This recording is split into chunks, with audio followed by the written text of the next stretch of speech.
Hello everyone, and welcome to the Fictional Vortex. So we are back with an interesting movie on what if Naruto was the Twilight Ranger, wielding both angel and devil morphers. Naruto x Gen Scots x Nadira, Power Rangers Time Force. But before we start, I just want to remind you to please subscribe to my channel and hit the like button if you enjoy my content. Let's start the story. Chapter 1. Temporal Displacement. The fabric of reality tore open like a wound in the sky, jagged, luminescent, and utterly wrong. Naruto Uzumaki had experienced many bizarre phenomena in his 17 years of life, but nothing quite like being yanked sideways through existence itself. One moment he stood on the battlefield, chakra flaring around his body as he prepared a Rasengan to counter Sasuke's attack. The next, he tumbled through a tunnel of kaleidoscopic light that seemed to stretch and compress simultaneously. What the hell kind of jutsu is this? He gasped, his voice distorting as if speaking underwater. The sensation of falling, flying, dissolving lasted an eternity compressed into seconds. Then, abruptly, solid ground materialized beneath his feet. Concrete, not the rocky terrain where he'd been fighting. Naruto staggered, disoriented, as his senses recalibrated to surroundings that assaulted him with unfamiliar stimuli. Towering structures of gleaming metal and glass rose impossibly high around him. Vehicles, at least he assumed they were vehicles, zipped through the air without wings. Lights in colors he'd never seen illuminated everything, in a perpetual twilight despite the sun visible in the sky. And the people, humans, yes, but dressed in styles that made even the most eccentric hidden leaf villagers look conservative. This isn't genjutsu, he muttered, forming a seal. Release. Nothing changed. A sudden commotion erupted 50 meters ahead. People scattered in panic as uniformly dressed individuals surrounded what appeared to be a hovering transport. Through the chaos, Naruto spotted a figure in pink and white moving with disciplined precision, issuing commands in a voice that carried natural authority. Time Force. Freeze, she shouted, wielding a device that emitted pulses of energy.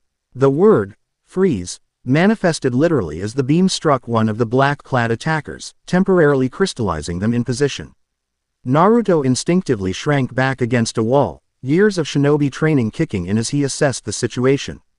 These weren't chakra techniques, something else entirely was happening. 3. More attackers converged on the woman in pink. Despite being outnumbered, she moved with impressive martial skill, her fighting style efficient and precise. Yet Naruto could see she was gradually being maneuvered away from her teammates. Isolated for what would clearly become an overwhelming assault. His body moved before his mind fully processed the decision. Whatever strange place he'd landed in, whatever conflict he'd stumbled into, he couldn't stand by while someone fought against unfair odds. Shadow Clone Jutsu. The familiar surge of chakra manifested as 4 perfect duplicates flanked him.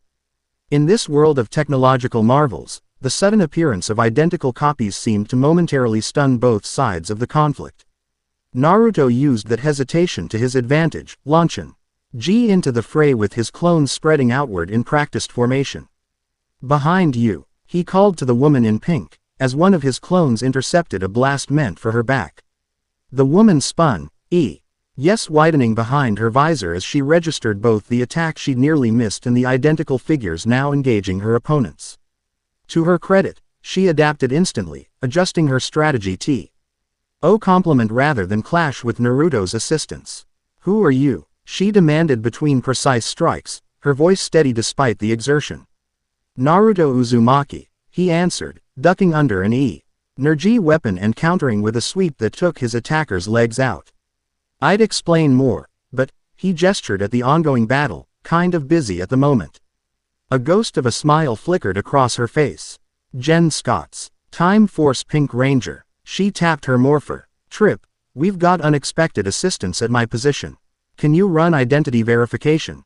That's going to be difficult, Naruto said, as one of his clones dissipated in a puff of smoke after taking a direct energy blast. Considering I'm pretty sure I'm not from whatever this place is. Gen's expression hardened with suspicion. But their conversation was cut short as the attackers regrouped.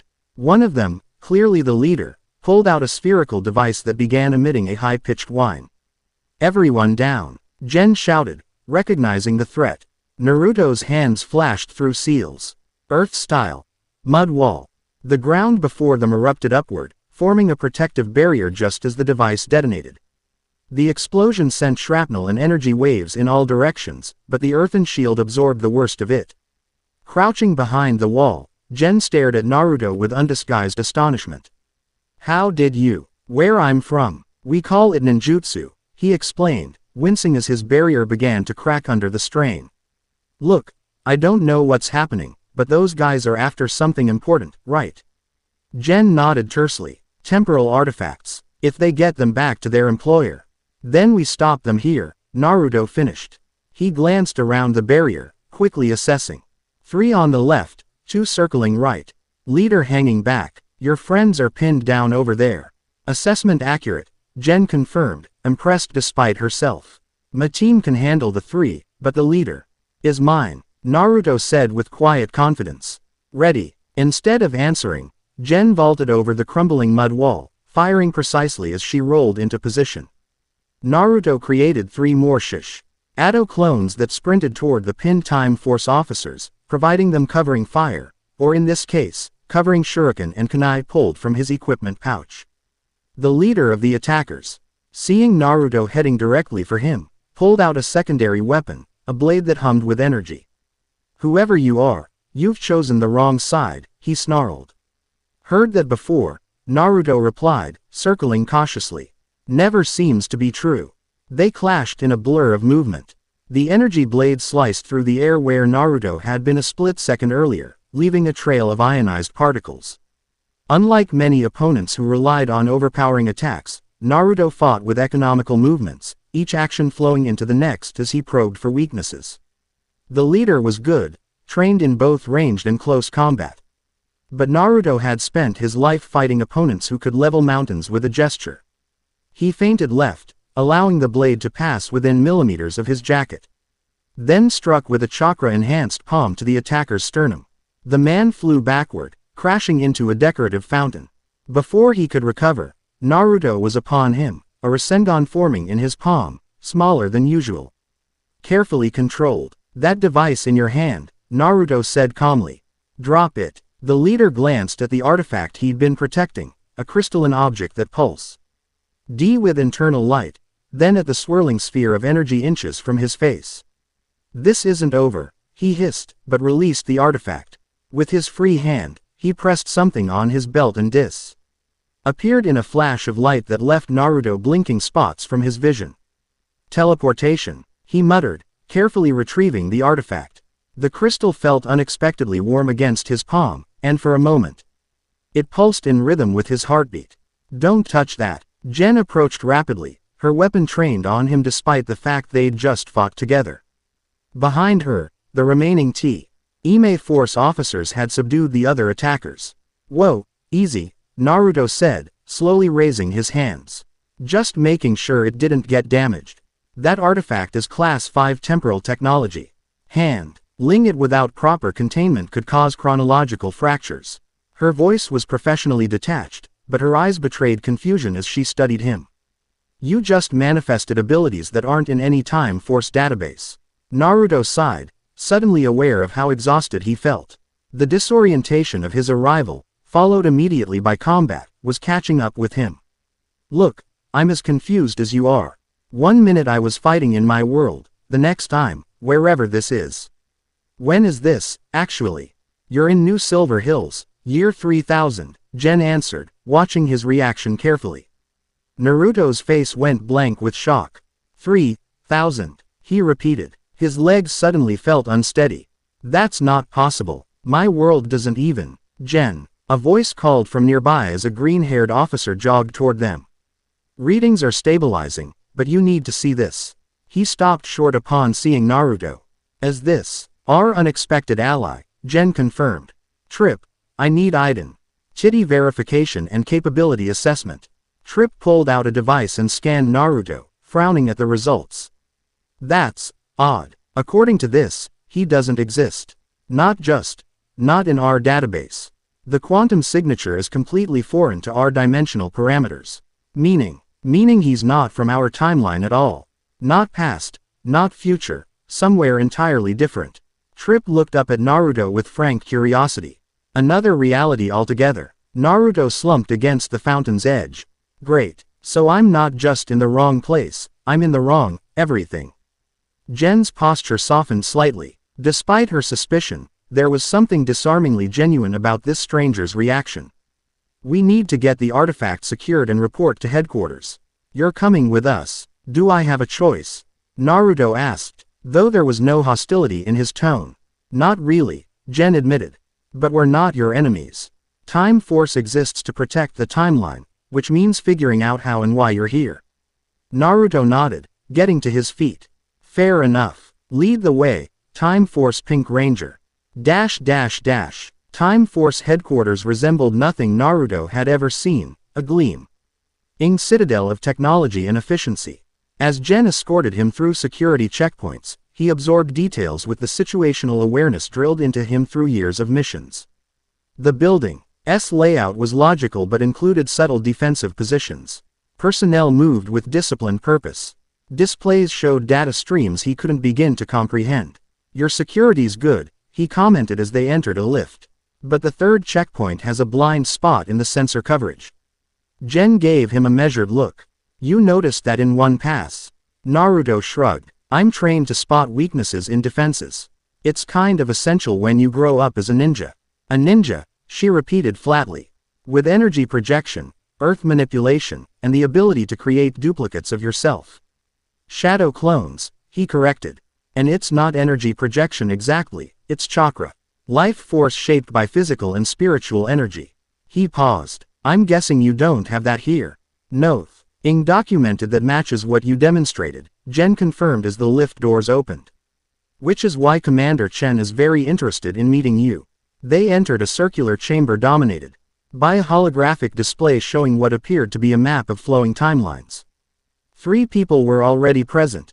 Trip, whom Naruto had briefly met at the scene, a stern-looking woman with close crow. PPED silver hair and the bearing of someone accustomed to command, and a younger woman with warm brown skin and intelligent eyes who was manipulating data on a floating interface. Commander Chen, Jen said formally. This is Naruto Uzumaki, the individual who assisted during the artifact retrieval. Naruto, this is Commander Kira Chen, Director of Special Temporal Operations. Chen studied him with penetrating intensity. Mr. Uzumaki, you've created quite the stir in my operation. Appearing out of nowhere, demonstrating unknown abilities, intercepting a high-security situation. Her tone was neutral but carried underlying steel.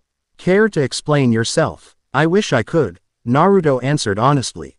1 minute I was in the middle of a battle in my world, the next I was here. No warning, no explanation. His quantum signature confirms it, the woman at the interface interjected, turning to face them. He's registering as a complete dimensional anomaly. Whatever brought him here to through multiple reality barriers, not just time travel. Dr. Amara Khalid, our lead temporal physicist, Jen introduced. Amara approached, her movements precise and economical. May I? She asked, holding up a scanner. Naruto nodded, standing still as she circled him, the device emitting soft beeps. Fascinating, she murmured. Your molecular structure is completely stable despite trans-dimensional displacement. That should be impossible without a chronoshield. I'm pretty hard to kill, Naruto said with a hint of his usual grin. Been tried a few times. This isn't about durability, Amara corrected, though her lips quirked slightly. It's about fundamental physics. Matter from one reality shouldn't be able to exist stably in another without quantum degradation. She looked up at him. Unless what? Commander Chen prompted. Unless he was brought here deliberately by something that could navigate those barriers. Amara's fingers flew over her interface. Commander, remember the Temporal Prophecies archive we recovered last month? Section 47B specifically mentioned an arrival. That's classified information, Doctor, Chen cut her off sharply. With respect, Commander, Jen interjected. If there's prophetic information relevant to this situation, we should consider it. Especially given what happened during the artifact retrieval. She turned to Naruto. The artifact responded to him. I saw it. It synchronized with his biorhythms temporarily. Chen's expression remained impassive, but she gave a slight nod. Display TPA Section 47B, Authorization Chen Alpha 719. The holographic display shifted, ancient symbols floating in three-dimensional space before transforming into readable text. When timelines fracture beyond repair, the Twilight Ranger shall appear from beyond the veil, wielding both light and shadow in perfect balance. Neither angel nor demon but something of both, this warrior will mend what was broken or unmake what should never have been. Asterisk. Naruto stared at the glowing words. That's not necessarily about me, he said cautiously. Perhaps not, Amara agreed. But your arrival corresponds with unprecedented temporal instability readings. And your energy signature. She displayed a scan of swirling red and blue patterns. Dual-natured, something I've never seen before. The Nine Tails, Naruto murmured. Seeing their confusion, he explained. Where I'm from, I have a powerful entity sealed inside me, a nine-tailed fox demon with nearly unlimited chakra. My own energy is naturally blue, but when I draw on the Nine Tails, it manifests as red. A demon sealed inside you, Commander Chen repeated skeptically. Naruto met her gaze directly. I know how it sounds. But in my world, tailed beasts are real. And I've been the Jinchuriki, the container, of the Nine Tails since the day I was born. That would explain the dual energy signature, Amara said thoughtfully. And potentially connect to the prop. Hesse's mention of both light and shadow, and neither angel nor demon but something of both. Jen, who had remained quiet during this exchange, suddenly straightened. The angel and devil morphers. All eyes turned to her. They're considered myths, she continued, but if we're entertaining prophecies, we should consider all possibilities. According to legend, the original Ranger technology included 2 prototype morphers that were deemed too powerful and unpredictable to deploy, one drawing power from cosmic light forces, one from shadow energies. Ranger legends are not evidence, Chen said dismissively. Maybe not, Tripp interjected. But the energy signature from the artifact we recovered today matches fragments in the archive described as tears from the angel's wing. A10. Say silence fell over the room as implications settled. So you think I was brought here to find these morphers? Naruto asked, breaking the silence. And become this Twilight Ranger? We don't know enough to make that determination, Chen said firmly. What we do know is that your arrival coincides with increasing temporal incursions and artifact theft attempts. That makes you either part of the solution or part of the problem. I'd prefer to be part of the solution, Naruto said evenly. Where I come from, protecting people is what I do. Admirable, Chen replied, but intentions aren't enough. Doctor, call it. Establish a controlled environment to test Mr. Uzumaki's abilities. Officer Scotts, you'll oversee security during these assessments. She fixed Naruto with a stern look. Cooperate fully. And we may find a way to get you home. Attempt anything else, and you'll experience time force containment protocols firsthand. Understood, Naruto said, recognizing the dismissal in her tone. As they exited the command center, Jen gave him a sidelong glance. For what it's worth, you don't strike me as a threat. Thanks, Naruto replied with a hint of his usual cheerfulness. Quote, that's probably the nicest thing anyone's said to me since I got here. Despite herself, Jen smiled. Don't get used to it. I've still got 1,000 questions about you. Only 1,000. I'm making progress. The testing chamber resembled a massive dojo with reinforced walls and various terrain features that could be reconfigured at the touch of a control. Amara stood behind a transparent barrier, monitoring equipment displaying Naruto's vital signs and energy output. Jen watched from a nearby observation platform, arms crossed but expression attentive. Let's start with basic capabilities, Amara suggested through the communication system. Nothing too strenuous yet, Naruto nodded, settling into a familiar stance. Any particular requests? Show us this shadow clone technique again, Jen called. How many can you create at once? With a grin, Naruto formed the hand seal. Shadow clone jutsu. The chamber filled with smoke, clearing to reveal not 5 or 10 but 50. Perfect duplicates surrounding the original. Each moved independently, stretching or checking equipment pouches with casual familiarity. Impossible, Amara breathed, staring at her readings. He's somehow dividing his energy equally among all copies without diminishing the original source. Jen's professional composure slipped momentarily. Are they solid, actual physical duplicates? In answer, the clones began sparring with each other, the impacts of their blows creating audible thuds throughout the chamber. They demonstrated complex taijutsu sequences, each clone moving with the same skill and precision as the original. I can make more, Naruto offered casually, but it gets crowded. How many is your maximum? Amara asked, fingers flying over her instruments. Naruto dispelled the clones with a gesture, returning the chamber to relative emptiness. A few thousand, but that drains me pretty quickly unless I tap into the Nine Tails chakra. Show us, Jen requested, leaning forward. Naruto hesitated. That might not be a great idea in an enclosed space. The Nine Tails chakra can be destructive. The chamber is designed to contain temporal anomalies, Amara assured him. It can handle whatever energy you produce. We've reinforced it specifically for this assessment. Your funeral, Naruto muttered, then closed his eyes in concentration. At first, nothing seemed to happen. Then a subtle shift occurred in the air, a pressure that made instruments fluctuate and caused the hairs on observers' arms to stand on end. Naruto's body began to glow with a faint golden aura that gradually intensified, forming distinct patterns across his skin. Nine Tails chakra mode, he announced, opening eyes that now glowed like miniature suns. This is the controlled version, where the Nine Tails and I work in harmony. The readings on Amara's instruments spiked dramatically. This output exceeds anything in our database, she reported, voice tight with controlled excitement. The energy density alone should be causing molecular breakdown in the surrounding area, but he's containing it perfectly within his chakra network. Jen watched with undisguised fascinatio. As Naruto demonstrated enhanced speed and strength in this form, moving so quickly that he seemed to teleport from one side of the chamber to another.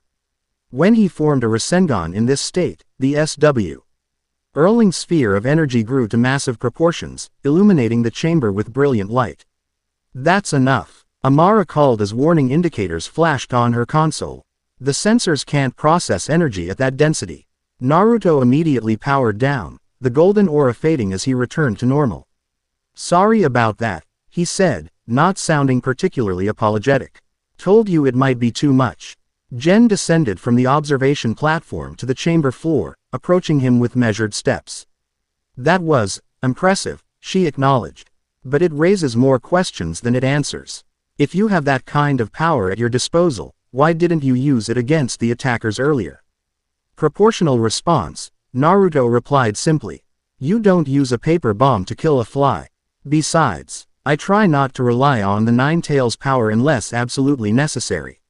Something in his answer seemed to satisfy Jen, who nodded thoughtfully.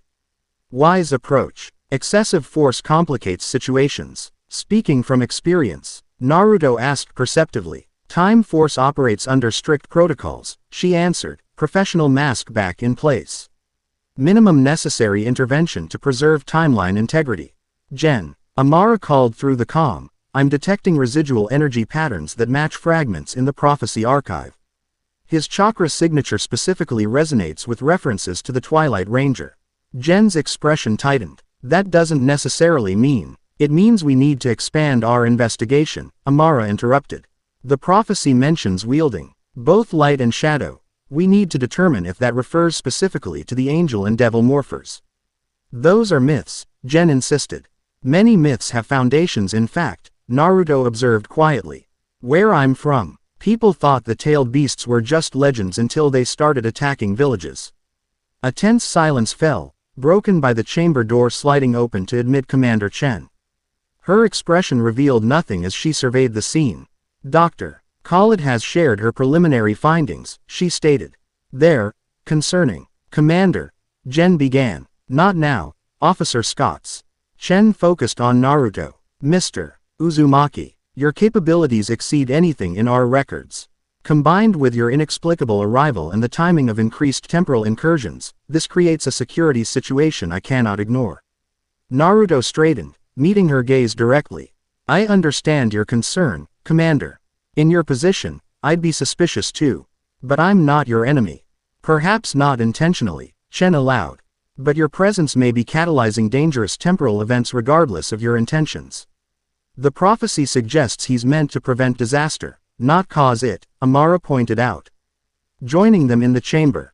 And his energy signatures match the fragmentary descriptions of the Twilight Ranger perfectly.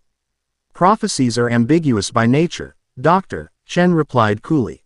The phrase, unmake what should never have been, could as easily refer to destruction as restoration. Naruto shifted slightly, a subtle movement that nonetheless drew everyone's attention.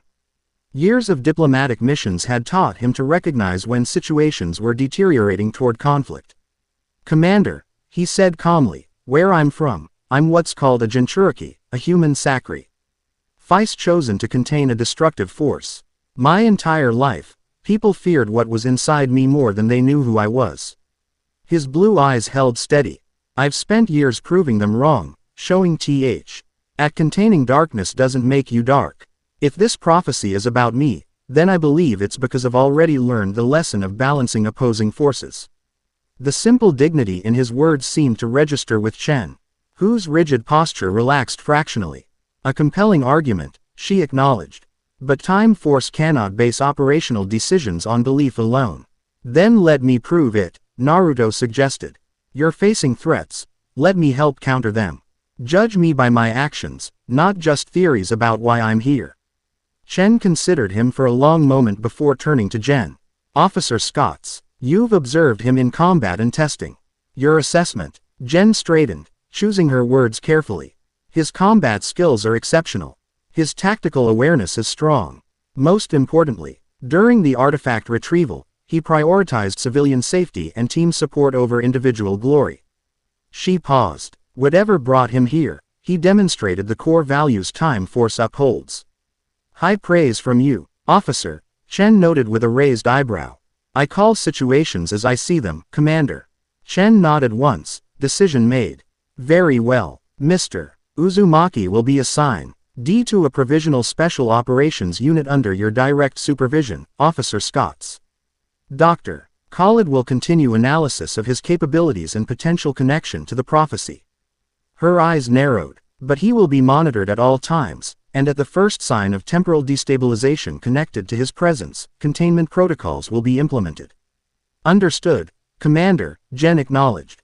Chen fixed Naruto with a final penetrating look. Don't make me regret this decision, Mr. Uzumaki. I won't, he promised simply.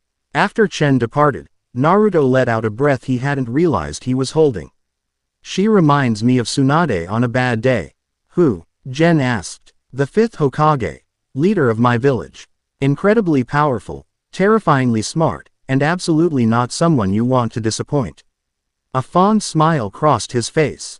Also one of the best people I know. Commander Chen is complicated, Jen offered. She's seen temporal disasters most officers never experience. It makes her cautious. Caution keeps people alive, Naruto acknowledged. So, what happens now? You're stuck babysitting me. Jen's expression shifted to mild annoyance. I'm supervising a potent teal asset with unique abilities during a period of increased temporal threats. There's a difference, right? Babysitting with a fancy title. Naruto grinned, the expression transforming his face from serious to boyishly charming in an instant. Despite herself, Jen felt the corner of her mouth twitch upward. Don't push your luck, Uzumaki.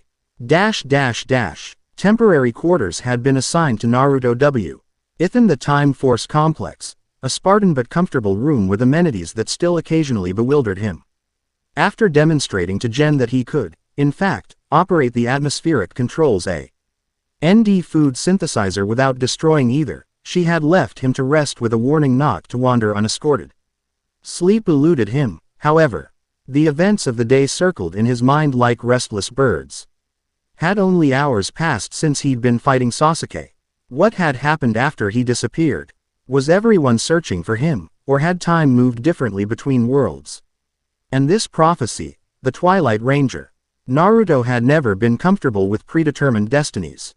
His entire life had been a rebellion against the fate others had assigned him, the demon container, the failure, the troublemaker. He'd forged his own path through sheer determination and the precious bonds he'd formed along the way. Some vacation this turned out to be, he muttered to the ceiling, then sat up abruptly as his door chimed. Enter, he called, surprised when Amara Khalid stepped through rather than Jen or another security officer. I hope I'm not disturbing you, she said, carrying a data tablet and what appeared to be clothing. Officer Scott's mentioned you might need suitable attire. Naruto glanced down at his battle-worn orange and black outfit. Probably. Though I'm kind of attached to this. Understandable. Amara acknowledged, setting the garments on a nearby surface. We've synthesized options similar to your current style but with materials better suited to our environment. The atmospheric regulators in the fabric will help your body adjust to subtle differences between your world and ours. Thanks, Naruto said sincerely, then eyed the tablet she still held. But Song, Ething tells me you didn't come just to deliver clothes. Amara smiled slightly, perceptive. No, I've been analyzing the energy readings from your demonstrations, cross-referencing them with history. Cal archives about the angel and devil morphers. She activated the tablet, projecting a holographic display between them. Look at this pattern comparison. The projection showed 3 waveforms, one blue, one red, and one that oscillated between the two with occasional flashes of purple where they overlapped. The blue is your natural chakra, the red is what you call the Nine Tails energy, Amara explained. The third is the theoretical energy signature of the Twilight Ranger based on prophetic descriptions. Naruto studied the patterns. They're similar, but not identical. Exactly, Amara said with evident approval. Your current energy state approximates what's described, but doesn't fully match it.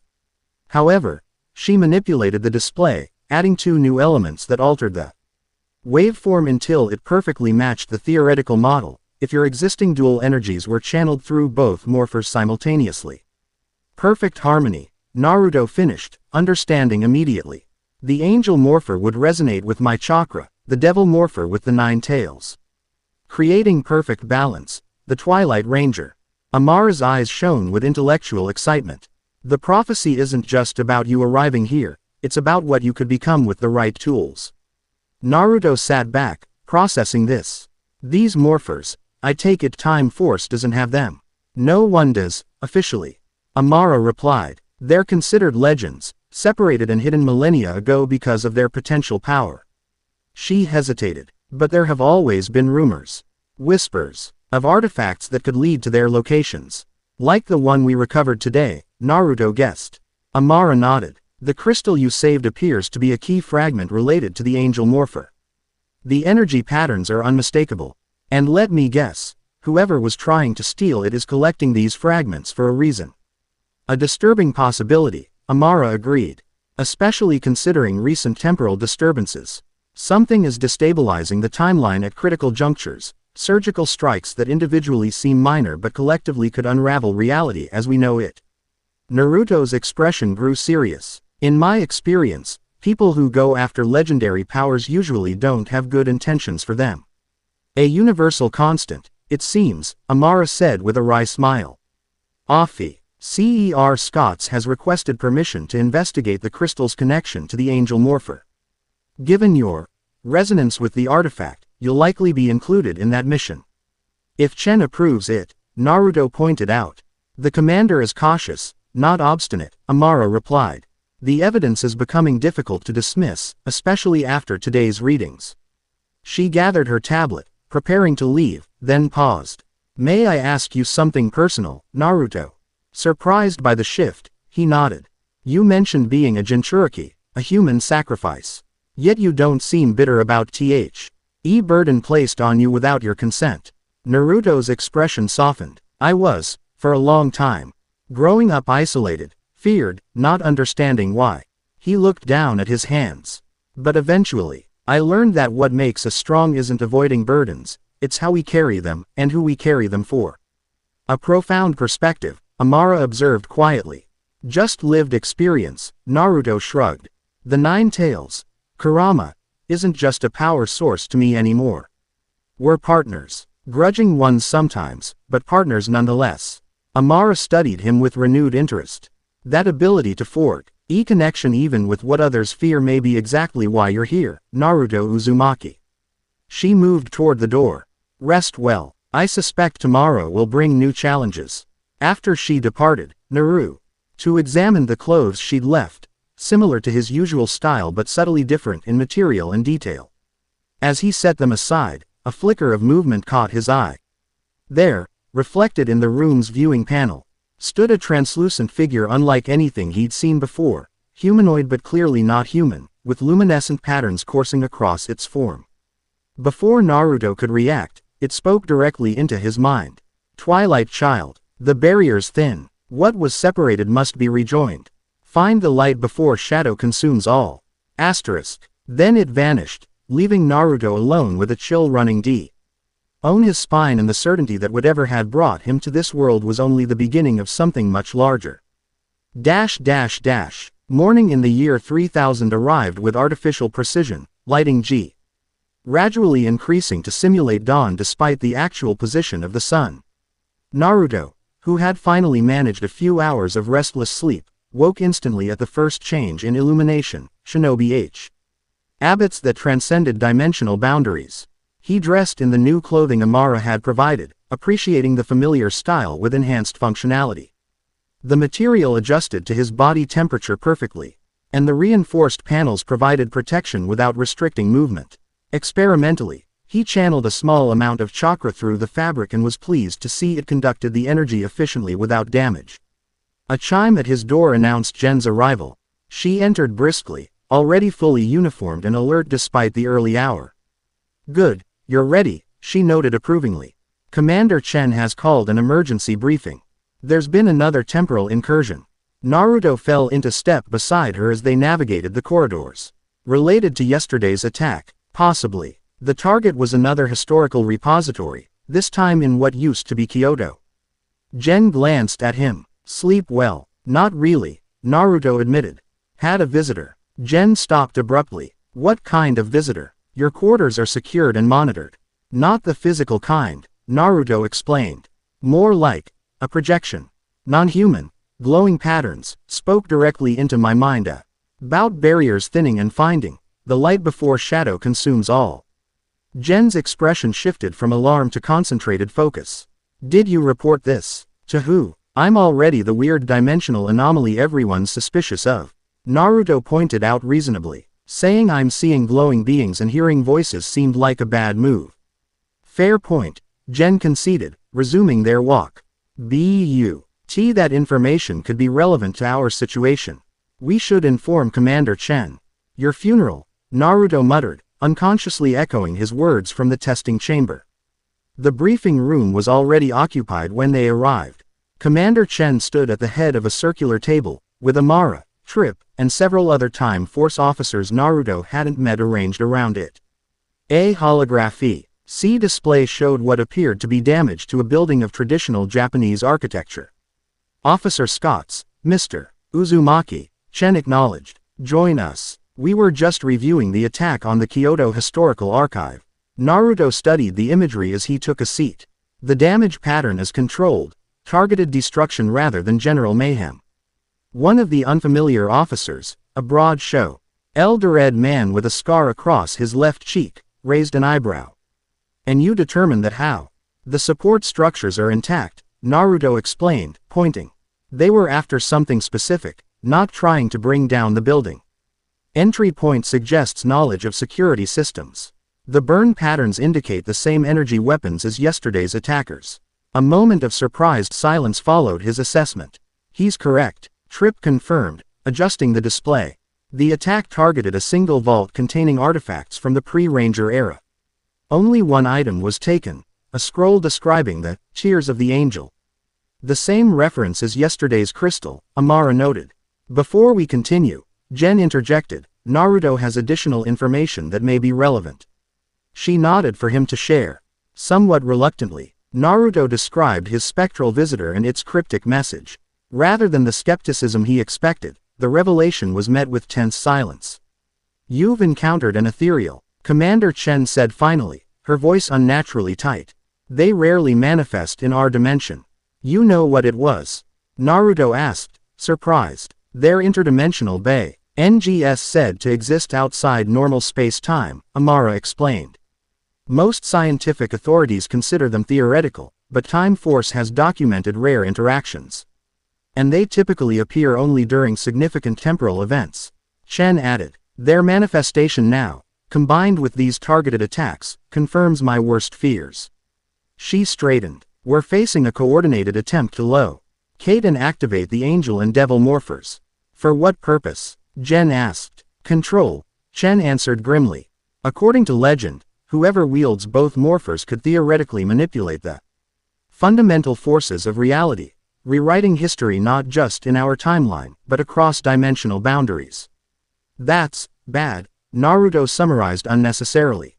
Catastrophic, Amara corrected. If the legends are accurate, it could cause cascading reality failures across multiple dimensions, including, potentially, your home world. The implications settled heavily in the room. For Naruto, the abstract threat suddenly became intensely personal, not just this strange future world, but Konoha, his friends, everything he knew could be at risk. Then we have to find these morphers first, he said with quiet determination. Starting with the angel morpher, since we already have a fragment connected to it. Agreed, Chen said, surprising everyone with her immediate concurrence. Dr. Khalid has analyzed the crystal and identified resonance patterns that could lead us to the morpher's location. Officer Scotts will lead a team to investigate, with Mr. Uzumaki accompanying as consultant given his unique connection to the artifacts. Commander, the scarred officer interjected, with respect, involving an unknown dimensional variable in such a sensitive mission. As a calculated risk, Officer Drake, Chen cut him off. One I've decided to take based on emerging evidence. She fixed Naruto with an evaluating gaze. The ethereal's message to Mr. Uzumaki confirms what the prophecy Y suggests. He has a role to play in this situation. Thank you, Commander, Naruto said sincerely. Chen's expression remained stern. Don't thank me yet. If you are indeed destined to become the Twilight Ranger, the path ahead will be far from easy. These powers were separated for a reason, and bringing them together carries tremendous risk. Risk is something I'm familiar with, Naruto replied. Where I'm from, every significant power comes with a price. The question isn't whether to pay it, but whether what you're protecting is worth the cost. Something like respect flickered in Chen's eyes. Well said. She turned to address the full group. Mission parameters will be finalized within the hour. Officer Scotts, select your team. Dr. Khalid, prepare the tracking equipment based on the crystal's resonance. Dismissed. As the room cleared, Jen lingered beside Naruto. That was unexpected, she commented. Chen doesn't typically change course so quickly. She seems like someone who follows evidence, even when it contradicts her initial judgment, Naruto observed. That's a good quality in a leader. Jen studied him with renewed interest. You continue to surprise me, Uzumaki. Most people see only the commander's intimidating exterior. I've had good teachers in looking underneath the underneath, Naruto replied with a slight smile. So, what's our next move? Gear up, Jen said, shifting to professional mode. If the crystal leads us to the angel morpher, whoever's been stealing artifacts will be close behind. We need to be prepared for resistance. As they left the briefing room, Naruto felt a familiar pre-mission tension, the focused alertness that preceded every significant challenge in his life. Dimensional displacement, futuristic technology, and mysterious prophecies aside, this was familiar territory. Identify the threat, protect what matters, find a way to succeed against the odds. Some things, it seemed, were universal constants. The pre-paration area hummed with purposeful activity as Jen's selected team assembled their equipment. Besides Naruto and Jen, the group included Trip, whose technical expertise would be essential for tracking the morpher. A stoic officer named Lucas who specialized in tactical operations, and to Naruto's mild surprise, drive. Amara Khalid. Field work isn't usually my area, Amara explained when she noticed his questioning look. But my research on the angel morpher makes me the most qualified to identify and safely handle it if we locate it. Makes sense, Naruto acknowledged, watching as Caleb rated what appeared to be a handheld tracking device. That will lead us to the morpher. In theory, Amara confirmed. It's attuned to the crystal's unique energy signature. Since the crystal is a key fragment, it should resonate more strongly as we approach the morpher itself. She glanced up at him. However, your presence may amplify the signal. Because of my connection to the prophecy. Precisely. The resonance patterns we recorded during your interaction with the crystal were significantly stronger than any previous readings. She hesitated. There's something else you should know. According to the fragmentary records we have, the Angel Morpher won't respond to just anyone. It chooses its wielder based on some intrinsic quality we haven't been able to quantify. Great, Naruto muttered. Another mysterious power with a mind of its own. Just what I needed. Amara smiled slightly. Consider it from another perspective. If the prophecy is correct about you being the Twilight Ranger, then the Morpher should recognize you immediately. And if it doesn't, then we reconsider our theoretical framework, she replied pragmatically. Science advances through falsification as much as confirmation. Their conversation was interrupted as Jen approached, now fully equipped with her Ranger Morpher and additional tactical gear. Final briefing, she announced. Our Destina. Tion is a subterranean complex beneath what was once Mount Fuji. Geological shifts have created a network of caves that don't appear on standard scans, perfect for hiding something as significant as the Angel Morpher. If it's actually there, Lucas pointed out, we're working with legends and energy traces, not hard intelligence. The correlation between the crystal's resonance patterns and T.H.E. subterranean anomalies is too precise to be coincidental, Trip countered, adjusting his equipment. Something is generating those energy signatures. Either way, we'll know soon enough, Jen said decisively. Temporal transport is prepped for immediate deployment. Our window is narrow. Intelligence suggests our opponents have also identified the region, though they may not have pinpointed the exact location. About these opponents, Naruto interjected. Who exactly are we dealing with? The fighters yesterday seemed well trained but generic. That's part of the problem, Jen explained. They're mercenaries, highly skilled but essentially anonymous. Whoever's employing them has gone to extraordinary lengths to conceal their identity. Classic proxy operation, Lucas added. Use disposable assets to maintain deniability while pursuing the real objective. Effective, Naruto acknowledged, but it creates weaknesses. Mercenaries fight for payment, not conviction. Their loyalty extends exactly as far as their contract. Quote, Jen raised an eyebrow. Speaking from experience, I've encountered similar operations, Naruto confirmed. The key is to make continuing the mission more costly than abandoning it. Mercenaries calculate risk differently than true believers. An insightful assessment, commented a new voice as Commander Chen entered the preparation area. And one worth remembering during your mission. The team straightened respectfully as Chen conducted a final inspection of their equipment and preparations. Satisfied, she addressed them formally. This operatio N carries significant implications for timeline security. Your objective is to locate and secure the Angel Morpher before our opponents can acquire it. Use of force is authorized as necessary, but Ember, the Morpher itself is the priority. Her gaze settled on Naruto. Mr. Uzumaki, given your potential connection to the artifact, you are to remain protected at all costs until we determine whether you are indeed compatible with the Morpher. With respect, Commander, Naruto replied, I work best when I'm not being treated as a package to deliver. I can contribute more actively to the mission. Your skills are acknowledged, Chen said evenly, but your value in this specific operation may transcend combat capability. Officer Scotts will determine appropriate tactical deployment based on evolving circumstances. Recognizing the immovable authority in her tone, Naruto nodded acceptance. Understood, Commander. Good. Chen stepped back. Temporal transport activating in 2 minutes. May time favor your efforts. As final preparations were completed, Jen approached Naruto quietly. For what it's worth, I don't intend to sideline you unless absolutely necessary. Your combat skills are too valuable to waste. Appreciated, Naruto replied with a slight smile. I've never been good at staying on the sidelines anyway. Why doesn't that surprise me? Jen murmured, the corner of her mouth quirking upward briefly before she resumed her professional demeanor. Positions everyone. Transport activating. The team assembled on a circular platform as energy began to build around them. Naruto felt a tingling sensation unlike anything he'd experienced before, different from the violent tearing that had brought him to this world, more controlled and directed. Chronological and spatial coordinates locked. Trip confirmed. Temporal shift initiating in 3, 2, 1. Reality blurred around them, colors stretching into streaks of light as the sensation of movement. Without motion disoriented Naruto's senses. Then, abruptly, solidity returned, but in an environment entirely different from Time Force headquarters.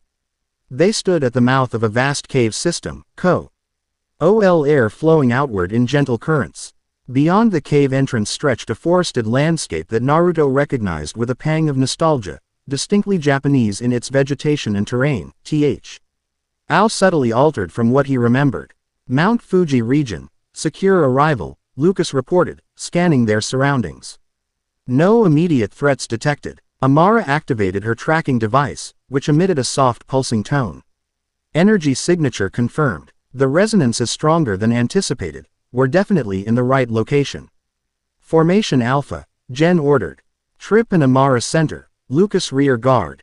Naruto with me on point.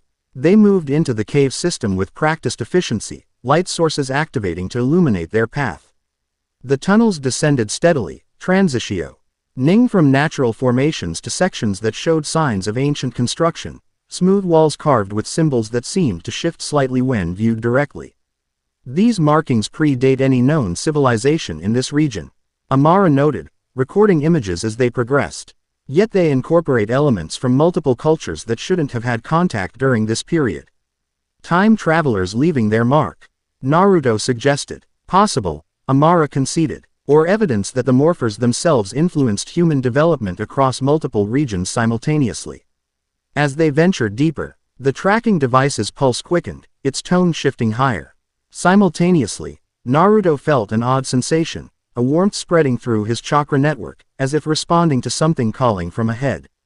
You feel it too, don't you? Gen asked quietly, noticing his expression. Naruto nodded. It's like recognition. Something ahead knows I'm here. The morpher. Maybe, he replied uncertainly. But there's something else too. A presence that's neither mechanical nor fully alive. Similar to what I felt before the ethereal appeared. Gen relayed this information to the team, and they proceeded with heightened caution. The tunnel eventually opened into a vast chamber that defied the expected geography of the mountain, a space too large to logically exist where it did. Its ceiling lost in shadows despite their powerful lights. At the chamber's center stood a raised dais of white stone, upon which rested a pedestal carved from what appeared to be crystal or ice that never melted. Atop this pedestal, gleaming with an inner light that pulsed in rhythm with Naruto's heartbeat, was a device unlike any he had seen before, sleek yet ancient, technological yet somehow organic in its design. The angel morpher, Amara breathed, her tracking device now emitting a continuous tone. It's really here, and we're not alone, Lucas warned, indicating movement near the chamber's far entrance. Figures in black tactical gear emerged from the shadows, weapons raised. At least a dozen mercenaries led by the same commander Naruto had encountered during the artifact retrieval. Behind them came a new figure whose presence seemed to distort the air around him. Tall, robed in gray, face concealed by a mask that reflected light in unnatural patterns. Time Force, the masked figure acknowledged. Voice resonating oddly in the chamber. Your persistence is admirable but ultimately futile. The morpher's destiny is already written. The only thing written here is your arrest warrant, Gen replied firmly. Stepping forward. By authority of Time Force, stand down immediately. The masked figure tilted his head slightly, as if amused. Authority exists only for those who acknowledge it, Officer Scots. I recognize no jurisdiction but the inevitable flow of destiny. His concealed gaze shifted to Naruto. And you've brought the anomaly. How? Convenient. Naruto felt a chill at being so specifically identified. You know who I am. I know what you represent, the figure replied. A variable that threatens to unbalance equations set in motion millennia ago. A potential vessel for power you cannot comprehend. Kronos, Amara said suddenly, stepping forward despite Lucas's restraining hand. You're Kronos, aren't you? The theorized temporal criminal mentioned in classified archives. A soft laugh emanated from behind the mask. A simplistic label for a complex purpose, drive. Call it. But yes, that name has been applied to my work. He gestured casually. Enough discussion. The morpher awaits its true master. At his signal, the mercenaries opened fire, energy weapons illuminating the chamber with deadly light. Gen reacted instantly. Time for Time Force, she called, activating her morpher in a fluid motion that transformed her into the pink Time Force Ranger. The others took defensive positions as Gen leapt forward to engage the attackers. her enhanced abilities allowing her to move with incredible speed and precision. Naruto, she called between strikes. The morpher. We need to secure it before they reach it.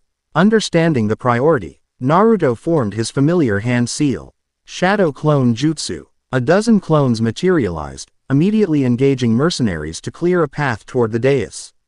The original Naruto sprinted forward, ducking under energy blasts and vaulting over obstacles with the agility that had served him through countless battles. From the corner of his eye, he saw Kronos moving as well, seemingly gliding across the chamber floor with unnatural speed. Despite the chaos of battle, the masked figure maintained perfect composure, deflecting attacks with casual gestures that somehow bent energy blasts away from his form. Fascinating capabilities, Kronos commented as he and Naruto converged on the dais from opposite sides. But raw power isn't enough to claim what awaits. The Angel Morpher responds, only to those who understand true balance. And you think that's you? Naruto challenged, maintaining distance between them as they circled the pedestal. I know the cost of imbalance better than anyone in any timeline. Kronos replied, his voice suddenly hard with emotion that penetrated even the mosque's distortion. I have witnessed reality itself unravel when power flows unchecked in a single direction. Something in his words resonated with Naruto, the conviction of someone who had experienced profound loss. For a moment, he hesitated, wondering if there was more to this confrontation than a simple battle between opposing forces. That momentary hesitation nearly proved costly as Kronos lunged forward, hand extending toward the morpher. Naruto reacted instinctively, chakra flaring, as he intercepted the masked figure with a perfectly timed counter that sent them both skidding away from the pedestal. Impressive reflexes, Kronos acknowledged, regaining his footing with unnatural grace. Perhaps you are more than a dimensional accident after all. Before Naruto could respond, the chamber shuddered violently. Cracks appeared in the ancient walls as energy weapons and the sea howls of combat destabilized the structure. The chamber's collapsing. Trip shouted, his scanner showing alarming readings. We have minutes at most. Gen, still morphed and fighting 3 mercenaries simultaneously, called out orders. Lucas, secure our exit route. Amara, Trip, begin evacuation.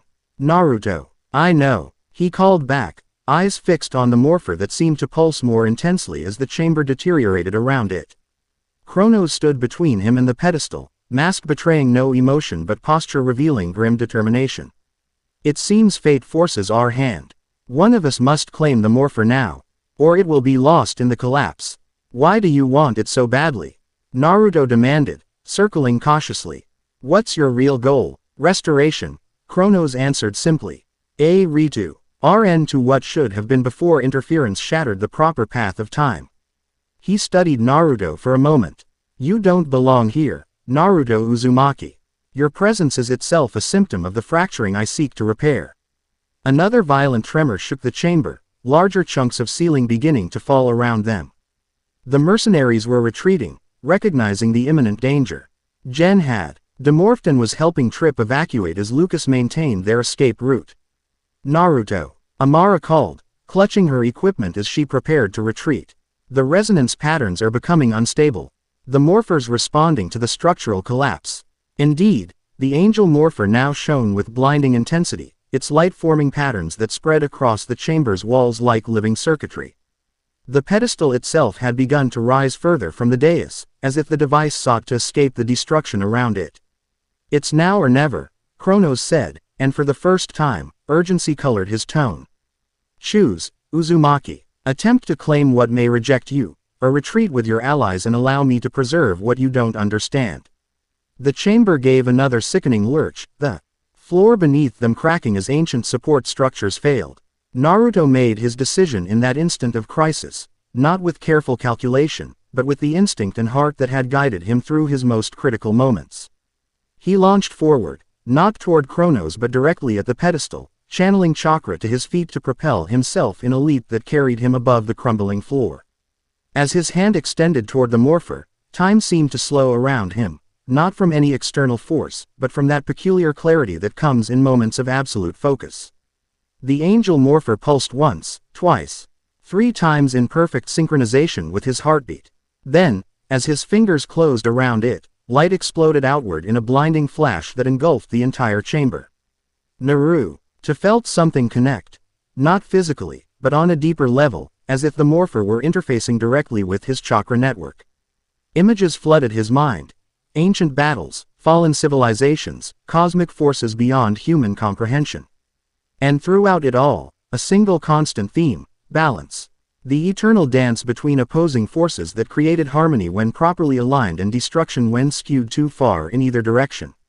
Interesting choice. Kronos' voice penetrated the light, somehow both distant and intimately close.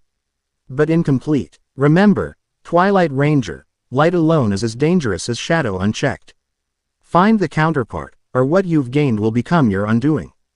The light receded as suddenly as it had erupted, revealing the chamber now in the final stages of collapse. The morpher had transformed, now secured around Naruto's left wrist in a form that resembled a sleek white bracer with iridescent accents that shifted color depending on the angle of view. Naruto! Jen shouted from the chamber entrance, the only team member still visible. Move, now! With the morpher secured, Naruto channeled chakra through his legs and launched himself toward the exit, narrowly avoiding massive chunks of ceiling as they crashed down behind him. He reached Jen just as the passage began to collapse, both of them sprinting the final distance to escape the cave system entirely. They emerged into daylight seconds before the entrance imploded with a thunderous roar, dust billowing outward in a choking cloud that temporarily obscured their surroundings. When it cleared, Naruto saw Lucas, Trip, and Amara waiting anxiously nearby, relief visible on their faces as they confirmed their teammates' survival. Cutting it close, Lucas commented dryly.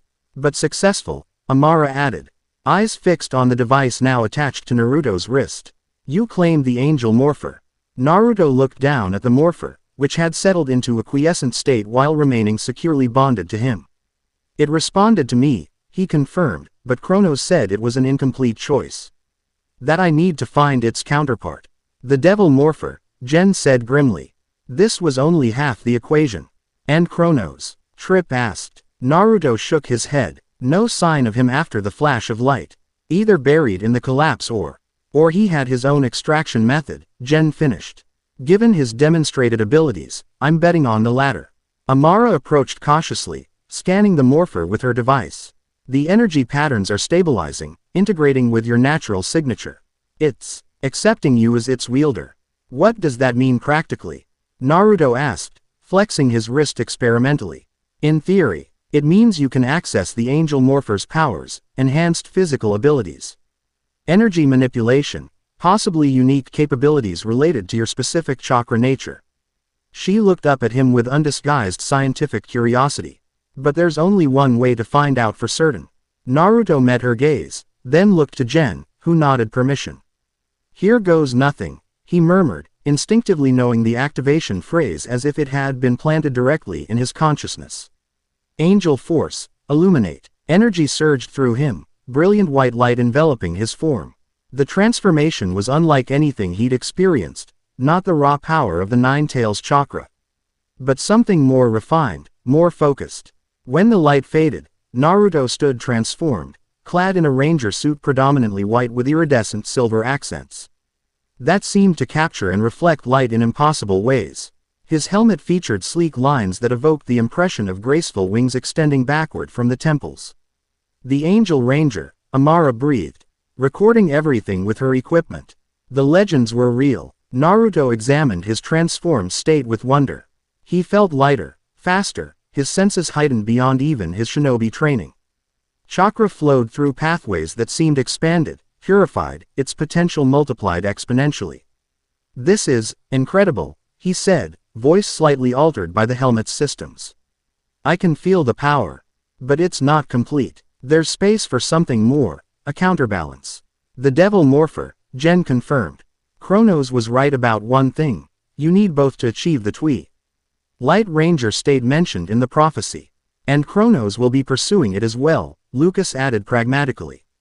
Probably with reinforcements after this failure. Trip's communicator suddenly activated, Commander Chen's voice cutting through with urgency. Team, report status immediately.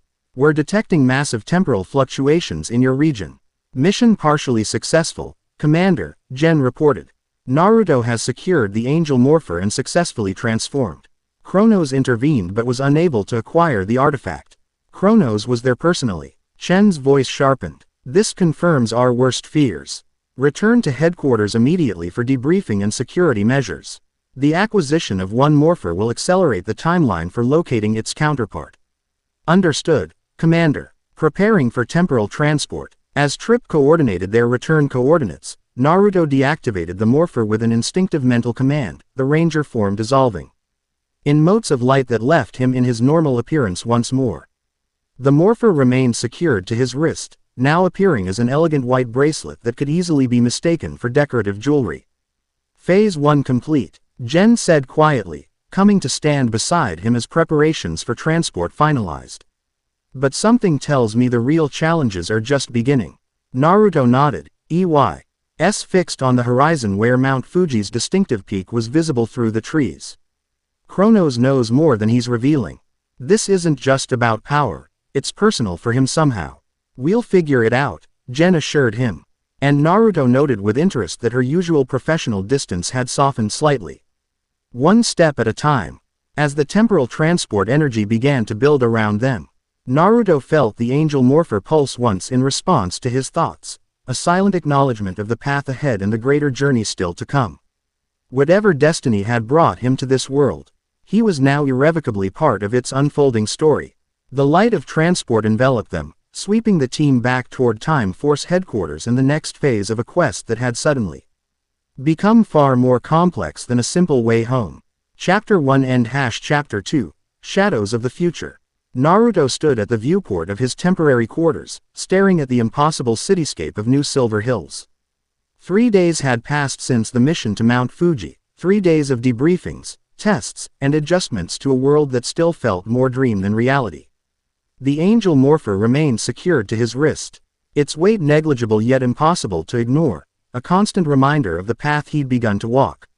This is nothing like the hidden leaf, he murmured, watching as vehicles traversed aerial lanes with perfect precision. Holographic advertisements shimmered between buildings, and citizens moved through their daily lives 1,000 years removed from everything he knew. The morphe pulsed once in response to his thoughts, a gentle warmth that had become familiar. Though it couldn't communicate in words, Naruto had quickly realized the device possessed a form of awareness, responding to his emotional states with subtle variations in temperature and light. Yeah, I know, he said to the empty room. Homesickness doesn't help anyone. He turned away from the window, focusing instead on the small collection of items Time Force had provided: clothing, basic necessities, and a data tablet containing information deemed appropriate for his cultural integration. Commander Ch.N. remained cautious about how much technological knowledge to share with their dimensional visitor. A soft chime announced someone at his door. Enter, he called, expecting another Time Force offie. CER with more questions about the angel morpher's capabilities. Instead, Drive. Amara Khalid stepped through, carrying what appeared to be food containers and wearing civilian clothing rather than her usual laboratory attire. The simple change, from structured uniform to flowing tunic and pants in deep blue, transformed her appearance from purely professional to casually elegant. I thought you might appreciate something that isn't synthesized in a replicator, she said by way of greeting, setting the containers on a small table. Actual cooking is considered somewhat archaic in this century, but some of us maintain the practice. Naruto smiled, genuinely touched by the gesture. That's really thoughtful. Thank you. Consider it scientifically motivated, Amara replied with a slight smile. I hypothesized that familiar sensory experiences might help stabilize your adjustment to our timeline. In other words, comfort food. Precisely. She began opening containers, releasing arum. As that made Naruto's stomach rumble appreciatively. I researched traditional Japanese cuisine from your approximate era. The ingredients aren't identical. Several are extinct or evolved, but the flavor profiles should be recognizable. Naruto approached the table, examining the spread with undisguised interest. No ramen. That's for next time, Amara promised. I'm still perfecting the broth. They settled at the table. The simple act of sharing a meal creating a bubble of normalcy in what had been days of extraordinary circumstances. Naruto ate with enthusiasm, finding the flavors both familiar and subtly different. like everything in this world, simultaneously recognizable and alien. How are you adjusting to the morpher? Amara asked after they'd eaten in comfortable silence for several minutes. Naruto flexed his wrist, the white bracelet catching the light. It's strange. Sometimes I forget it's there, and other times it's all I can think about. He paused, searching for words. It feels incomplete, like having only half of a paired weapon. The prophecy mentioned balance, Amara noted. Light and shadow in equal measure. Perhaps the angel morpher alone creates inherent imbalance. That's what Kronos suggested. Naruto agreed, his expression thoughtful. For someone supposedly villainous, his words carried conviction. He believes he's right. The most dangerous adversaries often do. Amara observed. Historical records containing references to Kronos are fragmentary at best, but they consistently describe someone driven by purpose rather than mere power-seeking. What's his story? Time Force must have theories. Amara hesitated, clearly weighing institutional secrecy against practical necessity. There are speculations, she admitted finally. TTERNS of temporal incursions suggesting someone with intimate knowledge of Time Force protocols and historical pivot points. Commander Chen believes Kronos may be a former Time Force operative who went rogue. That would explain his familiarity with your technologies and tactics, Naruto noted. And maybe why this feels personal for him. Before Amara could respond, the data tablet on Naruto's desk activated automatically. Commander Chen's image appearing on screen. Mr. Uzumaki, report to Training Complex B immediately, she ordered without preamble. Officer Scotts will meet you there. Dr. Khalid, your presence is also required. The transmission ended as abruptly as it had begun, leaving no opportunity for questions. Always a pleasure, Commander, Naruto muttered sarcastically. Amara's lips quirked. Her communication style does favor efficiency over pleasantries. She began gathering the food containers. We shouldn't keep her waiting. What's Training Complex B? Naruto asked as they exited his quarters. Advanced Simulation Facility, Amara explained as they navigated the corridors. It can generate environments and scenarios for testing ranger capabilities in controlled conditions. So they want to see what this can do, Naruto concluded, tapping the morpher. Among other things, Amara agreed. The angel morpher's powers haven't been documented in millennia, if they ever were at all. We're in uncharted territory. Training Complex B proved to be an enormous chamber with featureless white walls, ceiling, and floor, a blank canvas awaiting programming. Jen Scott stood near the center in uniform, reviewing data on a holographic display. She looked up as they entered, her expression professionally neutral but eyes conveying a warmth that hadn't been present during their first encounters. Naruto, drive, Khalid, she acknowledged. Thank you for coming promptly. When the commander calls, we answer, Naruto replied lightly. Though a little context would have been nice. Context is what we're trying to establish, Jen explained, gesturing to the display. We've been analyzing the angel morpher's energy signatures since your return. The readings suggest capabilities beyond standard ranger parameters. Amara moved to examine the data, her scientist's curiosity immediately engaged. Fascinating. The integration with his chakra network is creating entirely new energy patterns. Which is why we need to understand exactly what you can do, Jen concluded, addressing Naruto directly. Both for tactical planning and your own safety. Makes sense, Naruto agreed. What's the plan? Controlled testing in simulated environments, Jen explained. Starting with basic physical parameters and progressing to combat scenarios. A voice FR. The facility's communication system interrupted their conversation. Initial simulation parameters loaded. Please clear the testing area. Jen and Amara moved to an observation platform that rose from the floor near one wall. The chamber's blank surfaces rippled, color and texture flowing across them like paint in water. Within moments, Naruto found himself standing in what appeared to be a perfectly rendered forest clearing. Complete with the sounds of wildlife and the scent of vegetation. Impressive, he called to the observation platform, which remained visible despite the simulation. Almost as good as high-level genjutsu. Quote, the simulation is solid light construction with atmospheric manipulation, Amara explained. You can interact with it physically, though safety protocols prevent actual injury. Let's start with baseline assessments, Jen suggested. Naruto, transform and perform a standard mobility sequence through the environment. Naruto nodded, raising his left arm where the angel morpher gleamed. The activation phrase came naturally once again, Angel Force, illuminate. Light enveloped him, the transformation smoother and faster than his first attempt. When it cleared, he stood in the white and silver ranger form, the helmet's wing design catching sunlight that wasn't actually real. Beginning mobility assessment, he confirmed, then launched into motion. What followed was a display of physical prowess that exceeded even Gen's expectations. The Angel Ranger form enhanced Naruto's already impressive abilities to extraordinary levels. He moved through the forest with fluid grace, each leap carrying him impossible distances, each landing perfectly balanced regardless of the terrain. When obstacles appeared, fallen trees, ravines, boulder fields, he navigated them with instinctive precision, the suit seeming to anticipate his intentions before he fully formed them. His speed and agility parameters exceed standard ranger metrics by approximately 37%, Amara noted. Monitoring readings. The suit's energy efficiency is remarkable, minimal power expenditure despite maximum performance. He moves differently than other rangers, Gen observed. Less mechanical, more organic. That's likely his shinobi training influencing the morpher's capabilities, Amara suggested. The technology adapts to its wielder's natural tendencies. After demonstrating basic mobility, Naruto moved to combat exercises against simulated opponents. Here too, the Angel Ranger's capabilities proved exceptional. Beyond enhanced strength and speed, Naruto discovered he could generate weapons of pure light energy, most often manifesting as a staff that could extend, contract, or separate into dual short batons as needed. More surprising was his discovery that the morpher didn't suppress his chakra abilities but enhanced them. When he attempted a Rasengan in ranger form, the swirling sphere manifested larger and more stable than normal, glowing with same iridescent energy that accented his suit.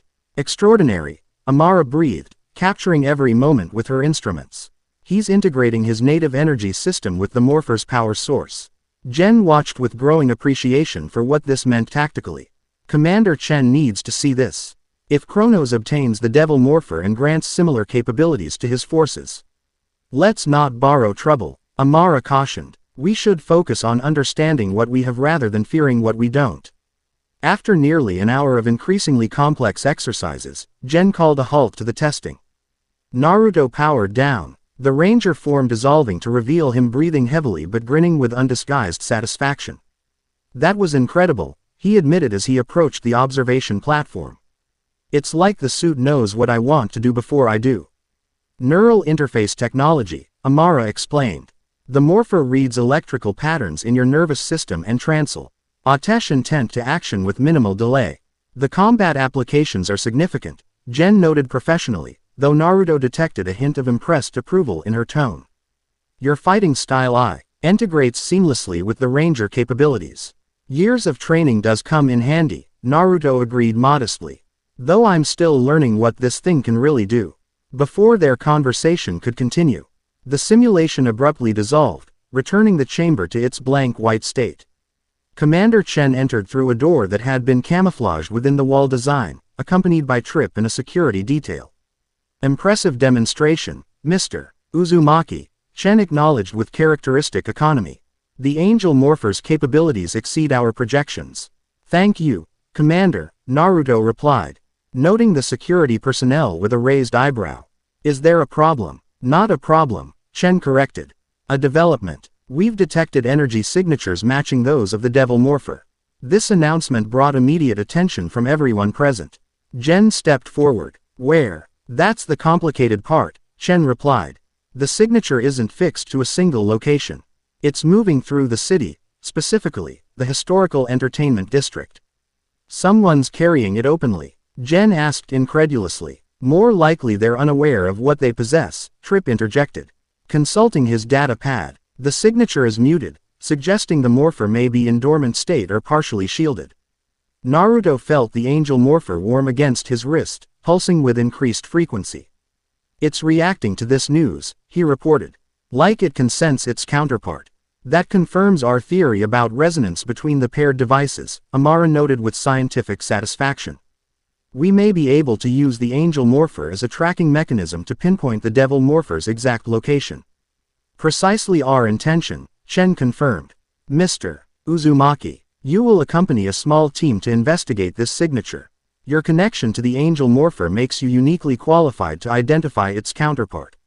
And if Kronos shows up? Naruto asked. Avoid engagement if possible, Chen instructed firmly. Your priority is locating and securing the devil morpher, not confrontation with a temporal criminal whose capabilities we still don't fully understand. Understood, Naruto acknowledged, though privately he doubted such encounters could be neatly avoided. Kronos had demonstrated both the ability and determination to pursue these artifacts regardless of opposition. Officer Scotts will lead the operation, Chen continued. Departure in 15 minutes. Civilian attire only. We want to minimize attention in the entertainment district. As the group dispersed to prepare, Jen lingered beside Naruto. Civilian attire means no uniforms, not even time force identification, she explained. The entertainment district operates under different jurisdictional rules, a compromise with historical recreation advocates. So we'll be undercover, Naruto summarized, falling into step beside her as they left the training complex. Good thing I've had practice blending in. Jen gave him a skeptical glance, taking in his distinctive appearance. No offense, but your natural look isn't exactly inconspicuous. You'd be surprised, Naruto replied with a knowing smile. When necessary, I can be completely unnoticeable. It's basic shinobi training. We'll see, Jen said, but her tone had softened to something almost teasing. Meet at Transport Bay 3 in 15 minutes. Amara's arranged appropriate clothing for you.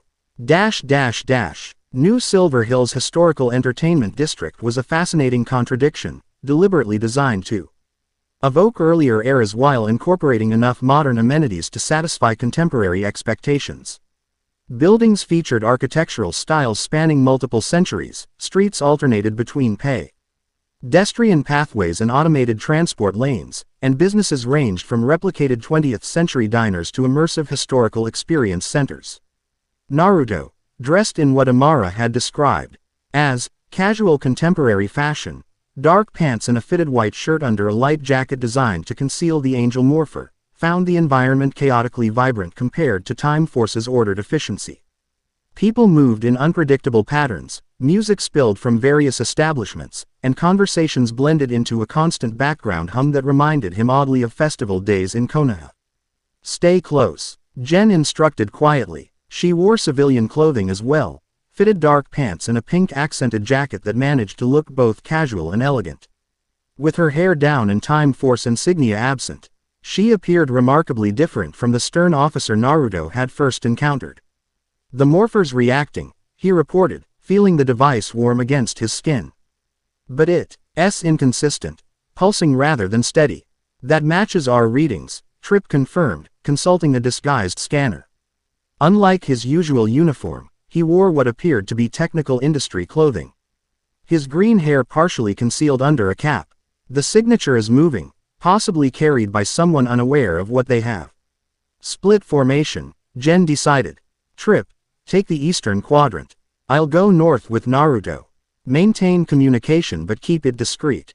Remember, we're looking for an artifact, not making arrests. As Tripp moved away through the crowd, Jen guided Naruto along a bustling promenade where historical recreationists performed for gathered spectators. The juxtaposition of futuristic technology with deliberately antiquated entertainment created a surreal atmosphere. That Naruto found both disorienting and strangely comforting. At least here, not everything was unfamiliar. You seem more relaxed outside headquarters, he observed as they navigated the crowds. Jen glanced at him, surprise briefly crossing her features before she composed them. Time Force duties carry specific expectations. Out here, there's more flexibility. You mean you can actually smile without filing a report about it? Naruto suggested innocently. To his delight, that earned him a genuine laugh, brief but unguarded. We're not quite that rigid. Could have fooled me. Common day. Chen looks like she'd court-martial herself for having an unauthorized thought. Chen has reasons for her approach, Jen said, sobering slightly. She was present during the temporal cascade of 2990. Witnessed an entire city phase in and out of existence because of timeline interference. Naruto absorbed this information thoughtfully. Makes sense why she's cautious about dimensional anomalies like me. It's not personal, Jen assured him. She stopped abruptly, attention caught by something ahead. Naruto followed her gaze to see a striking woman with pink hair examining merchandise at a vendor's stall. Even at a distance, something about her seemed oddly familiar, a sense of displacement similar to what Naruto himself represented. Nadira, Jen murmured, tension evident in her posture. Someone you know? Naruto asked quietly. Ransak's daughter, Jen explained tersely. Former criminal who helped save the timeline during the Mud Org crisis. Supposedly reformed, but her presence here is concerning. Before Naruto could ask for clarification, the angel morpher pulsed sharply, its strongest reaction yet. He looked down to see the bracelet glowing faintly beneath his sleeve. It's reacting to her, he whispered urgently. The devil morpher, she either has it or is near it. Jen's expression hardened with professional focus. Follow my lead. No confrontation unless absolutely necessary. They approached casually, pretending interest in nearby stalls while maintaining visual contact with Nadira. As they drew closer, Naruto could see her more clearly, Undania. Bly beautiful with distinctive fashion sense that somehow managed to be both futuristic and reminiscent of styles he'd seen in magazines from his own era. She moved with confident grace, examining IOUS trinkets with discriminating interest. The angel morphers pulsing increased in frequency as they narrowed the distance, confirming Naruto's suspicion that whatever they sought was connected to this woman. When Jen and Naruto were just meters away, Nadira suddenly stiffened, her hand moving to a small pouch at her side as she glanced around with newfound wariness. Her gaze locked with Jen's, recognition immediate. Officer Scott's, she acknowledged, voice carrying cultured precision with an undertone of wariness. What an unexpected pleasure. Shopping for souvenirs from eras you've visited professionally. Nadira, Jen replied neutrally. Just enjoying some time off duty. Of course, Nadira agreed with exaggerated politeness. Time Force officers are renowned for their recreational activities in areas far from headquarters, accompanied by unfamiliar individuals. Her gaze shifted to Naruto, assessing him with unabashed curiosity. And who might this be? New recruit. He doesn't have that bureaucratic stiffness you all develop during training. Despite the tension of the situation, Naruto found himself appreciating her direct approach. Naruto Uzumaki, he introduced himself with a slight bow. Visiting consultant. Fascinating, Nadira replied, her eyes narrowing slightly. Time Force doesn't typically hire external consultants, especially ones with such unusual energy signatures. The casual reference to energy signatures confirmed she was more than she appeared. Naruto felt the angel morpher pulse again, stronger than before, and noticed Nadira's hand tighten on her pouch in response. We need to talk, Jen said quietly, dropping pretense. Somewhere private. Nadira's expression became guarded. I don't recall having any outstanding warrants, officer. Unless Time Force policy has changed to include harassment of reformed citizens. This isn't about your past, Jen assured her. It's about something you may have acquired recently, something dangerous that you might not fully understand. A complex series of emotions crossed Nadira's face: surprise, calculation, and something like genuine concern. Perhaps we should continue this conversation elsewhere, she conceded after a moment. There's a historical tea house with private rooms 2 blocks north. Lead the way, Jen agreed, signaling discreetly to Tripp's position across the plaza. As they followed Nadira through the crowded district, Naruto leaned closer to Jen. You don't trust her, he observed quietly. Nadira has helped save the timeline, Jen acknowledged. But she has connections throughout the criminal underworld. If the devil morpher has been circulating in those networks, then she might know more than she's saying, Naruto completed the thought. But she seemed genuinely surprised by our approach. Nadira is an accomplished actress when it suits her purposes, Jen replied, though without the bitterness Naruto might have expected. The relationship between these women was clearly complicated. The tea house proved to be an elegant establishment designed to replicate traditions from multiple Earth cultures. Nadira led them to a private room separated from the main area by translucent screens that provided both visual privacy and sound dampening. Once seated around a low table, traditional tea service appearing via automated delivery, Nadira abandoned her affected casualness. "Now, explain why Time Force is tracking me," she demanded. "And don't insult my intelligence with denials. I recognized a pursuit formation when I see one." "We're not tracking you specifically," Jen clarified. "We're tracking an energy signature matching a dangerous temporal artifact, one that appears to be in your possession." Nadira's expression shifted to genuine surprise. "What artifact? I haven't acquired any temporal technology." Her eyes narrowed suspiciously. "Unless someone's using me as an unwitting carrier." Naruto felt the angel morpher pulse again, its reaction undeniable. "It's definitely close," he confirmed, meeting Jen's eyes briefly before addressing Nadira directly. "Recently acquired jewelry, a gift from someone, anything unusual that came into your possession in the last few days." Understanding dawned in Nadira's eyes. She reached slowly into her pouch and withdrew a small object wrapped in dark cloth. "This pendant," she said carefully. "I purchased it yesterday from an antiquities dealer claiming it was recovered from pre-cataclysm excavations." As she unwrapped the cloth, the angel morpher's reaction intensified dramatically. Warmth spreading up Naruto's arm. Revealed on the table lay an ornate pendant of dark metal, its surface etched with symbols similar to those they'd seen in the cavern housing the angel morpher. At its center pulsed a blood-red stone that seemed to absorb rather than reflect the room's light. "That's it," Naruto confirmed unnecessarily. "Part of the devil morpher, or connected to it." "Devil morpher," Nadira repeated, withdrawing her hand from the pendant as if suddenly recognizing its danger. "As in the legend of the twin prototype morphers." "That's a myth. As mythical as the angel morpher," Jen countered, gesturing toward Naruto's concealed wrist. Nadira's gaze sharpened with newfound interest. "You found it," she realized. "And it accepted him. This consultant who radiates energy unlike anything I've encountered." She leaned forward slightly. "Who are you really, Naruto Uzumaki?" "It's complicated," he replied honestly. Short version. "I'm from another dimension, arrived here accidentally. And apparently have some connection to these morphers according to an ancient prophecy." "Another dimension," Nadira repeated flatly. "Of course. Why not? And Time Force, rather than containing you as a potential threat, has you wandering the entertainment district." "Under supervision," Jen clarified. "How reassuring." Nadira returned her attention to the pendant. "I had no idea what this was when I purchased it." The dealer seemed almost desperate to sell, accepting a fraction of his initial asking price. "Describe this dealer," Jen requested, activating a discreet recording device. As Nadira provided details, an unremarkable human male with scholarly affectations and nervous mannerisms, Naruto studied the pendant without touching it. Unlike the angel morpher's warm luminescence, this artifact exuded subtle coldness, the air around it noticeably cooler. Yet despite its ominous appearance, he felt no inherent malevolence from the object, only potential, neither good nor evil in itself. He mentioned one unusual thing, Nadira concluded her description.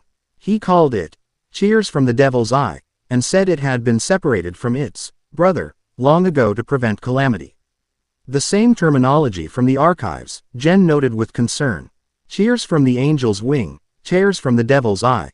This confirms the pendant's connection to the devil morpher. "Which means you'll be confiscating it," Nadira surmised, resignation evident in her tone. "Another interesting acquisition lost to Time Force regulations." "It's dangerous," Jen emphasized. "Especially if Kronos is searching for these artifacts." The name registered with Nadira, her casual demeanor falling away completely. "Kronos is involved. That changes matters significantly." "You know of him?" Naruto asked, surprised. "Everyone in certain circles knows of Kronos," Nadira replied grimly. "A shadow figure who appears throughout historical records, always at moments of temporal significance. My father encountered evidence of his manipulation during his time as," she hesitated. "A criminal mastermind," Jen supplied dryly. "I was going to say, during his independent operations phase." Nadira countered with dignity. "But essentially, yes. Kronos has influenced temporal criminal enterprises for centuries, always from a distance, always toward some purpose beyond mere profit or power." This new information aligned with what Amara had theorized. Naruto exchanged glances with Jen, seeing his own concerns reflected in her expression. "If you know this much, you Understand why we need to secure the pendant, Jen said, returning to the immediate issue. To their surprise, Nadira pushed the wrapped artifact toward them without further argument. Take it. I have no desire to be caught between Time Force and Kronos. She fixed them with a penetrating look. But I want something in exchange. We're not authorized to negotiate, Jen began. Information, Nadira clarified, not payment. I want to know what's happening. These artifacts, Kronos' involvement, a dimensional traveler connected to ancient prophecies, something significant is unfolding, and I prefer knowing which way to run when disaster strikes. Jen hesitated, clearly weighing regulations against practical necessity. I can provide limited information after consultation with command. Not good enough, Nadira countered smoothly. I have resources beyond Time Force's reach, connections in communities that avoid official attention. Those resources could help locate the complete Devil Morpher before Kronos acquires it. Naruto, watching this exchange with interest, recognized the negotiation tactics from diplomatic missions.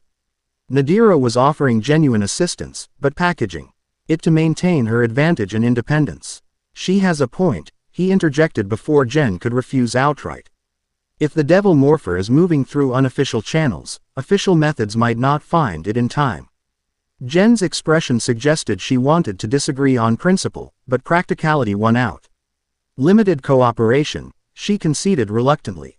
Secured communications only, information shared on a need-to-know basis. And any leads must be reported immediately. How delightfully specific, Nadira observed with a small smile. Very well, Officer Scotts. We have an arrangement. She rose gracefully from her seat. I'll activate my network immediately. Expect initial reports within 24 hours. Wait, Naruto said suddenly as she prepared to leave. The dealer who sold UT's pendant. Did he say where he acquired it? Nadira paused thoughtfully. He mentioned something about excavations in the ruins of what was once called Angel Grove. Apparently, there's renewed interest in archaeological sites connected to the original Ranger teams. This information caused visible concern on Jen's face. Angel Grove contains the most concentrated deposits of morphing grid energy on the planet. If someone's conducting unauthorized excavations there, then you have more problems than just locating a missing morpher, Nadira concluded. I'd suggest expanding your investigation accordingly. With a final enigmatic smile, she departed, leaving Jen and Naruto alone with the pendant. That was not what I expected, Naruto admitted once they were alone. Nadira is complicated, Jen replied, carefully securing the pendant in a containment case. Her father was one of Time Force's most dangerous adversaries before his redemption. She's walked a difficult path between her criminal upbringing and her eventual choice to help save the timeline.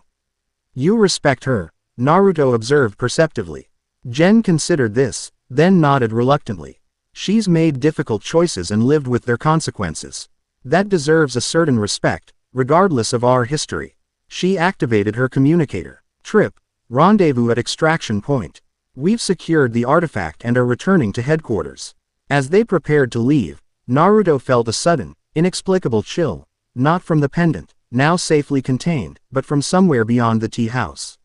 He paused, NSES extending outward as he'd been trained, seeking the source of his unease. Something wrong? Jen asked, noting his distraction. Not sure, Naruto admitted. Just a feeling. He moved to the screen separating their room from the main tea house, peering carefully through the translucent material. The crowded establishment continued its normal operations, patrons enjoying their beverages and conversations without apparent concern. Nothing seemed immediately threatening, yet Naruto's instincts, honed through years of life or death situations, insisted something was amiss. Then he saw it, a figure seated alone in the far corner. Face concealed by a hooded garment but posture unnaturally still amid the bustling environment. Though nothing overtly connected this individual to danger, the complete absence of movement while surrounded by activity struck Naruto as profoundly wrong. We're being watched, he murmured, turning back to Jen. Far corner, hooded figure. Jen moved to look discreetly, her training evident in how naturally she positioned herself to observe without being obvious. Possible surveillance, she agreed quietly. Change of extraction plan. We'll use the service exit. They moved quickly but without apparent urgency, maintaining the appearance of normal customers concluding their visit. As they navigated toward the rear of the establishment, Naruto kept his senses alert for pursuit. The angel morpher remained warm against his wrist, not the pulsing reaction to its counterpart but a steady heat that seemed almost like a warning. The service corridor led to a maintenance exit that opened into a narrow alleyway between buildings. Jen led confidently, communicating their changed extraction coordinates to Trip as they emerged into the relative seclusion of the back street. Transport can reach us 2 blocks east, she informed Naruto, picking up pace as they moved through the less crowded service area behind the entertainment district's main promenade. They had covered perhaps half the distance when Naruto's instincts screamed danger. Without conscious thought, he grabbed Jen's arm and pulled her aside just as an energy blast struck the ground where she would have been standing. Ambush, he called unnecessarily as 3 figures in black tactical gear similar to those from the Mount Fuji operation descended from a rooftop ahead. Jen's training asserted itself instantly, her hand moving toward her concealed time force weapon as she positioned herself to defend the artifact case. We need to reach the extraction point. Cover me, Naruto replied, hands already forming familiar seals. Shadow clone jutsu. 5 perfect duplicates materialized beside him, immediately moving to engage the attackers and create space for their retreat.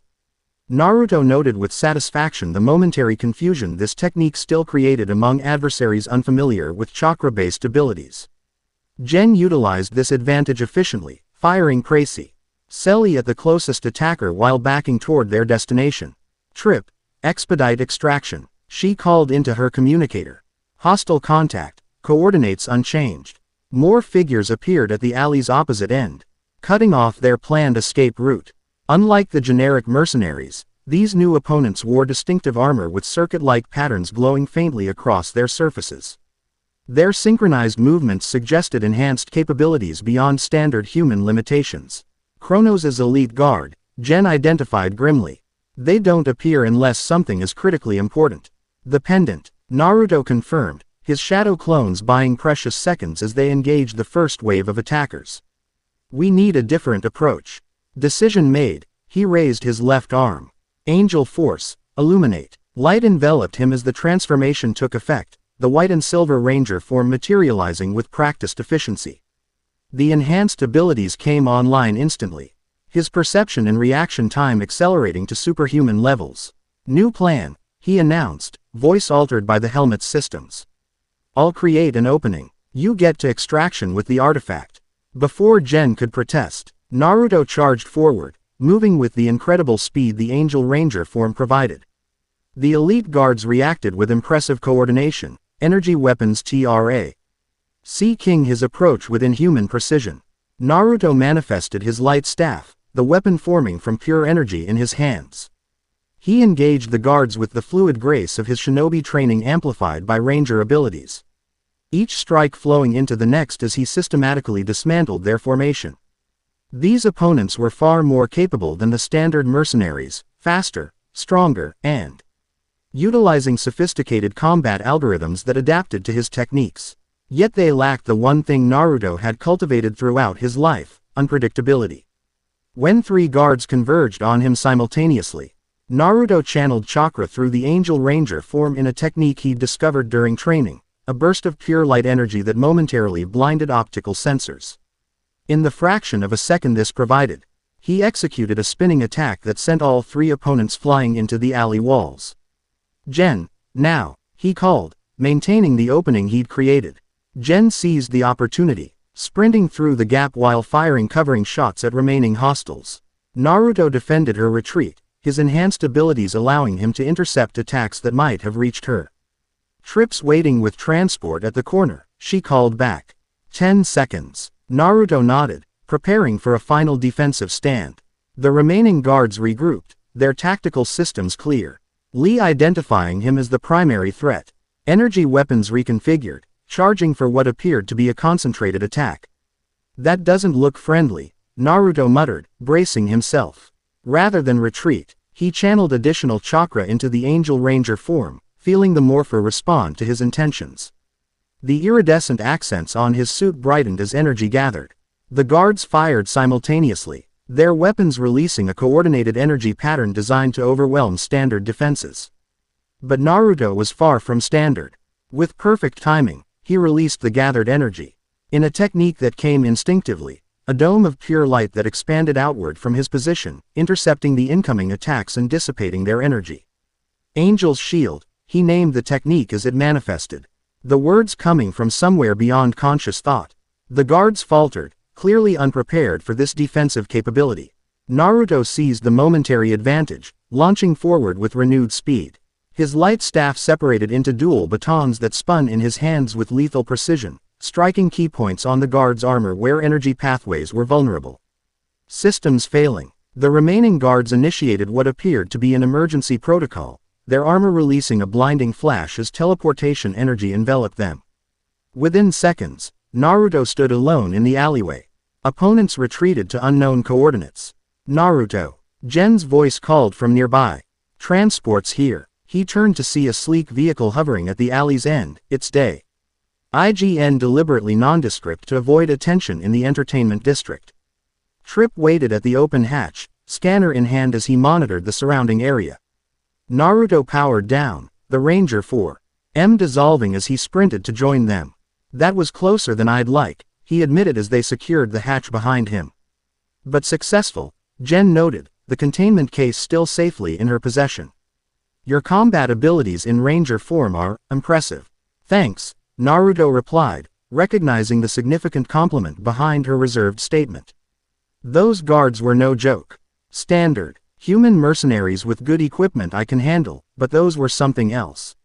Kronos is elite, Trip confirmed grimly, initiating the transport's departure sequence. Cybernetically enhanced operatives with direct neural links to tactical systems. They're rarely deployed, too valuable and too easily identified. Which means Kronos considers this pendant critically important, Gen concluded. Securing the artifact in a reinforced compartment. Important enough to risk exposing his top assets. Or desperate enough, Naruto suggested thoughtfully. Nadira mentioned the dealer seemed eager to sell. What if Kronos' organization has been fractured somehow? Operatives acting independently, assets being liquidated. Speculation without evidence, Gen cautioned, though her expressee on suggested she found the theory plausible, but worth investigating. As the transport accelerated toward Time Force headquarters, Naruto found himself staring at his reflection in the vehicle's tinted window. The angel morpher gleamed softly against his wrist, its presence now feeling less like an accessory and more like an extension of himself. The new ability he'd manifested, Angel's Shield, had emerged naturally in the moment of need, suggesting depths to the morpher's capabilities that remained undiscovered. You're adapting to it quickly, Gen observed, following his gaze. It feels like it's adapting to me too, Naruto replied. Each time I transform, the connection gets stronger, more intuitive. That aligns with historical accounts of Ranger powers, Trip noted. The bond between morpher and wielder strengthens through use and shared experience. Naruto nodded absently, his thoughts turning to the pendant they'd recovered. If this fragment of the devil morpher possessed similar adaptive qualities, then whoever ultimately wielded it would develop comparable connections. The implications of such power in Kronos' hands, or in his own, if the prophecy's mention of wielding both light and shadow proved literal, were simultaneously fascinating and terrifying. We should reach headquarters in approximately 7 minutes, Trip announced, interrupting Naruto's reflections. Commander Chen has ordered immediate secure containment for the artifact. An extensive debriefing, no doubt, Gen added with resigned familiarity. Looking forward to explaining how we ended up in a firefight with Kronos' elite guards after making an unauthorized arrangement with a reformed criminal, Naruto commented dryly. Despite the tension of their situation, Gen's lips quirked in brief amusement. I've had worse debriefings. Really? Do tell, Naruto encouraged, genuinely curious about this glimpse of her professional history. Classified, she replied automatically, then seemed to reconsider. Though the incident with the temporal displacement of an entire Renaissance festival into the middle of Time Force Academy graduation might qualify. Trip made a sound suspiciously like suppressed laughter. That report took 3 weeks to complete. The cultural contamination assessment alone was longer than most mission dossiers, especially explaining how a troop of Historically inaccurate jugglers ended up performing for the High Council, Jen added, a genuine smile breaking through her professional composure. Naruto found himself grinning in response, enjoying this rare moment of camaraderie amid their otherwise serious circumstances. These brief human connections, shared humor, mutual respect earned through crisis, felt precious in this strange world where everything else remained unfamiliar. The moment ended as their transport approached Time Force headquarters, the building's imposing architecture visible through the forward viewport. Security protocols engaged automatically, the vehicle's systems communicating with defense networks to verify their identities and clearances. Back to business, Jen noted, professional mask settling back into plaque. As she secured the artifact for transfer. Remember, detailed reporting but minimal speculation during debriefing. Commander Chen prefers facts separated clearly from interpretation. Got it, Naruto acknowledged. Just the life-threatening parts, hold the existential questions. Commander Chen's expression remained impassive as she examined the pendant, now secured in a specialized containment field within Time Force's high-security research laboratory. Amara circled the artifact, scanning it from multiple angles while maintaining careful distance. The energy signature is unmistakable, Amara confirmed. Reviewing data streams. This is definitely connected to the Devil Morpher, though it appears to be a key fragment similar to the crystal associated with the Angel Morpher. Not the complete morpher itself. Chen clarified, looking to Jen and Naruto for confirmation. Correct, Commander, Jen reported formally. According to Nadira, it was recovered from excavations in He Angel Grove ruins and sold through antiquities channels. Nadira, Chen repeated, the name carrying complex undertones. Explain your decision to involve her in this investigation. Jen stood at attention, accepting responsibility without hesitation. The artifact was in her possession when we located it. Given the tactical situation and her willingness to cooperate, I made a field decision to establish limited information sharing in exchange for access to her network of contacts who might have knowledge of the complete Devil Morpher's location. Chen's gaze remained steady, evaluating this explanation without immediate comment. Finally, she nodded once. Unconventional, but potentially useful given the circumstances. Nadira's connections extend into communities Time Force cannot easily penetrate. The lack of reprimand surprised Naruto, who had expected a more rigid response based on his previous interactions with the commander. Chen continued to defy simple categorization, ICT regarding protocol yet pragmatic when situations demanded flexibility. The pendant's acquisition pattern suggests fragmentation of Kronos' organization, Chen continued, moving to the central display where data from both morphers was being compared. Intelligence has noted increased independent activity from previously coordinated cells, possibly indicating internal conflict or resource limitations. That aligns with our observations during the recovery operation, Jen agreed. The deployment of elite guards for a relatively straightforward interception suggests either critical importance or limited available assets. Or both, Naruto added, earning a sharp glance from Chen that he met without flinching. The Angel Morpher responds to the pendant. They're connected beyond just being artifacts from the same era. Finding one piece could make locating others easier. Doctor, call it, Chen prompted, looking to the scientist for confirmation. Amara nodded, manipulating the display to show resonance patterns between the two recovered artifacts. The energy signatures show harmonic relationship, almost like communication. With both the crystal and pendant in our possession, we might be able to establish a tracking system for locating the complete morphers. Implement that immediately, Chen ordered. Priority access to whatever resources you require. As Amara acknowledged the directive and began detailed scanning procedures, Chen turned her attention back to Naruto. The report mentions you manifested a new defensive capability during the engagement. Describe it. Angel's Shield, Naruto replied, the name still feeling strange on his tongue. It created a dome of energy that neutralized incoming attacks. I didn't consciously design it, the knowledge of how to execute the technique simply appeared when needed. Intuitive access to advanced functions, Amara noted without looking up from her work. The morpher is integrating with his neural pathways at an accelerated rate. Is that safe? Jen asked, concern evident beneath her professional tone. Unknown, Amara admitted. There are no modern precedents for ancient morpher technology bonding with a wielder from another dimension. The integration appears stable thus far, but continued monitoring is essential. Chen studied Naruto with renewed intensity. Any adverse effects, disorientation, unusual thought patterns, lapses in memory or awareness? Nothing like that, Naruto assured her. If anything, it feels increasingly natural, like the morpher is becoming an extension of my existing abilities rather than something foreign. Which aligns with the prophecy's suggestion that you are meant to wield these powers, Amara pointed out. The integration efficiency exceeds any documented cases in Ranger history. Promising but concerning, Chen concluded. Accelerated bonding could indicate either perfect compatibility or aggressive technological override of natural neural architecture. You think it might be changing me? Naruto asked, the possibility having not occurred to him previously. All Ranger technology influences its wielders to some degree, Chen explained. The question is whether this influence remains within acceptable parameters or represents something more fundamental.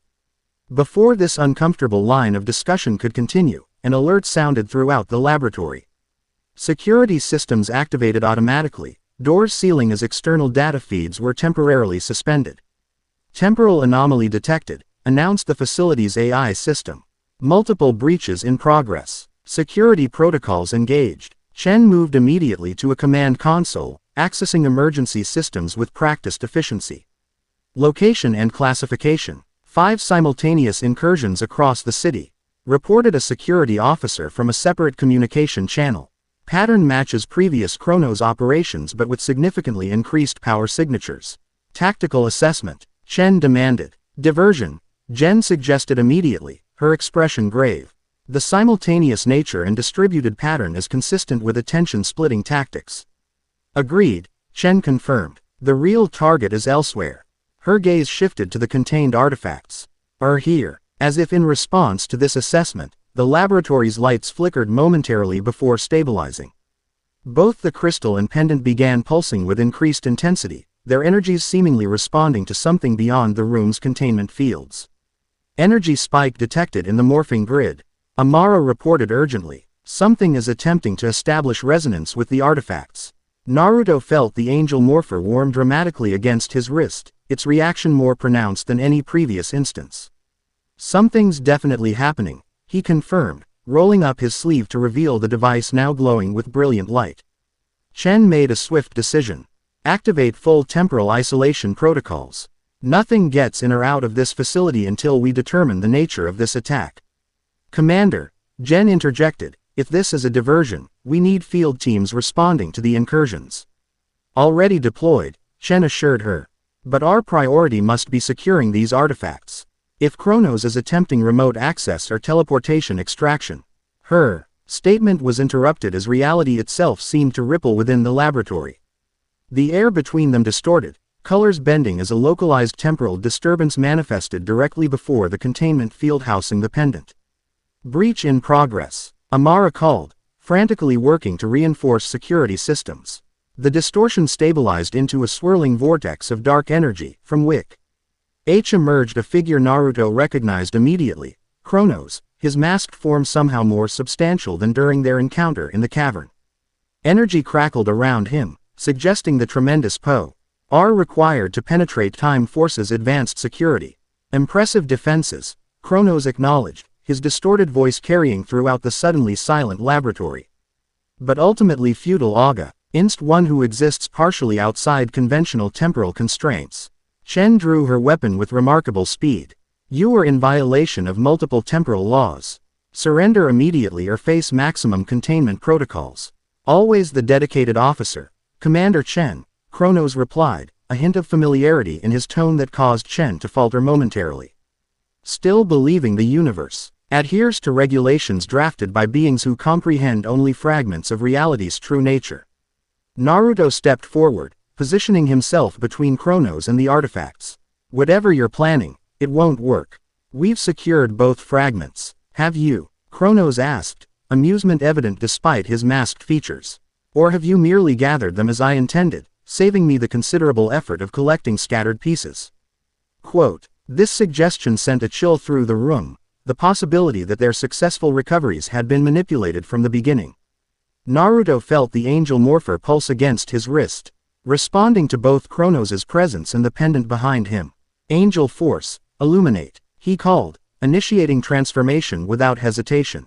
Light enveloped him as the ranger form manifested, enhanced abilities coming online instantly. Simultaneously, Jen activated her own morpher, transforming into the pink time force ranger beside him. Together they read a formidable barrier between Kronos and his objective. The angel ranger, Kronos observed, studying Naruto's transformed state. The legends hardly do justice to the reality. That power suits you, Naruto Uzumaki, a perfect vessel for light's purest expression. What do you want? Naruto demanded, manifesting his light staff in preparation for combat. The same thing you seek, ultimately, Kronos replied cryptically. Balance, restoration, the proper flow of time and dimension restored after catastrophic interference. He gestured toward the pendant. That fragment represents one step toward necessary correction. You're not taking it, Jen stated firmly, her own weapon trained on the intruder. I don't need to, Kronos countered. Its purpose is already fulfilled. Before anyone could question this statement, both artifacts, the crystal and pendant, began resonating with increasing intensity, their energies somehow bypassing containment fields to interact directly. Symbols illuminated across their surfaces, ancient writing that shifted and flowed like living things. What's happening? Chen demanded, looking to Amara for explanation. They're communicating, the scientist realized, watching her instruments with growing alarm. Exchanging data, coordinates, location protocols, Kronos confirmed with evident satisfaction. The fragments know where their holes reside. They always have, waiting only for proximity to synchronize their knowledge. The implications landed with devastating clarity. Time Force had inadvertently provided exactly what Kronos needed, bringing both fragments together to reveal the locations of the complete morphers. That's impossible, Chen insisted. Our containment fields block all external transmissions. Conventional transmissions, yes, Kronos agreed. But these artifacts operate on principles that predate your understanding of temporal physics. They exist simultaneously across multiple dimensional planes. Your containment affects only their physical manifestation in this reality. As if to demonstrate this claim, both artifacts suddenly projected beams of light, one brilliant white, one deep crimson, that intersected in the center of the laboratory to form a three-dimensional map of Earth with 2 points brightly illuminated. The angel morpher, Kronos identified, indicating the white marker hovering over what appeared to be Antarctica. Hidden in the last place humans would casually explore, within ruins predating recorded civilization. And the devil morpher? Naruto asked, already suspecting the answer. Closer than you might think, Kronos replied, the red marker pulsing over a location Jen clearly recognized from her sharp intake of breath. The sealed zone, she whispered. It's in the sealed zone. A fitting prison for Shadow's embodiment, Kronos agreed. Locked away in Time Force's own backyard, within the dimensional pocket created to contain temporal anomalies too dangerous to exist in normal space. The laboratory's security system suddenly blared warnings as external communications were forcibly restored. A frantic officer's voice cut through. Commander. The incursions were diversions as suspected. A major breach has been detected at the sealed zone perimeter. Something's attempting to break through from inside. Chen's expression hardened with cold fury as she realized the full scope of Kronos' plan. The pendant was bait. You wanted us to recover it, to bring it here. Perceptive as always, Commander, Kronos acknowledged. The fragments needed proximity to activate their location protocols. Meanwhile, the diversions thin your defensive resources precisely when the devil morpher attempts to escape its long imprisonment. Why tell us this? Naruto demanded, grip tightening on his weapon. Why reveal your plan when we could stop you? Because, Twilight Ranger, Kronos replied, using the prophesied title deliberately, you cannot stop what has already been set in motion. The devil morpher will break free, it has waited millennia for this moment. The only question is who will claim it when it emerges. The holographic map suddenly collapsed as both artifacts ceased their projection. Simultaneously, the temporal distortion around Kronos began to intensify. Our game advances to its next phase, he announced. The race begins in earnest now. Seek the complete angel morpher in Antarctica's hidden temple, or attempt to contain the devil morpher as it breaks free. You cannot do both simultaneously, choose wisely. Stop him, Chen ordered, firing her weapon at the distortion. Naruto and Gen moved simultaneously to intercept, but Kronos raised a hand, creating a pulse of energy that momentarily immobilized everyone in the laboratory. By the time they recovered, the temporal distortion had collapsed, leaving no trace of the intruder. Security breach contained, the AI system announced unhelpfully. Temporal isolation protocols disengaged. Chen immediately activated emergency communications. All available units to the sealed zone. Priority Alpha containment protocols. Nothing gets in or out. As the laboratory erupted into frantic activity, Naruto powered down, the ranger form dissolving to reveal his troubled expression. He wanted this, he stated with certainty. Every step has been calculated. But to what end? Gen asked, similarly returning to her normal form. If the prophecy is accurate, you're meant to wield both morphers as the Twilight Ranger. Why would Kronos facilitate that? Unless he doesn't believe I'm truly the one, Naruto suggested, or unless the prophecy itself has been misinterpreted. Chen rejoined them after issuing a series of rapid orders. Speculation can wait. We have confirmed breach attempts at the sealed zone and must respond immediately.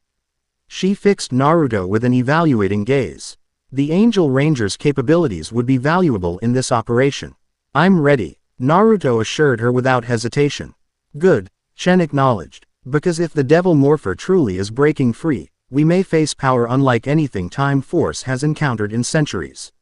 She turned to Gen. Officer Scotts, assemble a specialized team immediately.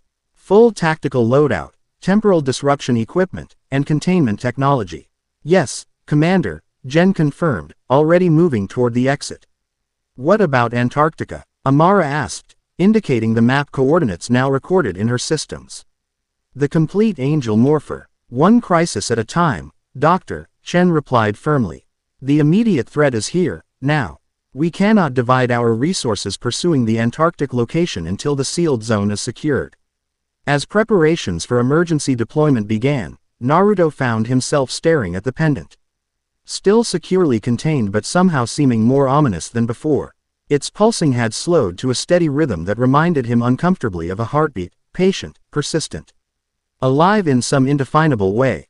The angel morpher on his wrist responded with its own subtle pulse, a counterpoint to the pendant's rhythm. Together they created a pattern, a harmony of opposition that seemed to whisper of balance yet unrealized.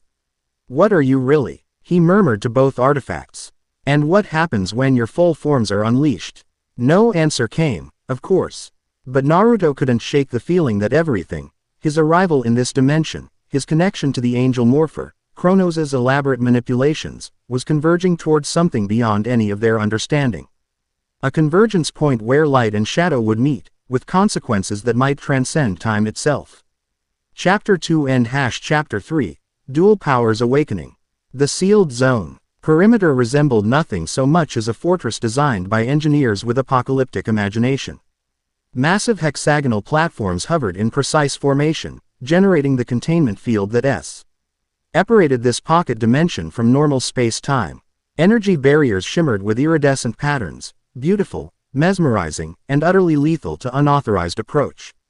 Naruto had never seen technology so advanced yet so primal in its purpose, to contain what must never escape. Impressive, he murmured as their transport vessel approached the security checkpoint. This place makes Anbu headquarters look like a playground fence. Quote, Gen, seated beside him in full tactical gear, nodded grimly. The sealed zone was created after the temporal wars. Some technologies, entities, and anomalies proved too dangerous to destroy but equally dangerous to leave accessible.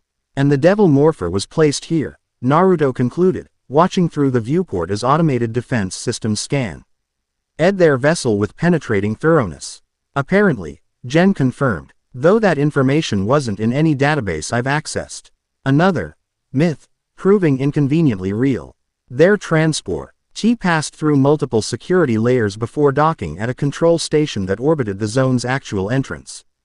Commander Chen had already arrived, coordinating response teams with characteristic efficiency. The command center hummed with tense activity, officers monitoring containment field integrity, tactical teams preparing specialized equipment, and scientists analyzing energy fluctuatio.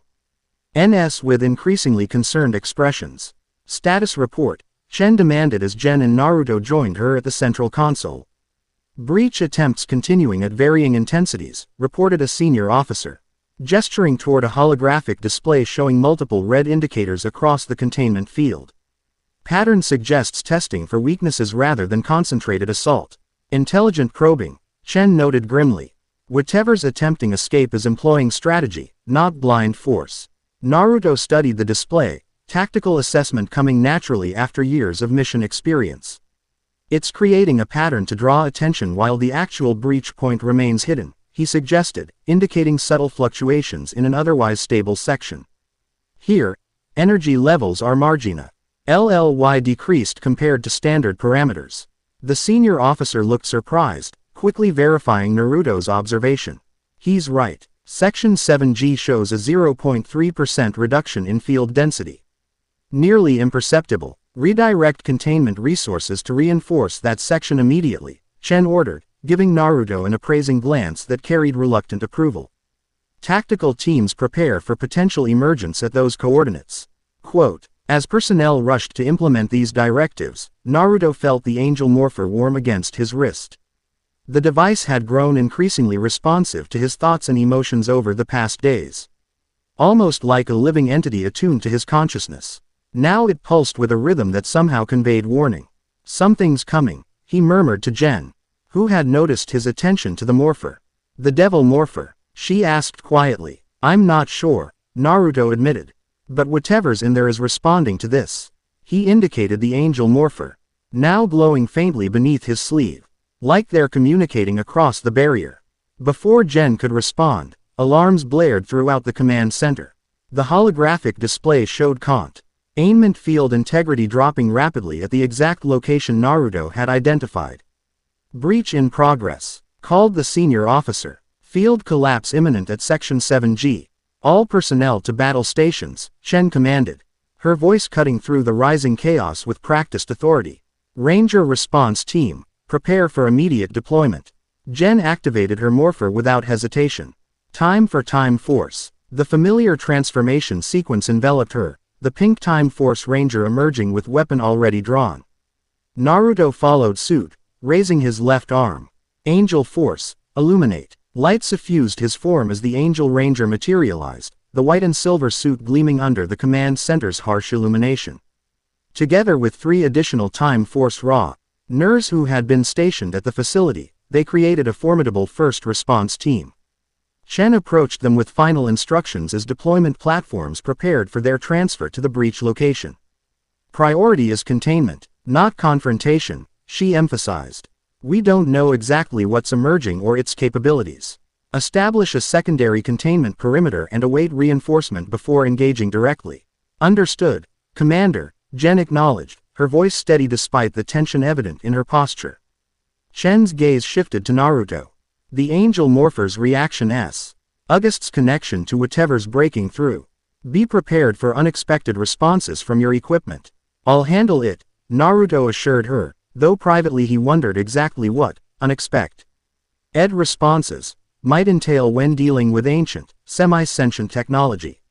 The deployment platform activated, teleporting the Ranger team directly to the breach coordinates. They materialized on one of the massive hexagonal structures that generated the containment field, now visibly failing as reality itself seemed to tear open before them. The breach resembled a wound in space-time, jagged edges of distorted reality peeling back to reveal absolute darkness beyond. Not the darkness of night or shadow, but an absence more fundamental, a void that seemed to consume light itself. From this impossible aperture came a cold that transcended physical sensation, reaching into the mind with fingers of ancient malevolence. Establish perimeter, Jen ordered, the other Rangers moving immediately to strategic positions around the breach. Naruto stepped forward cautiously, the angel morpher now pulsing rapidly against his wrist. The suit's enhanced sensors detected energy patterns beyond no RMAL perception, currents of power flowing around and through the breach like blood through veins. Something was using the rupture as a conduit, directing power with methodical precision to widen the opening. Whatever's coming through, it's doing so deliberately, he reported. Controlled application of force rather than random escape attempts.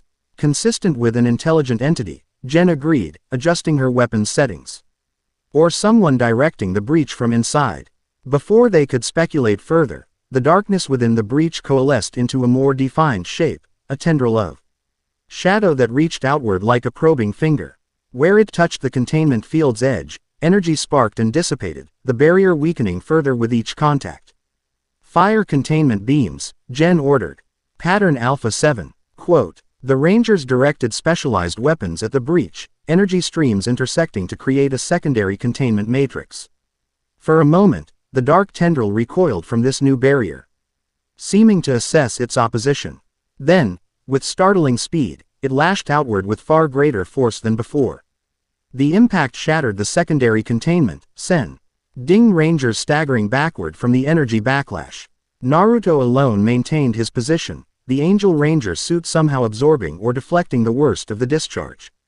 That didn't work, he observed unnecessarily, manifesting his light staff as the breach widened further.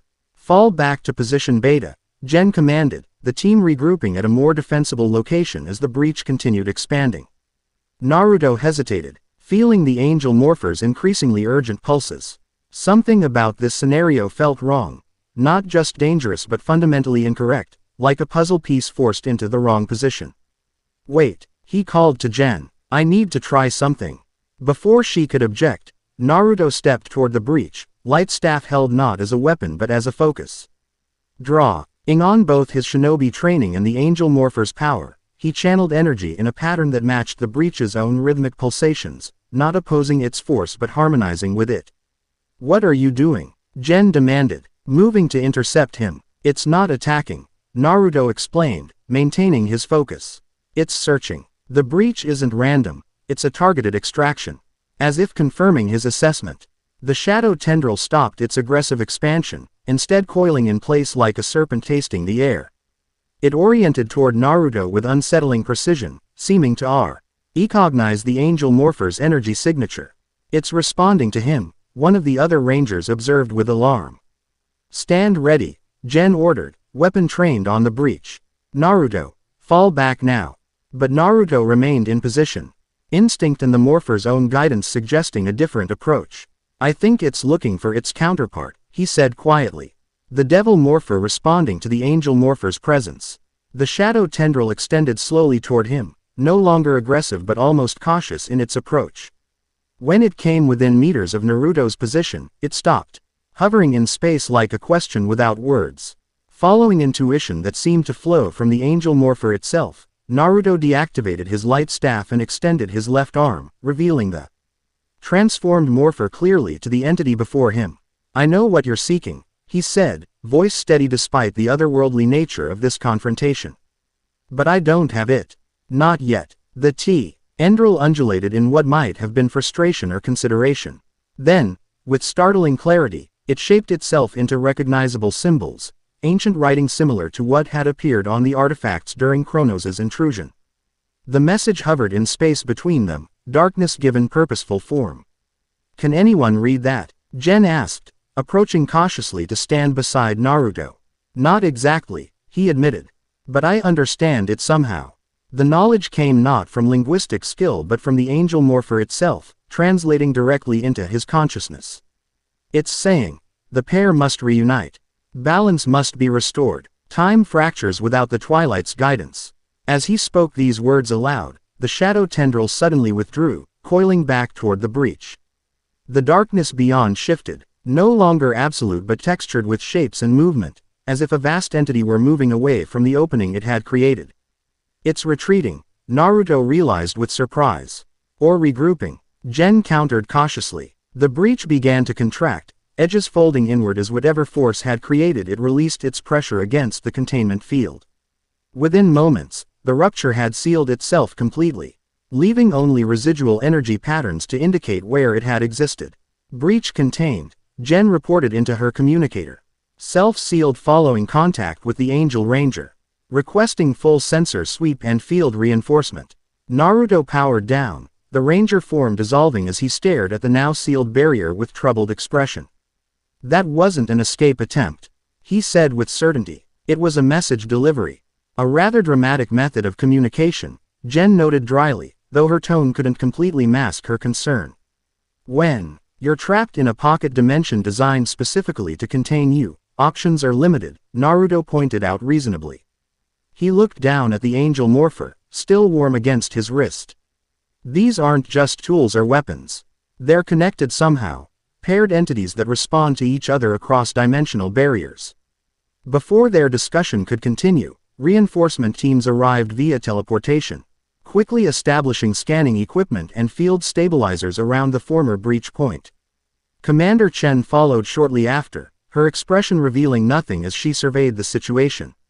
Report, she demanded concisely. Jen provided a detailed account of the incident while Naruto remained thoughtful, his attention still partially focused on the angel morpher's continuing subtle pulses. When Jen concluded her report with the self-sealing of the breach, Chen turned her piercing gaze to Naruto. You believe this was communication rather than escape, she stated. Neither question nor acceptance in her tone. Yes, Naruto confirmed simply. Whatever's contained here, whether the devil morpher itself or something connected to it, recognized the angel morpher and responded specifically to its presence. Quote, with a message about balance and the Twilight's guidance, Chen noted, her expression calculating. Consistent with the prophecy fragments. Too consistent, Naruto suggested, voicing suspicion that had been growing since Kronos' intrusion. Almost as if everything is being deliberately arranged to fulfill specific interpretations of those prophecies. Chen's eyes narrowed slightly, the first indication that his comment had struck a meaningful chord. An interesting theory, one that merits further investigation. She turned to address the full response team. Maintain maximum security protocols. I want continuous monitoring of the entire containment field and immediate notification of any fluctuations, no matter how minor. As personnel moved to implement these orders, Chen gestured for Naruto and Jen to follow her to a more private section of the platform. Your handling of this situation was unconventional but effective, she acknowledged once they were alone. Surprising Naruto with what amounted to significant praise by her standards. However, it raises concerning implications about the nature of these morphers and their potential influence on their wielders. You think the angel morpher was controlling my actions? Naruto asked, immediately rejecting the notion. That's not what happened. It provided information, insight, but the decisions were mine. Perhaps, Chen allowed, neither agreeing nor dismissing his claim. But the line between guidance and manipulation can be exceptionally thin when dealing with technology designed to interface directly with consciousness. Commander, Jen interjected diplomatically, regardless of interpretation, this incident confirms the devil morpher's presence within the sealed zone and its apparent ability to affect containment fields from inside, capabilities we need to address immediately.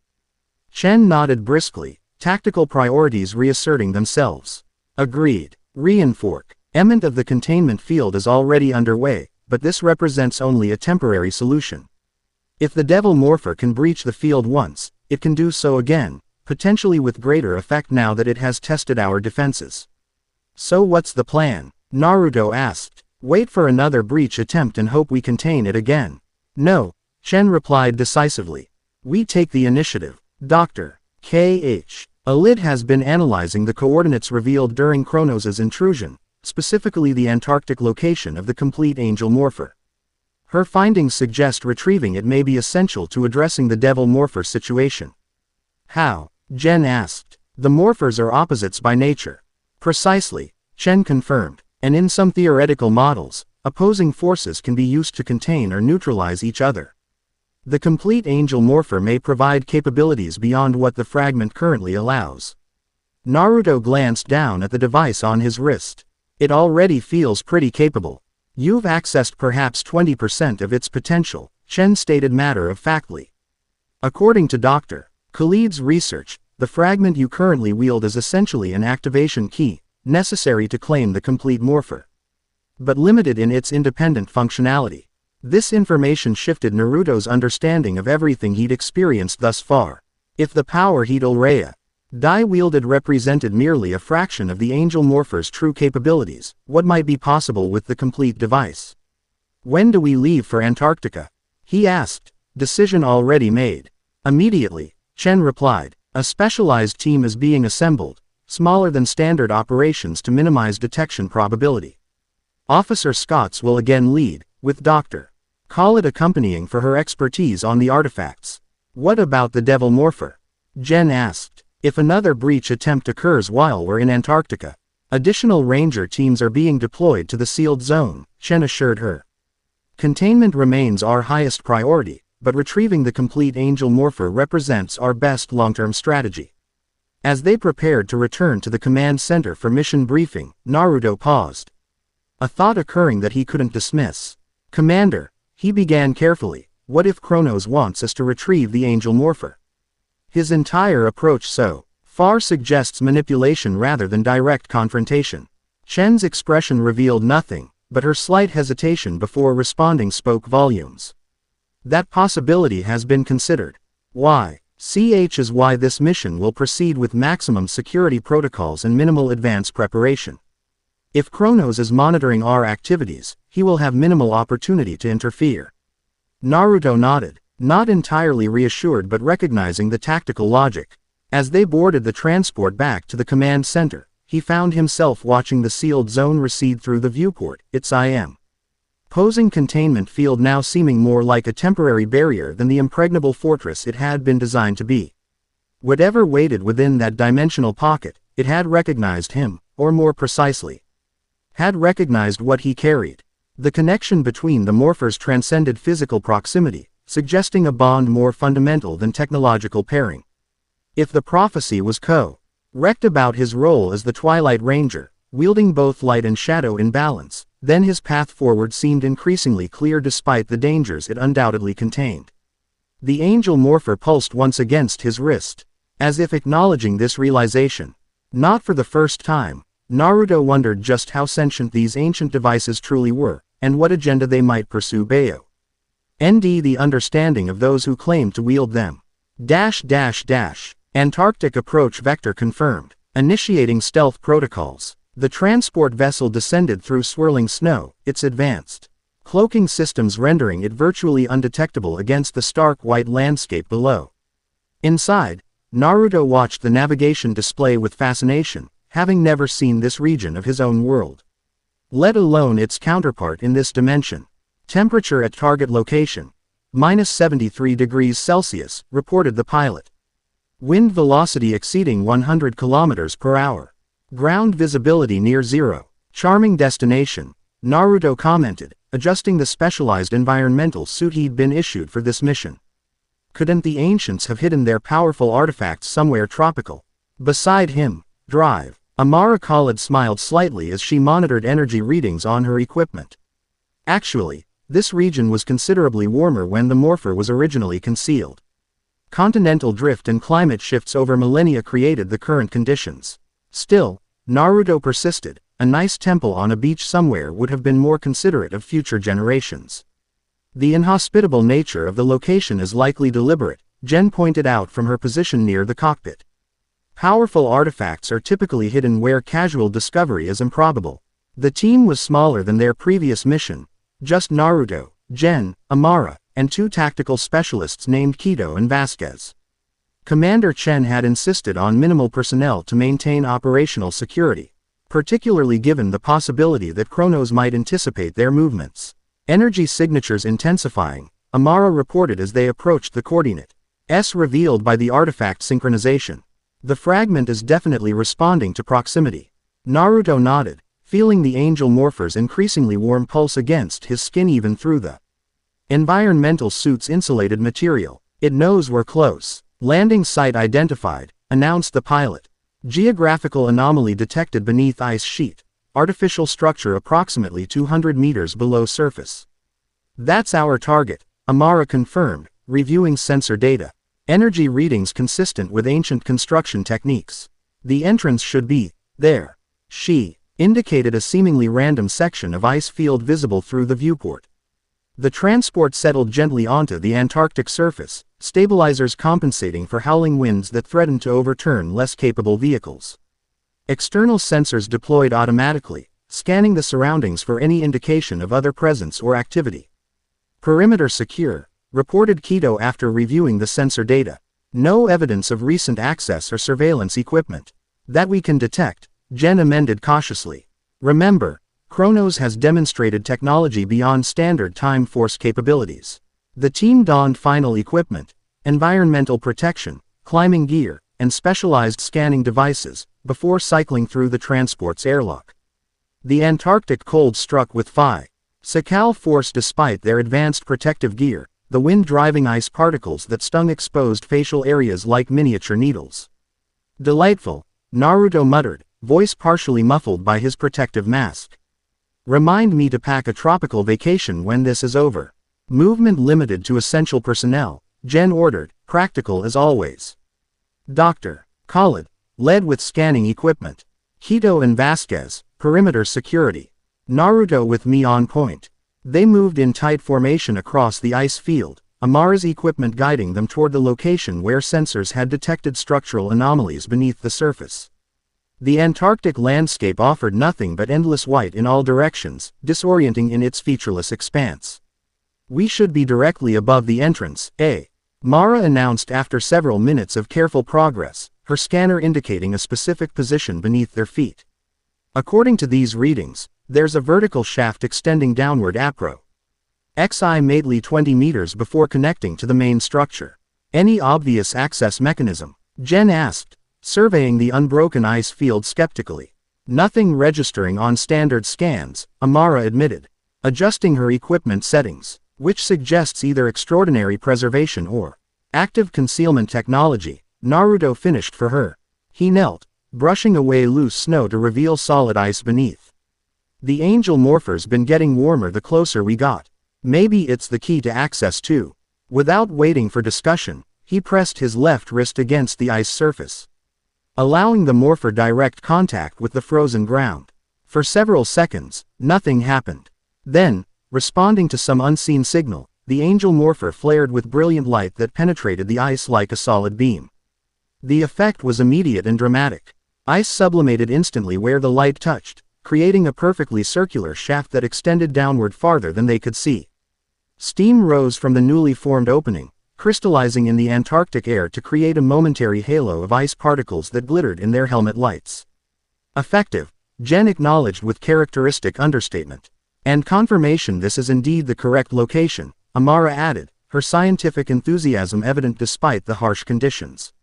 The morpher's interaction with the site's security systems indicates designed compatibility. Keto deployed scanning probes into the shaft, monitoring structural integrity and atmospheric conditions before confirming, shaft stable. Internal temperature significantly warmer than surface. Breathable atmosphere detected approximately 15 meters down. Descent formation alpha, Jen decided after reviewing the data. Secure lines, 5-meter intervals. Maintain communication protocols throughout. They deployed climbing equipment efficiently, Vasquez taking first position to secure their descent path. The shaft proved to be smoother than natural ice formations would allow, its walls showing subtle patterns that became more pronounced as they descended beyond the natural ice layer into what was clearly artificial construction. These markings, Amara noted as they passed a particularly elaborate section, match fragments documented in the temporal archives. Logographic writing system with multidimensional semantic properties. Meaning, Naruto asked, focusing more on secure footing than archaeological significance. The same symbol can convey different meanings depending on the observer's perspective and timeline position. Amara explained, it's a writing system designed for beings who experienced time non-linearly. The morpher creators, Jen concluded, connecting the evidence. Most likely, Amara confirmed. Which makes this site considerably more significant than merely a storage location. This may be an actual outpost of their civilization. They reached the shaft's bottom to find themselves in a large circular chamber carved from stone far older than the ice sheet above. The architecture defied easy categorization, simultaneously ancient and advanced, with flowing organic lines that incorporated crystalline structures emanating soft light. The temperature here was surprisingly comfortable, requiring only minimal environmental protection. Power systems still functioning after millennia.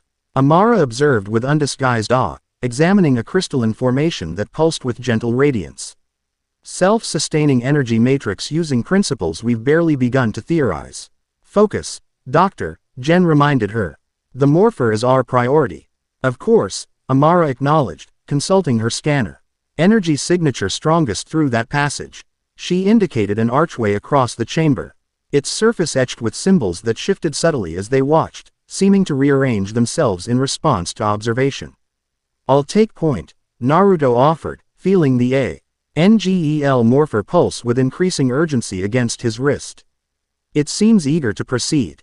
Cautiously, Jen emphasized, artifact repositories typically incorporate security measures. They moved the archway into a corridor that curved gently downward, the crystalline illumination brightening in response to their presence. More symbols lined the walls, no longer static but flowing like liquid, reforming into new patterns as they passed. It's scanning us, Amara realized, watching the symbols, movement. Assessing intent or identity. Is that good or bad? Naruto asked, maintaining alert vigilance despite the seemingly non-threatening environment. Depends entirely on whether we meet the criteria it's programmed to accept, Amara replied honestly. The corridor opened into a second, larger chamber dominated by a central dais. Unlike the previous spaces, this room featured distinctly different architectural elements on opposing sides, one area characterized by flowing, organic forms bathed in warm light.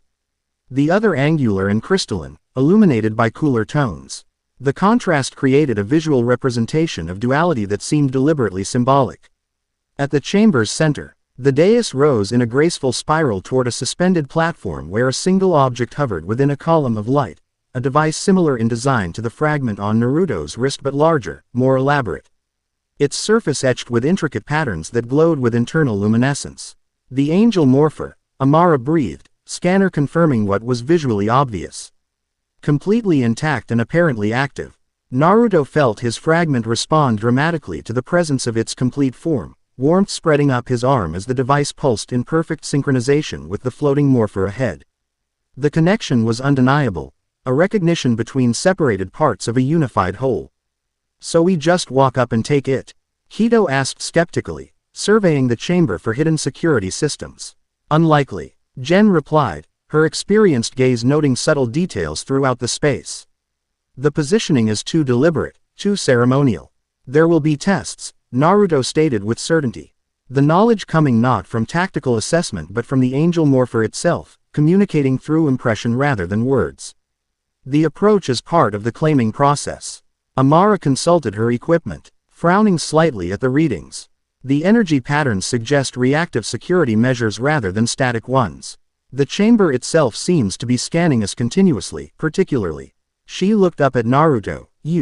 Makes sense, he acknowledged. If the morpher chooses its wielder, it needs to evaluate candidates somehow. How do we proceed? Jen asked, addressing both Amara's scientific expertise and Naruto's intuitive connection to the fragment. I need to approach alone, Naruto said after a moment's consideration. The fragment is suggesting that multiple presences would confuse the assessment protocols. Jen looked ready to object on security grounds, but Amara nodded in understanding. That aligns with the energy patterns. The scanning mechanism appears calibrated for individual evaluation. After a moment's hesitation, Jen conceded with characteristic pragmatism. Proceed, but maintain communication. At the first sign of danger, withdraw immediately. Naruto nodded, then stepped forward onto the path leading to the central dais. The moment his foot touched the first section of the spiral approach, the chamber's illumination shifted subtly, light patterns flowing toward him as if drawn by his presence. The fragment on his wrist pulsed more rapidly, its warmth increasing without becoming uncomfortable. He advanced steadily, conscious of both the team watching anxiously behind him and the complete morpher waiting ahead. Each step along the spiral path seemed to trigger subtle changes in the chamber, temperature fluctuations, shifts in illumination. And most notably, alterations in the symbols flowing across surrounding surfaces. Halfway to the central platform, the path ahead suddenly shimmered, reality LF appearing to ripple like disturbed water. From this distortion stepped a figure that caused Naruto to halt in surprise, a perfect mirror image of himself, down to the environmental suit and the fragment on his wrist. "What is this?" he asked aloud, instinctively shifting to defensive posture. The duplicate didn't answer directly, instead speaking in a voice identical to Naruto's but with subtly different inflection. The wielder must know himself truly before claiming the light's power. A test of identity, Amara's voice came through his communication device.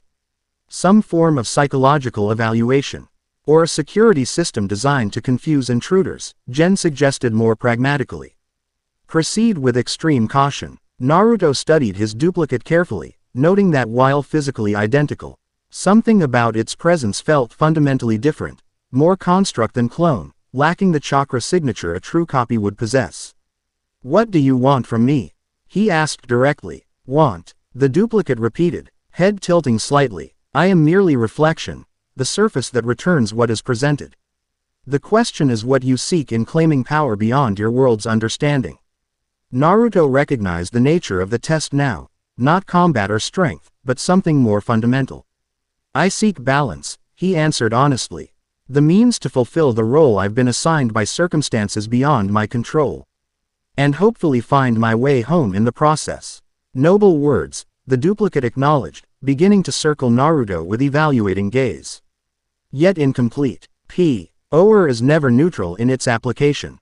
The angel morpher amplifies what already exists within its wielder, magnifying virtues and flaws alike. What exists within you, Naruto Uzumaki, that might become problematic when enhanced? The question struck deeper than Naruto had anticipated, forcing reflection on aspects of himself he typically avoided examining too closely. The duplicate had identified the true nature of this test, not just of worthiness, but of self-awareness. Impulsiveness, he admitted after careful consideration. Tendency to act before fully understanding situations. Emotion. Responses that sometimes override logical assessment. He paused, then added with hard-earned honesty, and anger, not often, but deep when it comes. The Nine Tails may be my partner now, but that partnership was forged through struggle with my own darkness. The duplicate stopped its circling, expression shifting to something almost approving. Awareness of weakness can itself be strength, if accompanied by vigilance. It gestured toward the spiral path ahead. Continue your approach, but remember, the angel morpher responds to intention as much as action. What you truly desire will influence what power you receive. With these cryptic words, the duplicate shimmered and dissolved into particles of light that scattered throughout the chamber before fading entirely. "That was unexpected," Naruto commented, resuming his advance along the spiral path. "But revealing," Amara noted through the communication link. "The security system appears designed to test psychological suitability rather than mere physical capability." Fascinating methodology. "Stay focused," Gen reminded them both. "You're approaching the central platform." Indeed, Naruto had nearly reached the dais where the complete angel morpher hovered in its column of light. From this proximity, he could see details previously invisible. The device was similar to his fragment but more elaborate, its surface covered with intricate patterns that shifted and flowed like living circuitry. At its center gleamed a crystal that pulsed with inner light in perfect rhythm with his heartbeat. As he set foot on the final approach, the chamber's illumination intensified dramatically. The fragment on his wrist began to glow with brilliant radiance, responding to its counterpart's proximity. The air around the hovering morpher shimmered with energy patterns that formed brief, fleeting images, faces, landscapes, symbols that appeared and dissolved too quickly for comprehension. "The temporal signature is fluctuating wildly," Amara reported, voice tight with scientific excitement. "It's cycling through multiple timelines simultaneously, as if searching for something specific. Or someone specific," Naruto thought as he reached the edge of the light column. The complete morpher hung suspended before him, no physical barrier preventing him from simply reaching out to take it. Yet instinct warned that the final step would not be so straightforward.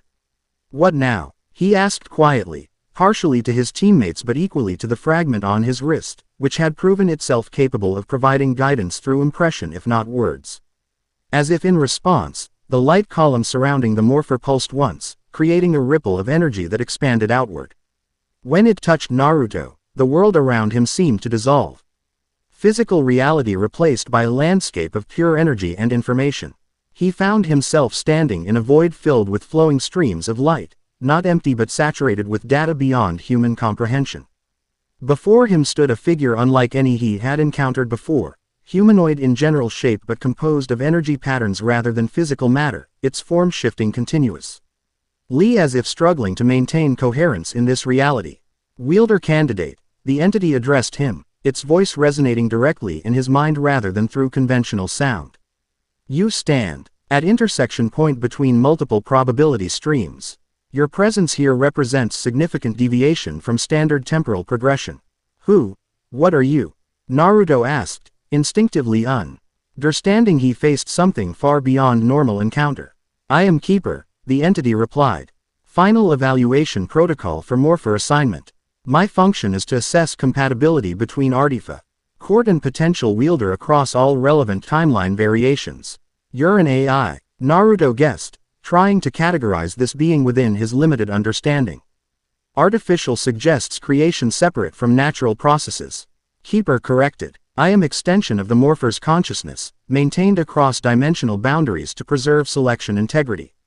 The implications of this street attempt, that the morphers possessed true consciousness rather than merely advanced programming, shifted Naruto's understanding of everything he'd experienced since arriving in this dimension. The morpher is alive, he asked, seeking clarification. Alive by your definition? No. Self-aware with purpose and agency? Yes. Keeper's form stabilized slightly, becoming more distinctly humanoid though still composed entirely of energy patterns. The angel morpher represents one half of a paired consciousness designed to maintain cosmic balance through appropriate wielder selection. And you think I'm that wielder? Naruto concluded.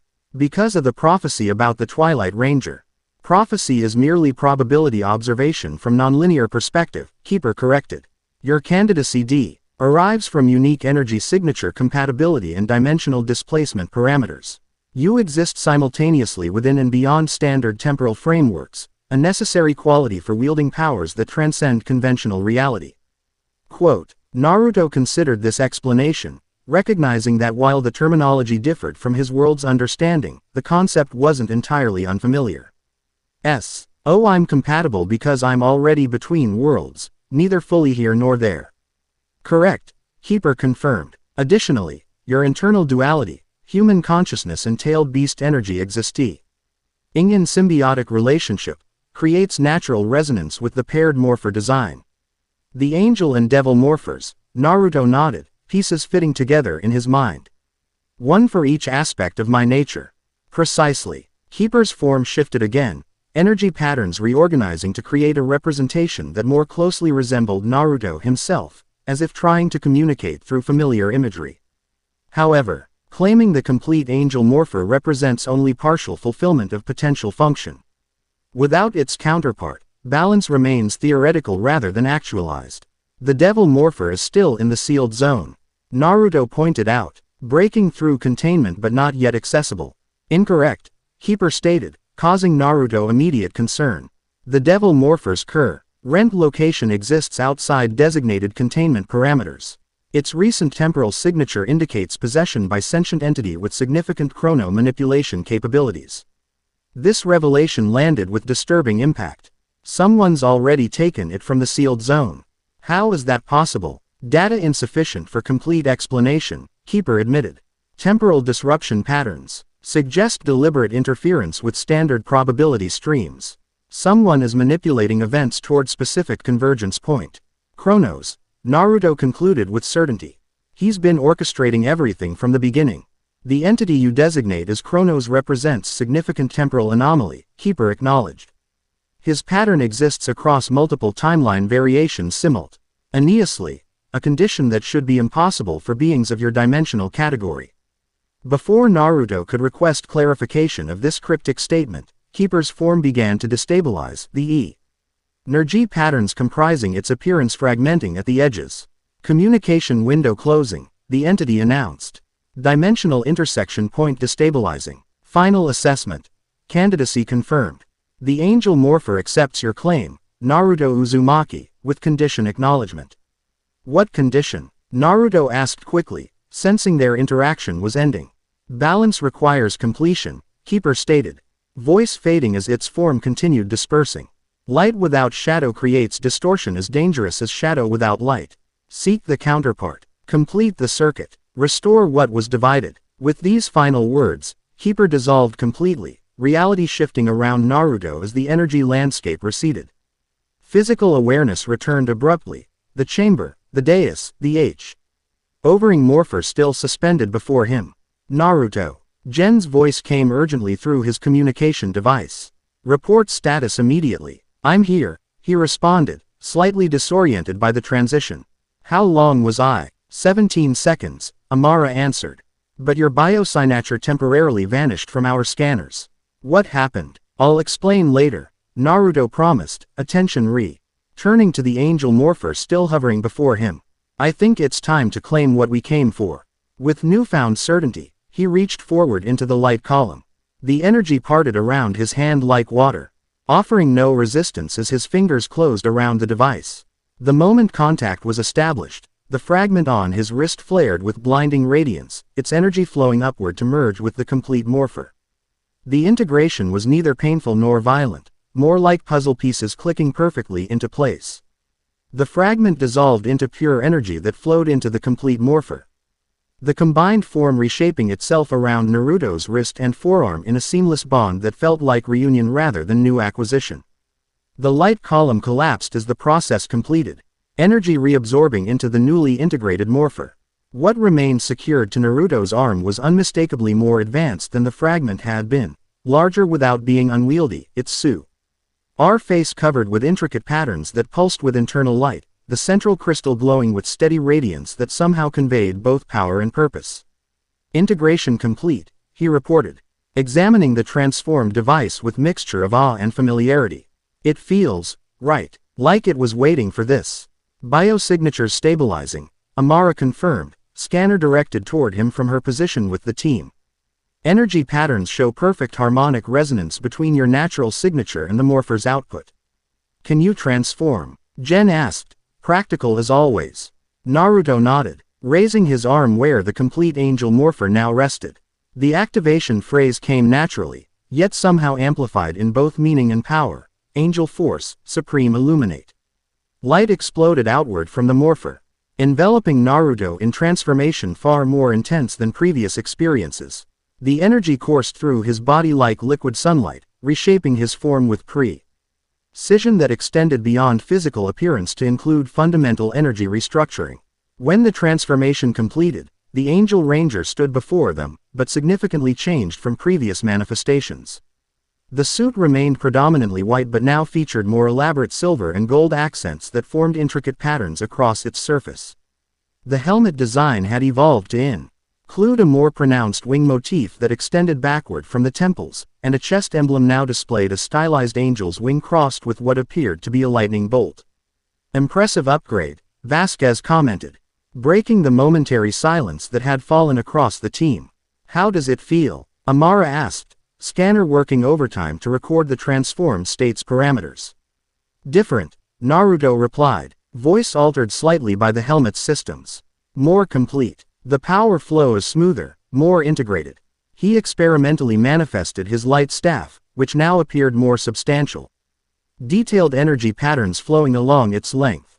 Definitely stronger. The complete morpher appears to have unlocked advanced capabilities, Amara observed, reviewing sensor data.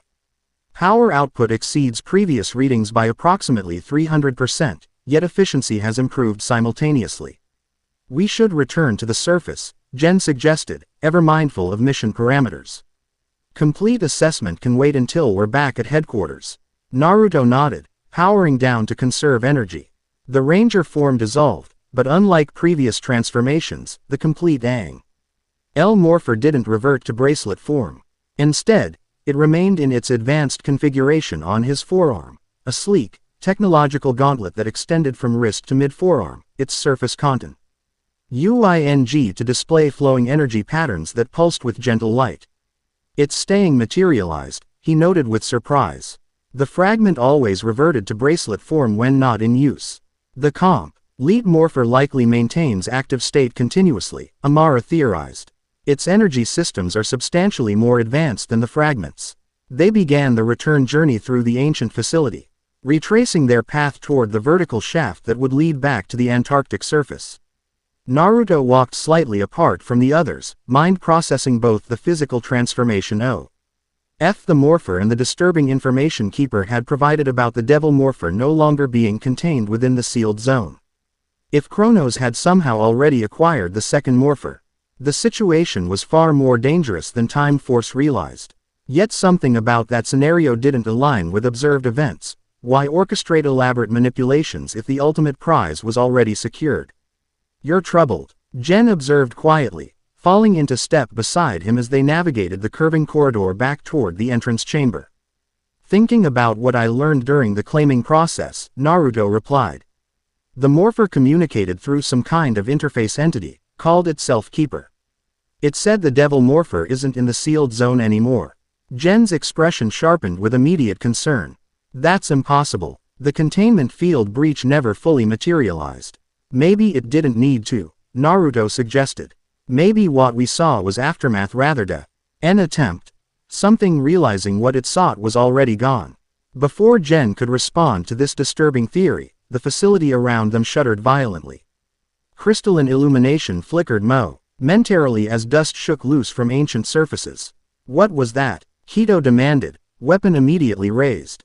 Seismic activity, Vasquez suggested, checking structural integrity with portable scanner. Negative, Amara countered, reviewing her own equipment readings. Energy signature detected at surface level, artificial origin, extremely powerful. We have company, Jen concluded grimly, activating her communicator. Transport vessel, report status immediately. Static answered her call, suggesting communication interference. After several attempts with similar results, she made quick tactical assessment. Proceed to surface with maximum caution. Assume hostile presence and prepare for potential engagement. They moved with increased urgency through the entrance chamber toward the vertical shaft. Kido taking point with scanning equipment to detect any threats ahead.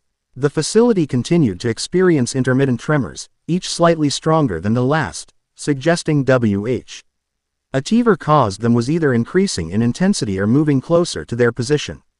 Surface access 50 meters ahead, Kido reported as they reached the shaft base. Atmospheric readings show significant energy disturbance in progress. Kronos, Naruto suggested, the angel morpher pulsing with increased frequency against his forearm as if responding to potential threat. Or his operatives, Jen acknowledged. Our mission wasn't as secure as Commander Chen hoped. They ascended the shaft efficiently using powered climbing equipment, the Antarctic cold increasing noticeably as they approached the surface. When they emerged into the howling blizzard conditions above, visibility had deteriorated significantly, swirling snow reducing sight lines to mere meters despite advanced optical enhancements in their protective gear.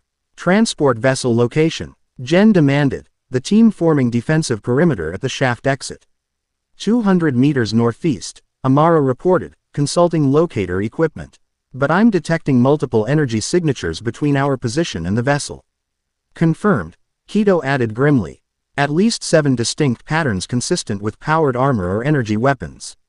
They're blocking our extraction route, Vasquez concluded, checking weapon systems with practiced efficiency. Naruto felt the angel morpher pulse with increasing urgency against his arm. Almost like a heartbeat accelerating in response to danger. Through the swirling snow ahead, faint lights became visible, the distinctive glow of energy weapons or powered systems moving in coordinated formation toward their position. Time to see what this upgraded version can really do, he decided, raising his arm where the complete angel morpher gleamed despite the harsh conditions. Angel Force, Supreme Illuminate. The transformation enveloped him instantly, the advanced ranger form materializing with seamless efficiency. Enhanced sensor systems immediately compensated for the blizzard conditions, allowing him to perceive heat signatures and energy patterns through the visual obstruction of driving snow. 7 hostiles approaching in standard engagement formation, he confirmed. The helmet's systems providing tactical analysis automatically. Kronos' elite guards based on energy signature match. Same as the entertainment district, Jen noted, activating her own morpher. Time for Time Force. Transformed into the Pink Time Force Ranger, she positioned herself to protect Amara while Quito and Vasquez established defensive positions on their flanks. The approaching figures resolved more clearly through the blizzard, the same distinctive armor with circuit-like patterns Naruto had encountered previously, but now supplemented with environmental adaptations for Antarctic conditions. They came prepared for this environment, Naruto observed. This wasn't opportunistic interception, they were waiting for us. Which means Kronos anticipated our mission despite security precautions. Jen concluded grimly. Tactical priority remains reaching the transport vessel. We engage only as necessary to secure extraction. The elite guards advanced steadily through the blizzard. Energy weapons charging with ominous hum audible even through the howling wind. Rather than immediately attacking, they established blockade formation between the team and their transport vessel's location. Surrender the Angel Morpher, commanded the central figure, voice artificially amplified to carry through the storm. Resistance will result in lethal response authorization. Negotiate while I assess options, Jen instructed quietly through their secure communication channel.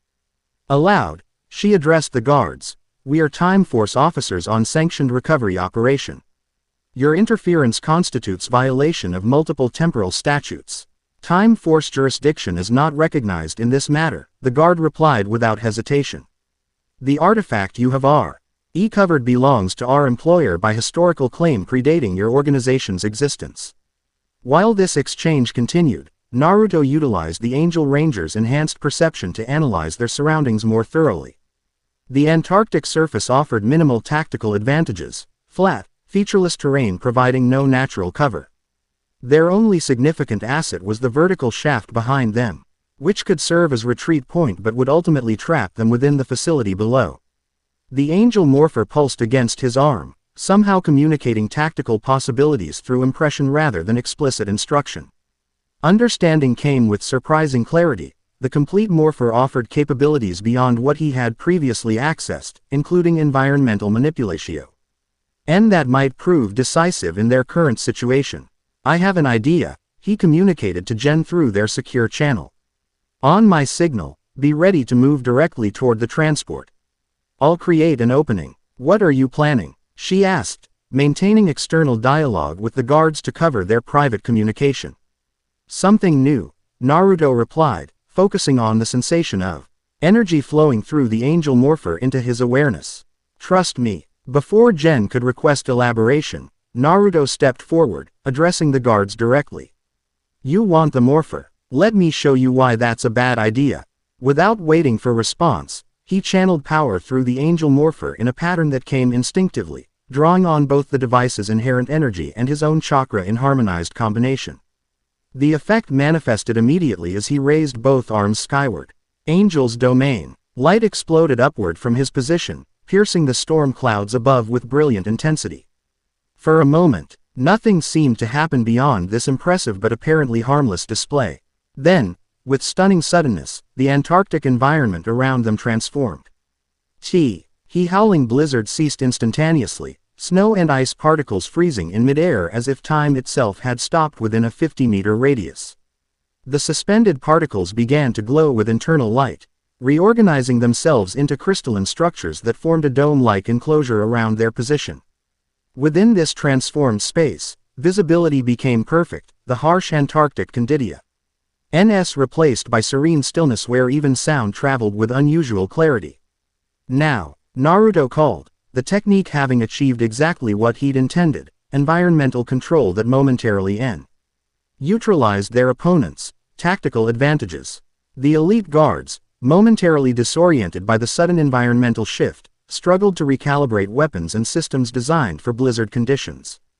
Naruto seized this advantage, manifesting his enhanced light staff and charging forward with speed that left afterimages in his wake. He engaged the central guards directly, the light staff separating into dual weapons that struck with precision at key points on their advanced armor. Systems shorted out as the Angel Ranger's energy disrupted power distribution networks, rendering two guards temporarily immobilized before they could adjust countermeasures. Meanwhile, Jen led Amara, Hito, and Vasquez in coordinated movement toward the transport vessel, using the confusion Naruto had created to bypass the guard formation's flanks. The remaining operational guards attempted to intercept, but found their targeting systems compromised by the crystalline structures floating throughout the transformed environment, each fragment reflecting and refracting energy signatures to create false readings. Approaching transport vessel perimeter, Keto reported through communication channels. Detecting active systems, the ship appears operational despite interference attempts. Secure boarding and prepare for immediate departure, Jen ordered, providing covering fire as Amara and Vasquez advanced. Naruto. Disengagement countdown initiated. 30 seconds to extraction. Naruto acknowledged while maintaining pressure on the elite guards, who had begun adapting to both the environmental manipulation and his attack patterns. Their advanced systems allowed rapid tactical recalibration, a significant advantage that made prolonged engagement increasingly dangerous. Time to end this, he decided, channeling additional power through the Angel Morpher. The enhanced Ranger form responded instantly, energy gathering around his form in visible manifestation of building power.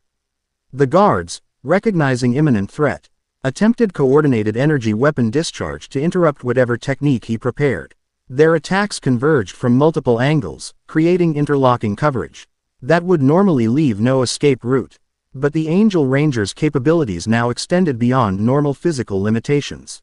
Naruto executed a movement technique that came instinctively with the complete morpher. Not quite teleportation but accelerated displacement that left only a trail of light particles marking his previous position. Reappearing behind the guard formation, he released the gathered energy in concentrated burst. Angel's Judgment. Brilliant light erupted in controlled wave that engulfed the elite guards, their advanced armor offering insufficient protection against energy that targeted systems rather than physical components. One by one, their powered suits failed, control systems resetting as emergency protocols engaged to prevent complete destruction. Naruto. Extraction ready. Jen called through the communication link. Transport preparing for immediate departure.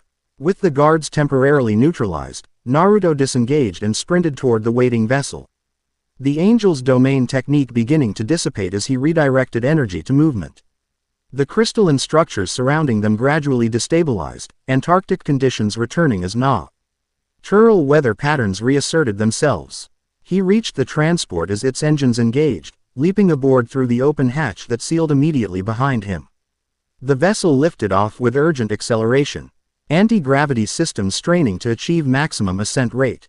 Everyone secure, Jen confirmed as they gained altitude, the elite guards now visible below as diminishing figures against the white landscape. All present, Vasquez reported after quick personnel check. No injuries beyond minor system strain from rapid extraction. Naruto powered down, the Angel Ranger formed solving to reveal his environmental suit once more. The complete morpher remained in its advanced configuration on his forearm, energy patterns flowing across its surface in what seemed almost like pleased satisfaction. That was impressive, Amara acknowledged, scanner already analyzing data recorded during the encounter. The environmental manipulation technique you demonstrated exceeds any documented Ranger capability in our records. It felt natural, Naruto explained, removing his protective helmet as the transport's cabin pressurized for comfortable operation. Like the morpher was, suggesting possibilities and I just had to choose which to implement. The integration between your consciousness and the device appears to be advancing rapidly, Amara noted, both scientific curiosity and slight concern evident in her tone. The response time between thought and manifestation was nearly instantaneous. Is that dangerous? Jen asked directly, removing her own helmet as she joined their conversation.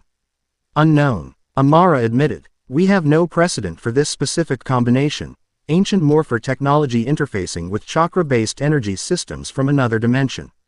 The efficiency is remarkable, but the long-term implications remain theoretical. Naruto glanced down at the morpher, its steady pulsing now feeling like natural extension of his own heartbeat. It doesn't feel dangerous, he offered.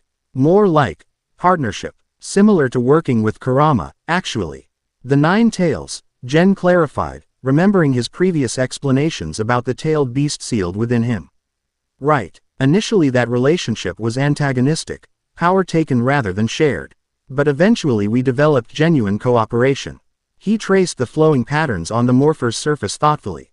This feels similar but accelerated. Like it wants to work with me toward shared purpose. Which aligns with what we know of Ranger technology generally, Amara acknowledged. The morphers were designed to bond with compatible wielders, amplifying their natural abilities and intentions rather than imposing external control. Speaking of intentions, Jen interjected. Returning to immediate tactical concerns, those elite guards were waiting for us. Someone compromised operation security, or predicted our movements based on limited information, Naruto suggested. Kronos has demonstrated considerable knowledge of both Time Force protocols and the morphers themselves. Which raises another question, Jen continued. If they were attempting to prevent us from retrieving the Angel Morpher, why not attack before you completed the claiming process? Their timing suggests they wanted you to secure it first. This observation landed with disturbing implications. Naruto recalled Keeper's warning about manipulation toward specific convergence points, events being orchestrated rather than merely reacted to. Maybe they were under orders to wait, he theorized. Kronos might want me to have this morpher for some reason we don't yet understand. A concerning possibility, Amara agreed. Particularly if the Devil Morpher is indeed no longer contained within the sealed zone as your interface entity suggested. The transport vessel accelerated to maximum speed, breaking through atmospheric layers into trajectory that would return them to Time Force headquarters. Through the viewport, Naruto watched Antarctica recede beneath them, pristine white expanse unmarked save for the small disturbance they had created and then left behind. One objective accomplished. Yet questions multiplied rather than diminished. The complete Angel Morpher now secured to his arm represented both achievement and new complication. Its power substantially exceeded what he had wielded previously. Yet Keeper's warnings suggested it remained only half of what might ultimately be required. If the Devil Morpher truly had already been removed from containment, where was it now? And more importantly, who controlled it? Kronos seemed the obvious answer. Yet something about that scenario didn't align with observed events. The careful manipulation, the precisely timed interventions, all suggested a more complex agenda than mere power acquisition. The Angel Morpher pulsed gently against his forearm, as if acknowledging these concerns without offering immediate answers. Whatever lay ahead, Naruto sensed it would require every capability this newly acquired power could provide, and perhaps abilities he had yet to discover. The Devil Morpher remains securely contained within the sealed zone. All security protocols report nominal function with no evidence of breach or extraction. Commander Chen's statement landed with confusing contradiction to what Narut had learned during his interaction with Keeper. The debriefing room at Time Force headquarters had fallen into tense silence as team members exchanged uncertain glances.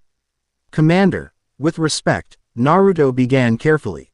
The information I received during the Morpher claiming process was quite specific. The entity called Keeper stated the Devil Morpher is no longer within containment parameters. And our continuous monitoring systems indicate otherwise, Chen countered, though without dismissive hostility, merely stating conflicting evidence. The containment field shows no breach events beyond the communication attempt you witnessed previously. Could both statements be simultaneously accurate? Amara suggested. Scientific mind exploring reconciliation possibilities. Perhaps what remains in the sealed zone is some form of projection or echo, while the actual Devil Morpher has been removed through means our systems cannot detect. Chen considered this theory with appropriate seriousness. Possible, though it would require technology significantly beyond current temporal science. Even Kronos' demonstrated capabilities have observable effects on monitoring systems. Unleash's removal occurred before modern monitoring was implemented, Jen pointed out pragmatically. The sealed zone has existed for centuries. Documentation from its earliest periods is incomplete at best. This suggestion shifted the room's energy noticeably, introducing a timeline that made uncomfortable sense. If the Devil Morpher had been removed long ago, recent events might represent responses to its reemergence rather than attempts to extract it from containment. A disturbing theory that warrants investigation, Chen acknowledged. Dr. Khalid, access the earliest available records regarding the sealed zone's establishment and contents. Officer Scotts, coordinate with security to implement verification protocols for the Devil Morpher's presence, something beyond standard monitoring that might detect sophisticated countermeasures. As these directives were acknowledged, Chen turned her attention back to Naruto and the complete angel morpher now secured to his forearm. The enhanced C-AP abilities you demonstrated in Antarctica confirm the significant difference between the fragment and complete device. Dr. Khalid's analysis suggests you've accessed approximately 60% of its potential functions thus far. It's becoming more intuitive with each use, Naruto confirmed. The techniques that manifested during the confrontation with the elite guards weren't planned, they emerged naturally in response to tactical needs. Which raises both opportunities and concerns, Chen noted. Enhanced capability is valuable, but accelerated integration between consciousness and ANC technology of unknown original purpose carries inherent risks. You're worried it might influence my actions or decisions, Naruto surmised, having considered this possibility himself. It would be negligent not to consider that potential, Chen replied evenly. Even conventional ranger technology creates measurable neurochemical changes in its wielders, typically positive but occasionally problematic when power amplifies existing personality traits beyond balanced parameters. The angel morpher specifically responds to intention, Amara added, reviewing data collected during the Antarctic mission. Its functionality appears directly linked to the wielder's mental and emotional state, with particular emphasis on purpose-driven application rather than raw power expression. Which aligns with its designation. Jen observed. Angel imagery traditionally represents purposeful power constrained by moral framework. And devils represent power unconstrained by conventional limitations, Naruto completed the thought. Understanding the symbolism with increasing clarity. The balance between them isn't just about opposing forces but complementary approaches to power application. Chen studied him with renewed assessment. You've given this considerable thought. It's become rather personal. Naruto replied with slight smile, indicating the device on his arm. Understandin'. What this is helps me use it effectively and safely. The debriefing continued with detailed analysis of the Antarctic facility's architecture and the security systems they had encountered. Amara resented preliminary translations of symbols recorded throughout the structure, noting patterns that suggested connections to other archaeological sites discovered across Earth and several colony worlds. These facilities appear to have been constructed by the same civilization responsible for creating the original morphing grid technology, she explained, displaying comparison imagery. Not mere storage locations but monitoring outposts designed to maintain what they called dimensional integrity across multiple reality planes. Dimensional integrity, Naruto repeated thoughtfully. Per mentioned something similar about maintaining balance across timeline variations. Which suggests the morphers served greater purpose than merely providing power to chosen wielders, Amara continued. Excitement evident beneath her professional demeanor. They may have been regulatory tools for managing larger cosmic systems, interfaces between sentient beings and fundamental forces that shape reality itself. This theory elevated the stakes beyond even their previous understanding. If the morphers truly were designed to maintain cosmic balance, their misuse could potentially threaten far more than individual timelines or dimensions. All the more reason to locate the devil morpher quickly, Chen concluded, bringing discussion back to immediate priorities. Whether still contained or already extracted, confirming its status and securing it if possible remains our primary objective. As the debriefing concluded and team members dispersed to implement assigned tasks, Naruto found himself lingering in the conference room, studying the holographic displays of translated symbols from the Antarctic facility. Something about their flowing, organic patterns triggered recognition, not of specific meaning but of the underlying conceptual framework they represented. They're not just writing, he murmured to himself. They're formulas, energy manipulation instructions encoded as symbolic representation. An astute observation, commented a voice from the doorway. Naruto turned to find Nadira leaning casually against the frame, her distinctive fashion sense making her immediately recognizable despite the unexpected location. Her presence within Time Force headquarters, particularly in a secured briefing area, was surprising enough that Naruto momentarily wondered if he was experiencing some form of telepathic projection. You look like you've seen a ghost, Nadira noted with amusement. Did no one mention I'd be consulting on your little morpher treasure hunt? Must have slipped their minds. Naruto replied, recovering quickly. I didn't realize Time Force granted access to restricted areas for external consultants. They don't, typically, she acknowledged, entering the room with casual confidence. But when you provide intelligence that confirms a devil morpher auction was scheduled in underground circles approximately 75 years ago, exceptions get made. This information immediately captured Naruto's full attention. An auction, 75 years ago, apparently so, Nadira confirmed, approaching the holographic display with genuine interest. My father maintained extensive records of significant temporal artifacts that appeared in private collections throughout his career. The devil morpher, or something matching its description, as supposedly sold to a collector known only as the Curator, in 2925. That would explain why it's not in the sealed zone despite containment systems showing no breach, Naruto realized. It was removed before modern monitoring was implemented. Precisely, Nadira agreed, and creates rather interesting questions about who's been manipulating Time Force into believing otherwise. She studied him with undisguised curiosity, gaze settling on the angel morpher secured to his forearm. I see your Antarctic expedition was successful.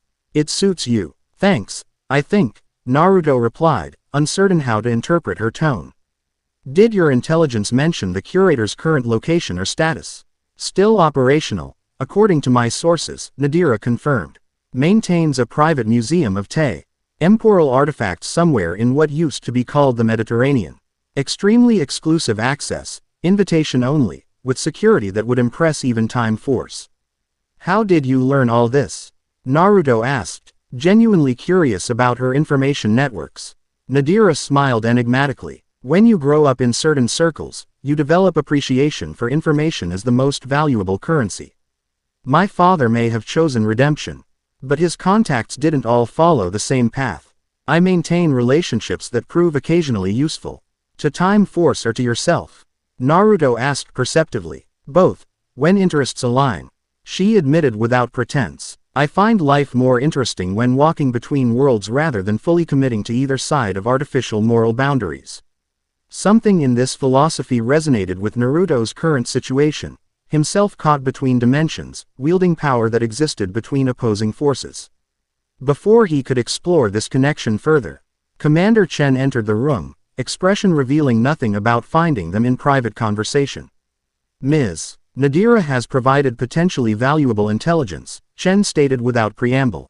We've confirmed portions of her information against historical archives. The timeline aligns with documented anomalies in the sealed zone monitoring systems during a 3-day maintenance period in 2925.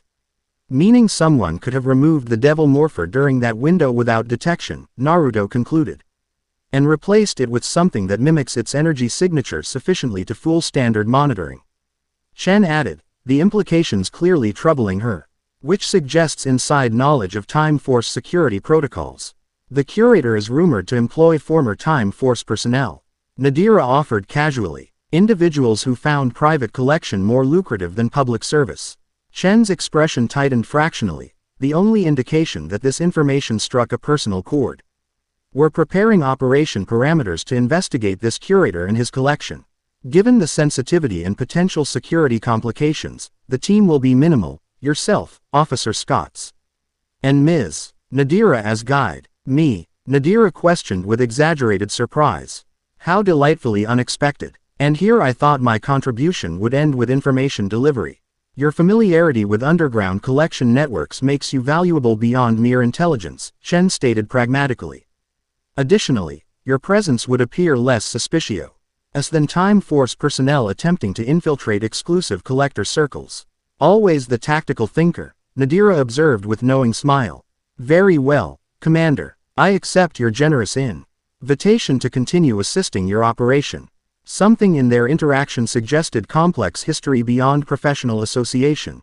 Not quite antagonism but certainly complicated by past encounters. Naruto filed this observation away for future consideration as Chen continued outlining mission parameters. Dr. Khalid has identified a potential approach vector based on historical documentation of the curator's collection patterns. She explained, the Mediterranean facility reportedly hosts invitation-only viewings of new acquisitions for select clientele. With Ms. Nadira's connections, We may secure access to the next scheduled event. Infiltrate a high-security private museum to locate and potentially extract one of the most powerful artifacts in temporal history, Naruto summarized. While avoiding detection by someone with apparent time force insider knowledge. Sounds straightforward. Chen's expression suggested she detected his sarcasm but chose to ignore it. The complexity is precisely why this operation requires your involvement. The Angel Morphers' capabilities provide tactical advantages standard time force technology cannot match. Plus, it might recognize its counterpart even if disguised or shielded, Naruto added, understanding the logic despite the risks involved. Exactly, Chen confirmed. Preparation begins immediately. Ms. Nadira will work with her Intelligence Division to establish appropriate cover identities and secure invitation to the curator's next viewing event. As Chen departed to coordinate additional aspects of the operation, Nadira turned to Naruto with expression of genuine amusement. Well, Dimensional Traveler, it seems we'll be working together more directly than anticipated.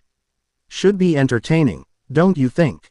Entertaining isn't exactly the word I'd choose, Naruto replied honestly.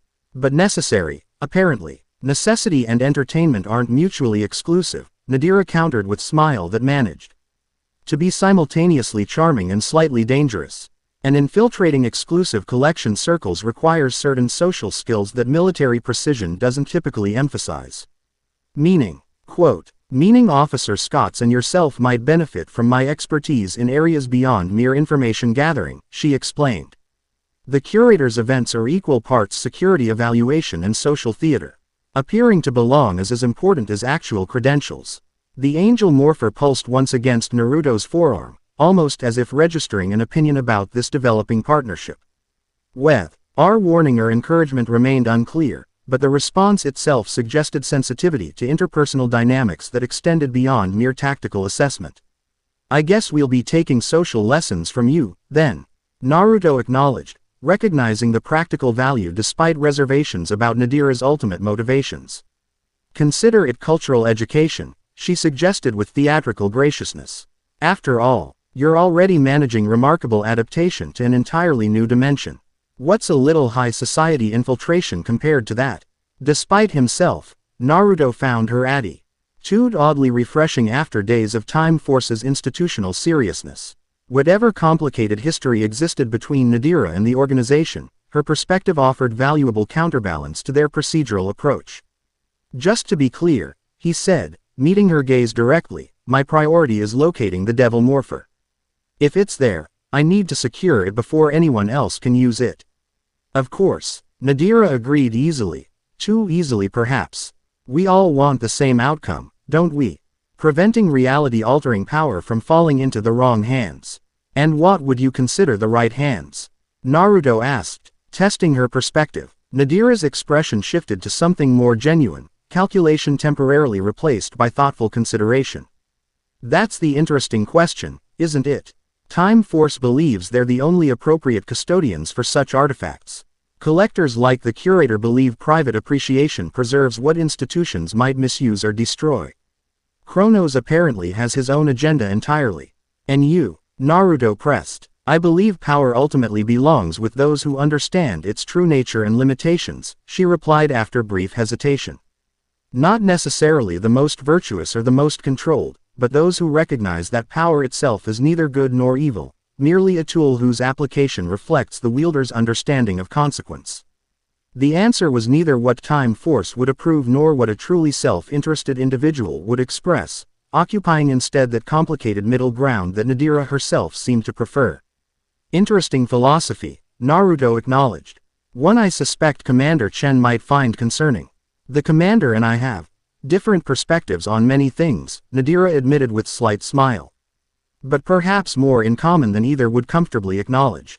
Before Naruto could pursue this cryptic statement, Jen entered the conference room, her expression suggesting she'd already been briefed on the developing operation parameters.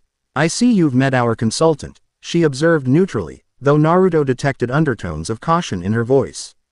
Quote, we were just discussing philosophical approaches to power artifacts, Nadira replied cheerfully. Such stimulating conversation compared to standard Time Force briefings. Jen chose not to engage with this provocation, instead addressing Naruto directly. Dr. Khalid has requested your presence in the research laboratory. She's identified something in the Antarctic facility data that may relate to the Morphers' full capabilities. I'll head there now, Naruto confirmed, recognizing the implicit suggestion to conclude his conversation with Nadira. As he moved toward the exit, Nadira called after him with unmistakable amusement. Looking forward to our Mediterranean adventure, Naruto Uzumaki. I suspect we'll all learn something surprising about ourselves. The comment followed him down the corridor, along with the distinct impression that the upcoming mission would indeed prove educational, though perhaps not in ways any of them anticipated. The angel morpher pulsed against his forearm, its rhythm suggesting neither agreement nor disagreement but something more complex, awareness of paths converging toward inevitable intersection. The research laboratory hummed with activity, as Amara coordinated multiple analysis streams simultaneously. Holographic displays surrounded her workstation, each showing different aspects of data collected from the Antarctic facility: architectural scans, symbol translations, energy pattern analyses, and temporal signature mappings. You wanted to see me. Naruto announced his presence, momentarily captivated by the swirling information displays. Amara looked up from her work, eyes bright with the particular excitement that seemed reserved for scientific discovery. Yes, I've identified something remarkable in the symbolic language patterns throughout the facility. Come see. Quote. She gestured him toward a central display where complex, flowing symbols had been isolated and enlarged for detailed examination. As Naruto approached, the Gel morpher responded with noticeable warmth against his forearm. It's reacting to these specifically, he noted, indicating the device's response. As I suspected it might, Amara confirmed with satisfaction. These particular symbols appear at key junctions throughout the facility, not merely decorative but functional components of the structure's underlying systems. You said earlier they looked like formulas, Naruto recalled. Energy manipulation instructions. Precisely, Amara agreed, clearly pleased by his grasp of the concept. But more specifically, they appear to be operating protocols for the morphers themselves, essentially an instruction manual encoded into the architecture. This revelation immediately captured Naruto's full attention. You can read them. Not completely, Amara admitted. The language operates on principles that extend beyond standard linguistic parameters, multiple meaning layers that shift depending on perception context. However, I've managed to decode portions relating specifically to the angel morpher's intended functionality. She manipulated the display, rearranging symbol clusters into what appeared to be sequential instruction sets. According to these patterns, the angel morpher was designed with capabilities beyond combat application. It functions as multidimensional interface mechanism, a bridge between realities that allows IT's wielder to perceive and potentially influence connections between parallel timelines. That would explain some of what I experienced during the claiming process, Naruto reflected, recalling his interaction with Keeper in what had seemed like separate dimensional space. The entity I encountered existed somehow between realities rather than fully in any one. The facility itself may operate similarly, Amara suggested, displaying architectural scans that highlighted unusual geometric properties. Its physical structure incorporates dimensional folding techniques that make it larger RN ally than external parameters would allow, essentially overlapping multiple space-time coordinates within single apparent location. Like the sealed zone, Naruto observed, making connections between these ancient technologies and their modern implementations. Similar principle but far more elegant execution, Amara confirmed. The sealed zone creates separate pocket dimension through brute force energy application. These ancient structures instead interweave existing dimensional fabrics without disrupting their natural boundaries. She shifted the display to show energy pattern analyses from the angel morpher itself, recorded during Naruto's transformation sequences. The morpher appears to operate on similar principles, not overriding normal physical laws but creating localized patients through precise reality manipulation at quantum levels. Which is why it can manifest abilities that seem impossible by conventional physics, Naruto concluded, understanding growing as he nected these revelations to his experiences wielding the device. Exactly, Amara confirmed, scientific enthusiasm evident in her animated gestures. But the most significant discovery relates to Pa. I read functionality between the angel and devil morphers. According to these symbolic instructions, they were never intended to operate independently for extended periods. Balance requires completion. Naruto quoted from Keeper's parting message. The pair must reunite. The exact phrasing appears repeatedly throughout the facility, Amara noted with surprise. You encountered this concept during the claiming process. Naruto nodded, explaining Keeper's warnings about imbalance and the necessity of finding the counterpart morpher. It suggested the angel morpher alone creates distortion as dangerous as the devil morpher alone, that they require each other for proper function. Which aligns perfectly with these instruction sequences, Amara confirmed, highlighting specific symbol patterns. When separated, each morpher compensates for its counterpart's absence by drawing additional energy from surrounding dimensional fabrics, essentially creating subtle reality distortions to maintain operational stability. That doesn't sound good, Naruto observed with growing concern. How significant are these distortions? Minor when newly separated, but exponentially increasing with duration, Amara explained. Displaying theoretical models based on translated instructions. According to these parameters, the morphers have been separated long enough that reunification may trigger significant temporal dimensional realignment. Meaning what exactly? Naruto asked, suspecting the answer would be complicated.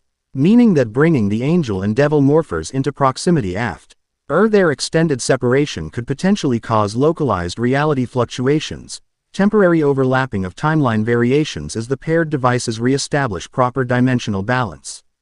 The implications settled heavily between them. If locating and claiming the devil morpher might itself trigger unpredictable reality distortions, their mission to the curator's collection carried risks beyond mere infiltration challenges. We need to inform Commander Chen, Naruto decided, the angel morpher pulsing with what felt like agreement against his forearm. Already done, Amara assured him. He's incorporating this information into operation parameters. However, there's something else you should know, something specific to your situation as wielder. She adjusted the display once more, using on symbol sequences that appeared to reference connection between morpher and organic consciousness. The translation is incomplete, but these instructions suggest the bonding process between wielder and device involves progressive neural integration, essentially the morpher adapting its operational parameters to match the wielder's consciousness patterns. That makes sense, Naruto acknowledged. It's becoming more intuitive with each use, almost anticipating what I need before I fully form the thought. The concerning aspect is the integration depth, Amara continued carefully. Like standard Ranger technology that maintains distinct separation between equipment and operator, these ancient devices appear designed for complete consciousness interfacing, essentially becoming extensions of the wielder's identity rather than external tools. And that's dangerous? Naruto asked, though he suspected he already knew the answer. Potentially, Amara confirmed, particularly for someone like yourself who already contains dual consciousness structures through your connection with the Nine Tails entity. The morpher may be interfacing with both aspects simultaneously, creating integration complexities beyond what was originally intended. Naruto considered this information thoughtfully, unconsciously placing his opposite hand over the angel morpher as if physically connecting with its presence. It doesn't feel dangerous, he offered after careful internal assessment. Different, yes, but not threatening or invasive. That's somewhat reassuring, Amara acknowledged. But we should implement regular neural pattern monitoring to ensure the integration remains within sustainable parameters. Before they could discuss further implications, the laboratory's communication system activated with Commander Chen's voice. Dr. Khalid, Mr. Uzumaki, report to Operations Center immediately. We've received unexpected communication from Kronos. The announcement sent immediate tension through the room. Direct communication from their adversary represented significant deviation from previous operational patterns, potentially indicating either escalation or strategic shift. We'll continue this discussion later, Amara stated, already securing her research data and preparing to respond to the summons. Naruto nodded agreement, though his thoughts remained focused on the revelations about the morphers, interconnected nature and the potential consequences of reuniting them after centuries of separation. The angel morpher pulsed steadily against his forearm, its YTHM somehow conveying anticipation rather than concern, as if whatever lay ahead represented progression toward intended outcome rather than dangerous deviation. This response itself warranted consideration. If the device possessed consciousness sufficient to anticipate future developments, how much of their current path had been influenced by its subtle guidance? And more importantly, did its agenda necessarily align with Time Force's objectives or even Naruto's own interests? These questions accompanied him as they made their way to the operations center, where answers would likely prove both revealing and complicated in equal measure. The game Kronos had initiated continued to unfold with moves and countermoves beyond simple tactical calculation, a multidimensional chess match where understanding the board itself remained their greatest challenge. Chapter 3 and Chapter 4, The Devil's Bargain. The operations center pulsed with tension. Dozens of Time Force officers monitored systems with hypervigilant focus while Commander Chen stood before the central communications array, her posture betraying nothing of whatever emotions might lurk beneath her professional exterior. At her side, Jen maintained similar composure, though Naruto noted the subtle tightening of her jaw, a tell he'd begun to recognize as indication of heightened concern. Kronos' message arrived 23 minutes ago, Chen explained as Naruto and Amara joined them. Targeted communication directly to Time Force headquarters using encryption protocols that shouldn't exist outside our secure systems. Another demonstration of inside knowledge, Jen observed grimly. Chen nodded once, then activated the display. A holographic representation materialized before them, Kronos in his distinctive masked form. The reflective surface somehow managing to convey emotion despite concealing all facial features. Time Force, the recorded message began, the voice carrying that same unnatural resonance Naruto remembered from previous encounters. Your recovery of the angel morpher proceeds as anticipated. The Twilight Ranger takes shape according to ancient design, yet remains incomplete without Shadow's counterbalance. Naruto felt the angel morpher warm against his forearm, responding to even this recorded image of their adversary.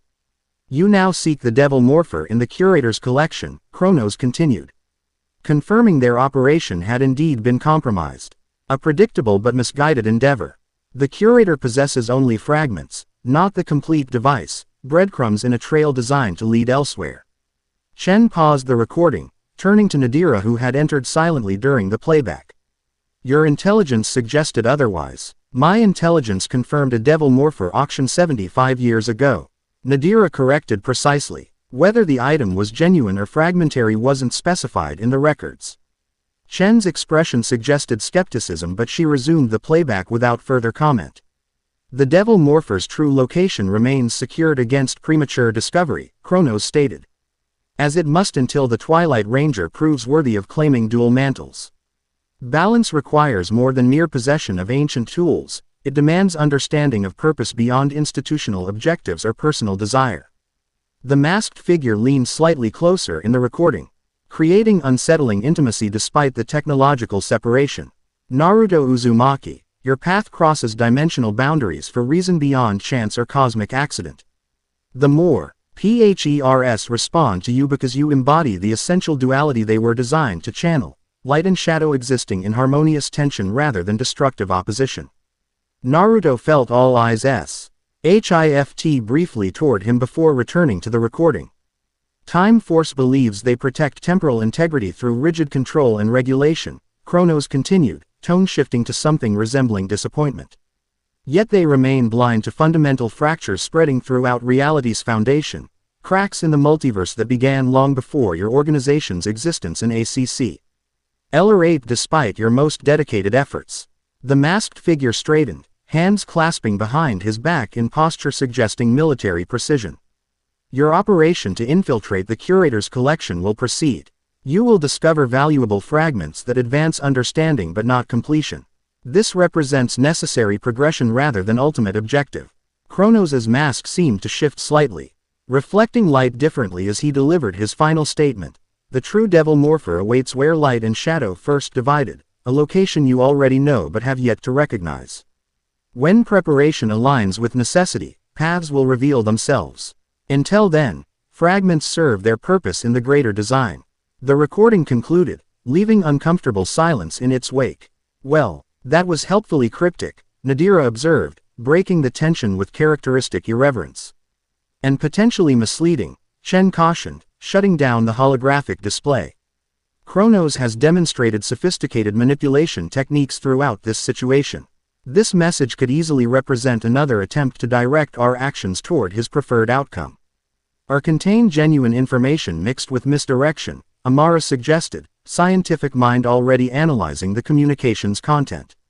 The reference to fundamental fractures aligns with theoretical models of multiversal instability I've been developing based on the Antarctic facility data. And his statement about the morphers responding to Naruto's essential duality matches what we've observed in practice, Jen added, glancing toward Naruto's arm where the angel morpher remained secured. Naruto considered the message carefully, focusing less on specific statements and more on underlying purpose. "He wants us to continue with the curator operation despite claiming it won't yield the complete devil morpher," he observed. "Which means either he's lying about what we'll find there, or whatever fragments exist are important regardless." A logical assessment, Chen acknowledged with slight nod that, from her, represented significant approval. "The operation will proceed as planned, with additional precautions given confirmed intelligence compromise. Should we be concerned about the curator being aligned with Kronos?" Jen asked, addressing the obvious security implication. "Unlikely based on known history," Nadira interjected before Chen could respond. "The curator maintains strict neutrality in temporal conflicts. His interest lies in preservation rather than application. If anything, he might oppose Kronos' objectives if they threaten his collection." "Ms. Nadira is correct," Chen confirmed, though the acknowledgement seemed reluctantly given. "Intelligent E-profiles suggest the curator values acquisition and preservation above political alignment. This may provide operational advantage if approached correctly." She turned to address the three primary field operatives, Jen, Naruto, and Nadira. "Departure in 6 hours. Cover identities and equipment are being finalized. Ms. Nadira will provide cultural briefing to ensure appropriate social integration at the collection viewing event." As the operations center returned to standard activity patterns, Naruto found himself studying Chen with renewed curiosity. Something about her reaction to the curator references suggested personal knowledge beyond official intelligence profiles, a subtle tension that manifested in microscopic expression shifts and slightly modified vocal patterns. "Commander," he ventured carefully, "you seem familiar with the curator beyond standard reports." Chen's gaze snapped to him with sharp assessment, clearly surprised by the perception.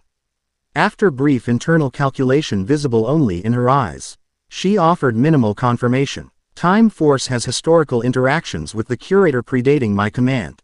Some operations remain classified even within our own organization." With that cryptic acknowledgement, she departed to oversee final mission preparations, leaving Naruto with the distinct impression that the Mediterranean operation contained complexities beyond their formal briefing. "She definitely has history there," Nadira commented once Chen was beyond hearing range, confirming Naruto's assessment. "The commander maintains impressive control. The certain tells remain visible to those with appropriate training." "What kind of training lets you read someone that controlled?" Naruto asked, genuinely curious about her background. Nadira smiled enigmatically. "Growing up as a criminal mastermind's daughter provides educational opportunities not found in conventional institutions. Survival often depended on recognizing micro-expressions that preceded unfortunate consequences." Before Naruto could pursue this revealing glimpse into her background, Jen approached with practical focus. "We should begin preparation immediately. The curator's events maintain strict protocols that require precise adherence." "Indeed," Nadira agreed with theatrical solemnity that somehow avoided mockery. "Fortunately, you have an experienced guide to prevent social catastrophe. Shall we begin your transformation from military precision to cultivated sophistication?" Jen's expression suggested she might be reconsidering the operational necessity of their unusual partnership. But practicality prevailed. "Lead the way." "No, absolutely not. That physical stance broadcasts security personnel to anyone with minimal observational skills." Nadira's critique cut through the preparation chamber where they had spent the past 3 hours developing their cover identities. Jen, dressed in elegant evening attire that contrasted dramatically with her usual uniform, adjusted her posture with visible effort. Better, Nadira acknowledged, circling her with professional assessment. Remember, collection viewing attendees project casual confidence born from privilege. They expect to belong everywhere they go. Arrogance disguised as refinement, Jen summarized with mild distaste. An accurate if uncharitable assessment, Nadira agreed cheerfully. The distinction between confidence and arrogance often lies merely in financial resources.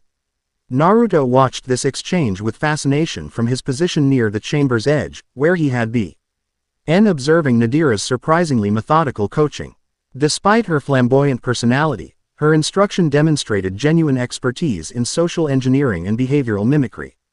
"Your turn, dimensional traveler," Nadira announced, turning her attention to him with evaluating gaze.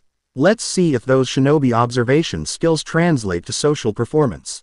Naruto stepped forward, wearing formal attire that Nadira had personally selected, dark-tailored clothing with subtle accent patterns that managed to appear both contemporary and timeless simultaneously. The angel morpher remained visible on his forearm, though its appearance had adapted to complement his attire, resembling an ornate ceremonial bracer rather than obvious technology. "Our cover story establishes you as a Priv. 8 collector from the Eastern Coalition territories," Nadira reminded him. "Minimal public profile but significant resources, seeking to expand your collection of pre-cataclysm artifacts." Naruto nodded, then seamlessly shifted his demeanor, subtle adjustments to posture, expression, and movement patterns that transformed him from alert warrior to cultivated collector. The change was so convincing, that both women momentarily stared in surprise. "Well," Nadira recovered first, genuine appreciation in her tone. "Perhaps I underestimated your adaptability. Infiltration is basic shinobi training," Naruto explained with slight smile. "Reading and mimicking social patterns is essential for covert operations. Your file mentioned infiltration capabilities," Jen noted, professional assessment evident in her expression. "But seeing it demonstrated is impressive. The sexy jutsu was just the beginning of my transformation techniques," Naruto replied with mischievous grin, then immediately regretted mentioning that particular skill when both women fixed him with questioning looks. "Sexy jutsu," Nadira repeated with dangerous interest. "That sounds absolutely fascinating.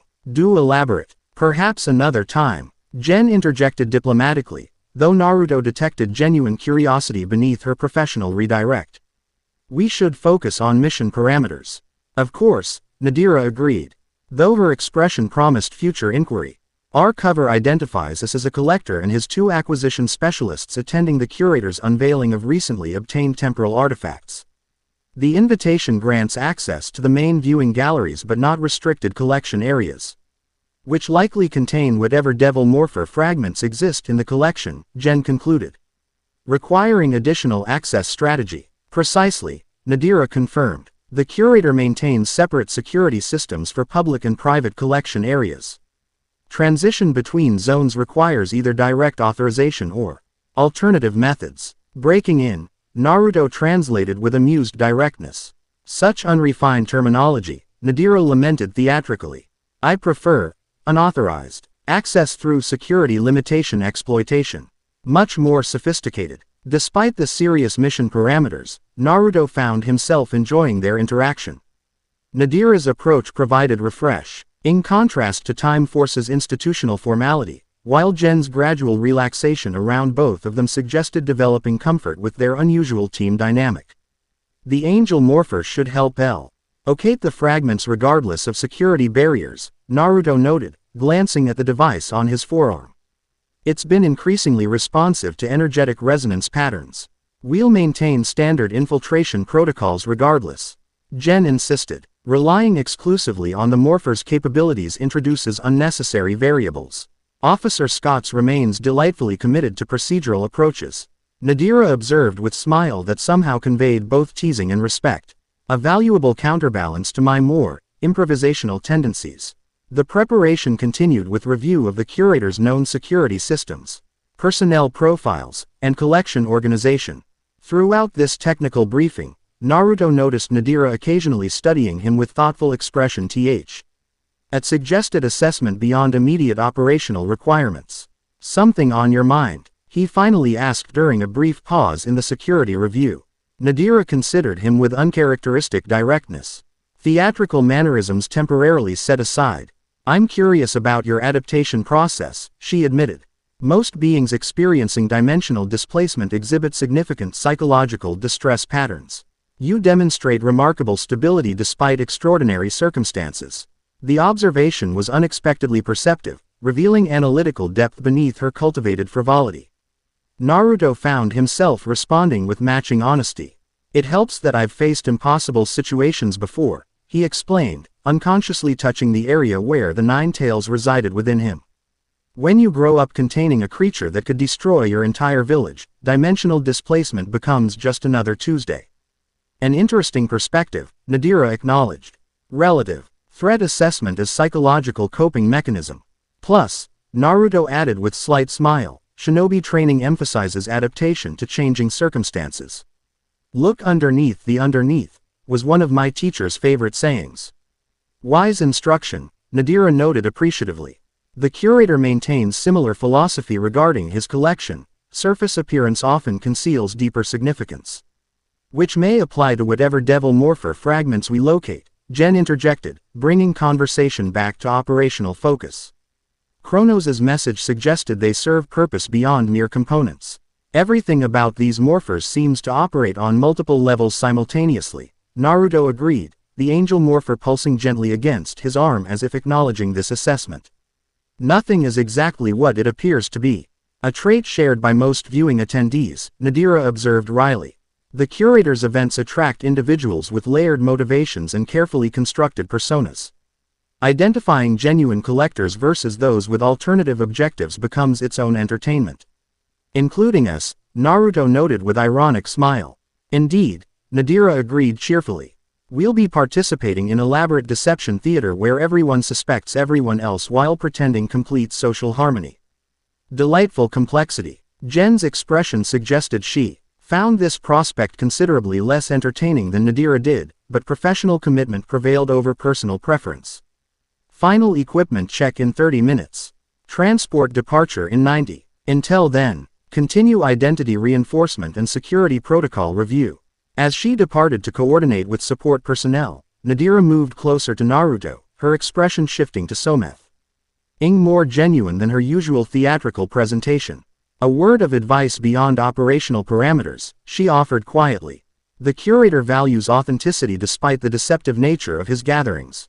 He collects histories as much as objects. Stories behind artifacts often interest him more than the items themselves.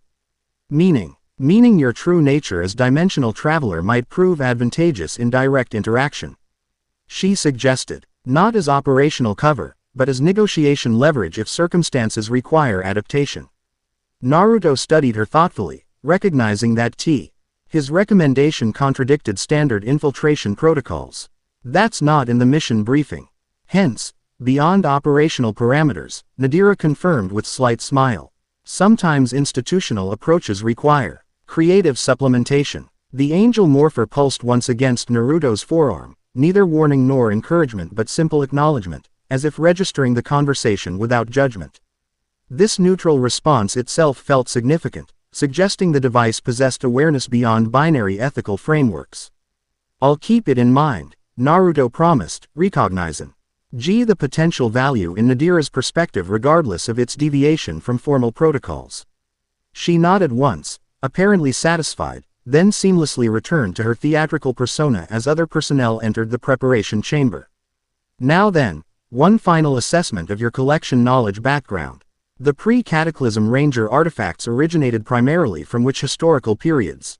The Mediterranean glittered beneath their transport vessel, azure waters reflecting afternoon sunlight with intensity that reminded Naruto of genjutsu designed to disorient opponents. After the Tark technological environment of Time Force headquarters and the harsh Antarctic conditions of their previous mission, the natural beauty below seemed almost surreal in its vibrant colors and organic patterns. Beautiful, isn't it? Nadira commented, noticing his attention through the viewport. One of few regions that maintained environmental stability through the climate reconstruction periods. We have places like this where I'm from, Naruto replied, memories of Wave Country missions briefly surfacing. Though I usually visited them while someone was trying to kill me, which limited appreciation opportunities. How unfortunate, Nadira observed with amused sympathy. Your dimension sounds delightfully dramatic. Says the woman who grew up during interstellar crime wars, Naruto countered with matching humor. Touché, she acknowledged with appreciative smile. Perhaps we both consider exceptional circumstances normal due to relative experience frameworks. From her position at the transport's navigation system, Jen glanced back at their conversation with expression suggesting she found their developing rapport both unexpected and potentially concerning. The subtle fort in her posture, straightening slightly, professional focus reasserting, spoke volumes about her reaction to their casual interaction. Approaching destination coordinates, she announced, returning conversation to operational parameters. Security scan perimeter detected at 20 kilometers. Stealth systems engaging. The transport's ambient lighting shifted as advanced cloaking technology activated, rendering them effectively invisible to standard detection systems. Through the viewport, Naruto could now see their destination materializing from behind what appeared to be atmospheric disto. RTION effects. A small island that simultaneously appeared natural and deliberately constructed, with elegant structures integrated so perfectly into the landscape that distinguishing architecture from terrain became challenging. The curator's primary residence and display facility, Nadira explained. Self-contained ecosystem with independent power generation and security systems isolated from global networks. Essentially a private nation-state dedicated to temporal artifact preservation. And we're just going to walk in the front door, Naruto observed with mild skepticism. With proper invitation and thoroughly established cover identities, Nadira confirmed cheerfully. Sometimes the most effective approach is precisely what appears least plausible. Landing coordinates confirmed. Jen reported as the transport began its descent toward a designated arrival zone separate from the main facility. Guest processing includes identity verification, security scanning, and escort assignment. Weapons systems detecting minimal defensive activation, standard protocols rather than elevated alert. Suggesting our arrival remains categorized as legitimate rather than suspicious, Nadira noted with satisfaction. The curator maintains remarkably effective information compartmentalization. Security personnel often know nothing beyond immediate operational parameters. The transport settled onto a pristine landing platform surrounded by lush vegetation that somehow managed to appear both carefully maintained and naturally thriving. As external systems completed arrival protocols, Jen turned to her companions with final operational reminder. Minimum necessary force if engagement becomes unavoidable. Primary objective remains location and assessment of Devil Morpher fragments without detection.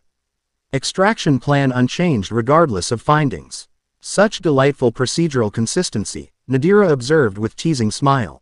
Time force training certainly establishes thoroughness if not spontaneity. Rather than responding to this provocation, Jen simply activated the transport's egress systems, the main hatch opening to admit warm Mediterranean air carrying hints of familiar flowering plants and subtle sea salt. Standing at the threshold, she performed one final assessment of their appearance before nodding with professional satisfaction. Operation commencing, she stated simply, then stepped out into brilliant natural sunlight that transformed her formal attire from merely elegant to genuinely striking. Naruto followed, the angel morpher automatically adjusting its appearance to enhance rather than detract from his cultivated collector persona. Nadira completed their group, her natural comfort with such environments immediately evident in the subtle but significant shift in her movement patterns, transitioning from passenger to social performer with practiced ease. Welcome to Sanctuary, greeted a staff member who approached with perfect professional courtesy. The curator extends his appreciation for your attendance at this evening's special collection viewing. If you'll follow me to registration, we'll complete arrival protocols before escort to accommodations. The registration process proved simultaneously thorough and discreet. Identity verification technologies disguised as hospitality procedures, security scans integrated into architectural elements, and behavioral assessment conducted through seemingly casual conversation. Throughout this elaborate screening, Nadira maintained fluid social engagement that established their co-Veer identities while deflecting deeper inquiry. Your first visit to Sanctuary, Mr. Uzumaki? Inquired the registration coordinator, a poised woman whose formal title disguised obvious security functions. Indeed, Naruto confirmed, adopting the slightly reserved demeanor they had established for his collector persona. My interests previously focused on Eastern territories, but recent authentic Asian of Western pre-cataclysm artifacts has expanded my acquisition parameters. The curator will be pleased to discuss regional preservation variations, the coordinator noted with professional awe. RMTH that revealed nothing of whether his response had satisfied security assessment algorithms. Your specialists have attended previous viewings, I understand. Ms. Scotts manages authentication protocols. Nadira interjected smoothly before Jen could respond directly. She rarely attends social functions, preferring technical analysis to collection politics. A refreshing dedication to substantive evaluation over networking. This characterization, while technically aligned with their cover story, also provided perfect explanation for any procedural formality Jen might demonstrate during the event. Recasting potential operational tells as professional personality traits. Naruto noted the strategic elegance of this approach, understanding why Commander Chen had accepted Nadira's involvement despite obvious institutional reservations. And you, Ms. Nadira? The coordinator inquired with subtle shift in tone suggesting recognition. I believe several acquisition specialists have mentioned your consulting work. How flattering to be remembered, Nadira replied with precisely calibrated combination of pleasure and professional modesty. I provide specialized assessment for particular artifact categories. Mr. Uzumaki's collection interests align with my expertise areas. The exchange continued with similar subtle probing and deflection until registration protocols completed, resulting in assignment of guest credentials that would grant appropriate access levels throughout public portions of the facility. A different staff member then escorted them to accommodations within the residential complex, elegant suites overlooking both the Mediterranean and central collection structures. The viewing event begins at sunset, their escort explained, indicating control panels T. Hat would provide necessary information and services. The curator requests business discussions remain confined to designated negotiation spaces rather than display galleries, which are reserved for appreciation rather than transaction. Once alone in their shared suite, all three maintained cover personas until Jen completed discrete security sweep that confirmed absence of active surveillance within their private accommodations. Only then did professional assessment replace social performance. Initial security layers navigated successfully, Jen acknowledged, removing small scanner from concealed pocket in her formal attire. No indication of specific monitoring beyond standard guest protocols. The registration coordinator recognized me, Nadira noted without particular concern. Quote, expected given my previous collection world interactions, but worth monitoring for potential complication. Your handling provided effective cover maintenance, Jen acknowledged, the professional implement offered without reluctance despite their occasional tension. The character framework you've established allows significant operational flexibility. Thank you, Officer Scotts, Nadira Reapel. IED with theatrical bow that somehow managed to be simultaneously mocking and genuinely appreciative. I do occasionally justify my inclusion in official operations. While they continued operational assessment, Naruto moved to the suite's expansive viewport, studying the collection facility that represented their primary objective. Unlike Time Force's institutional architecture or the ancient Antarctic structure's organic design, the curator's complex displayed fascinating integration of multiple historical styles, elements from various periods harmonized into cohesive whole that honored rather than appropriated their origins. The angel morpher pulsed gently against his forearm, responding to his observations with what felt like curious agreement, as if the device itself appreciated the architectural achievement below. This increasingly sentient communication had developed gradually since claiming the complete morpher, creating interaction that transcended mere technological function. Without yet reaching true consciousness exchange, the morphers responding to something, he reported, drawing his companion's attention. Not strong reaction like proximity to its counterpart, but definite recognition patterns. Jen joined him at the viewport, scanner directed toward the collection facility. Energy signatures below standard detection thresholds, but present throughout the central structure. Consistent with temporal artifacts in contained state, the curator maintains specialized shielding around particularly sensitive collections, Nadira explained, completing their group at the viewing position. Isolation systems prevent interaction between artifacts with potentially reactive temporal signatures, which would explain muted response from the angel morpher, Naruto concluded. It senses related energy patterns but can't establish direct resonance through the shielding. The evening viewing should provide opportunity to narrow localization parameters, Gen noted practically. The angel morpher's reaction should intensify with proximity despite shielding. Assuming the fragments are included in displayed collection rather than secured storage, Nadira cautioned. The curator maintains multiple security tiers for particularly significant artifacts. Naruto considered their operational challenges thoughtfully, unconsciously tracing the flowing patterns on the angel morpher's surface. We need to understand what we're actually looking for, he observed. Kronos claimed the curator possesses only fragments, not the complete devil morpher, but even fragments might provide crucial information, or serve as tracking mechanism to locate the complete device, Gen suggested. Similar to how the crystal fragment led to the angel morpher. Either way, identification without alerting the curator to our specific interest represents primary challenge, Nadira concluded. His security systems undoubtedly monitor guest attention patterns for potential acquisition targeting. The conversation paused as subtle illumination shift throughout the accommodation signaled approaching sunset, the predetermined commencement time for the viewing event.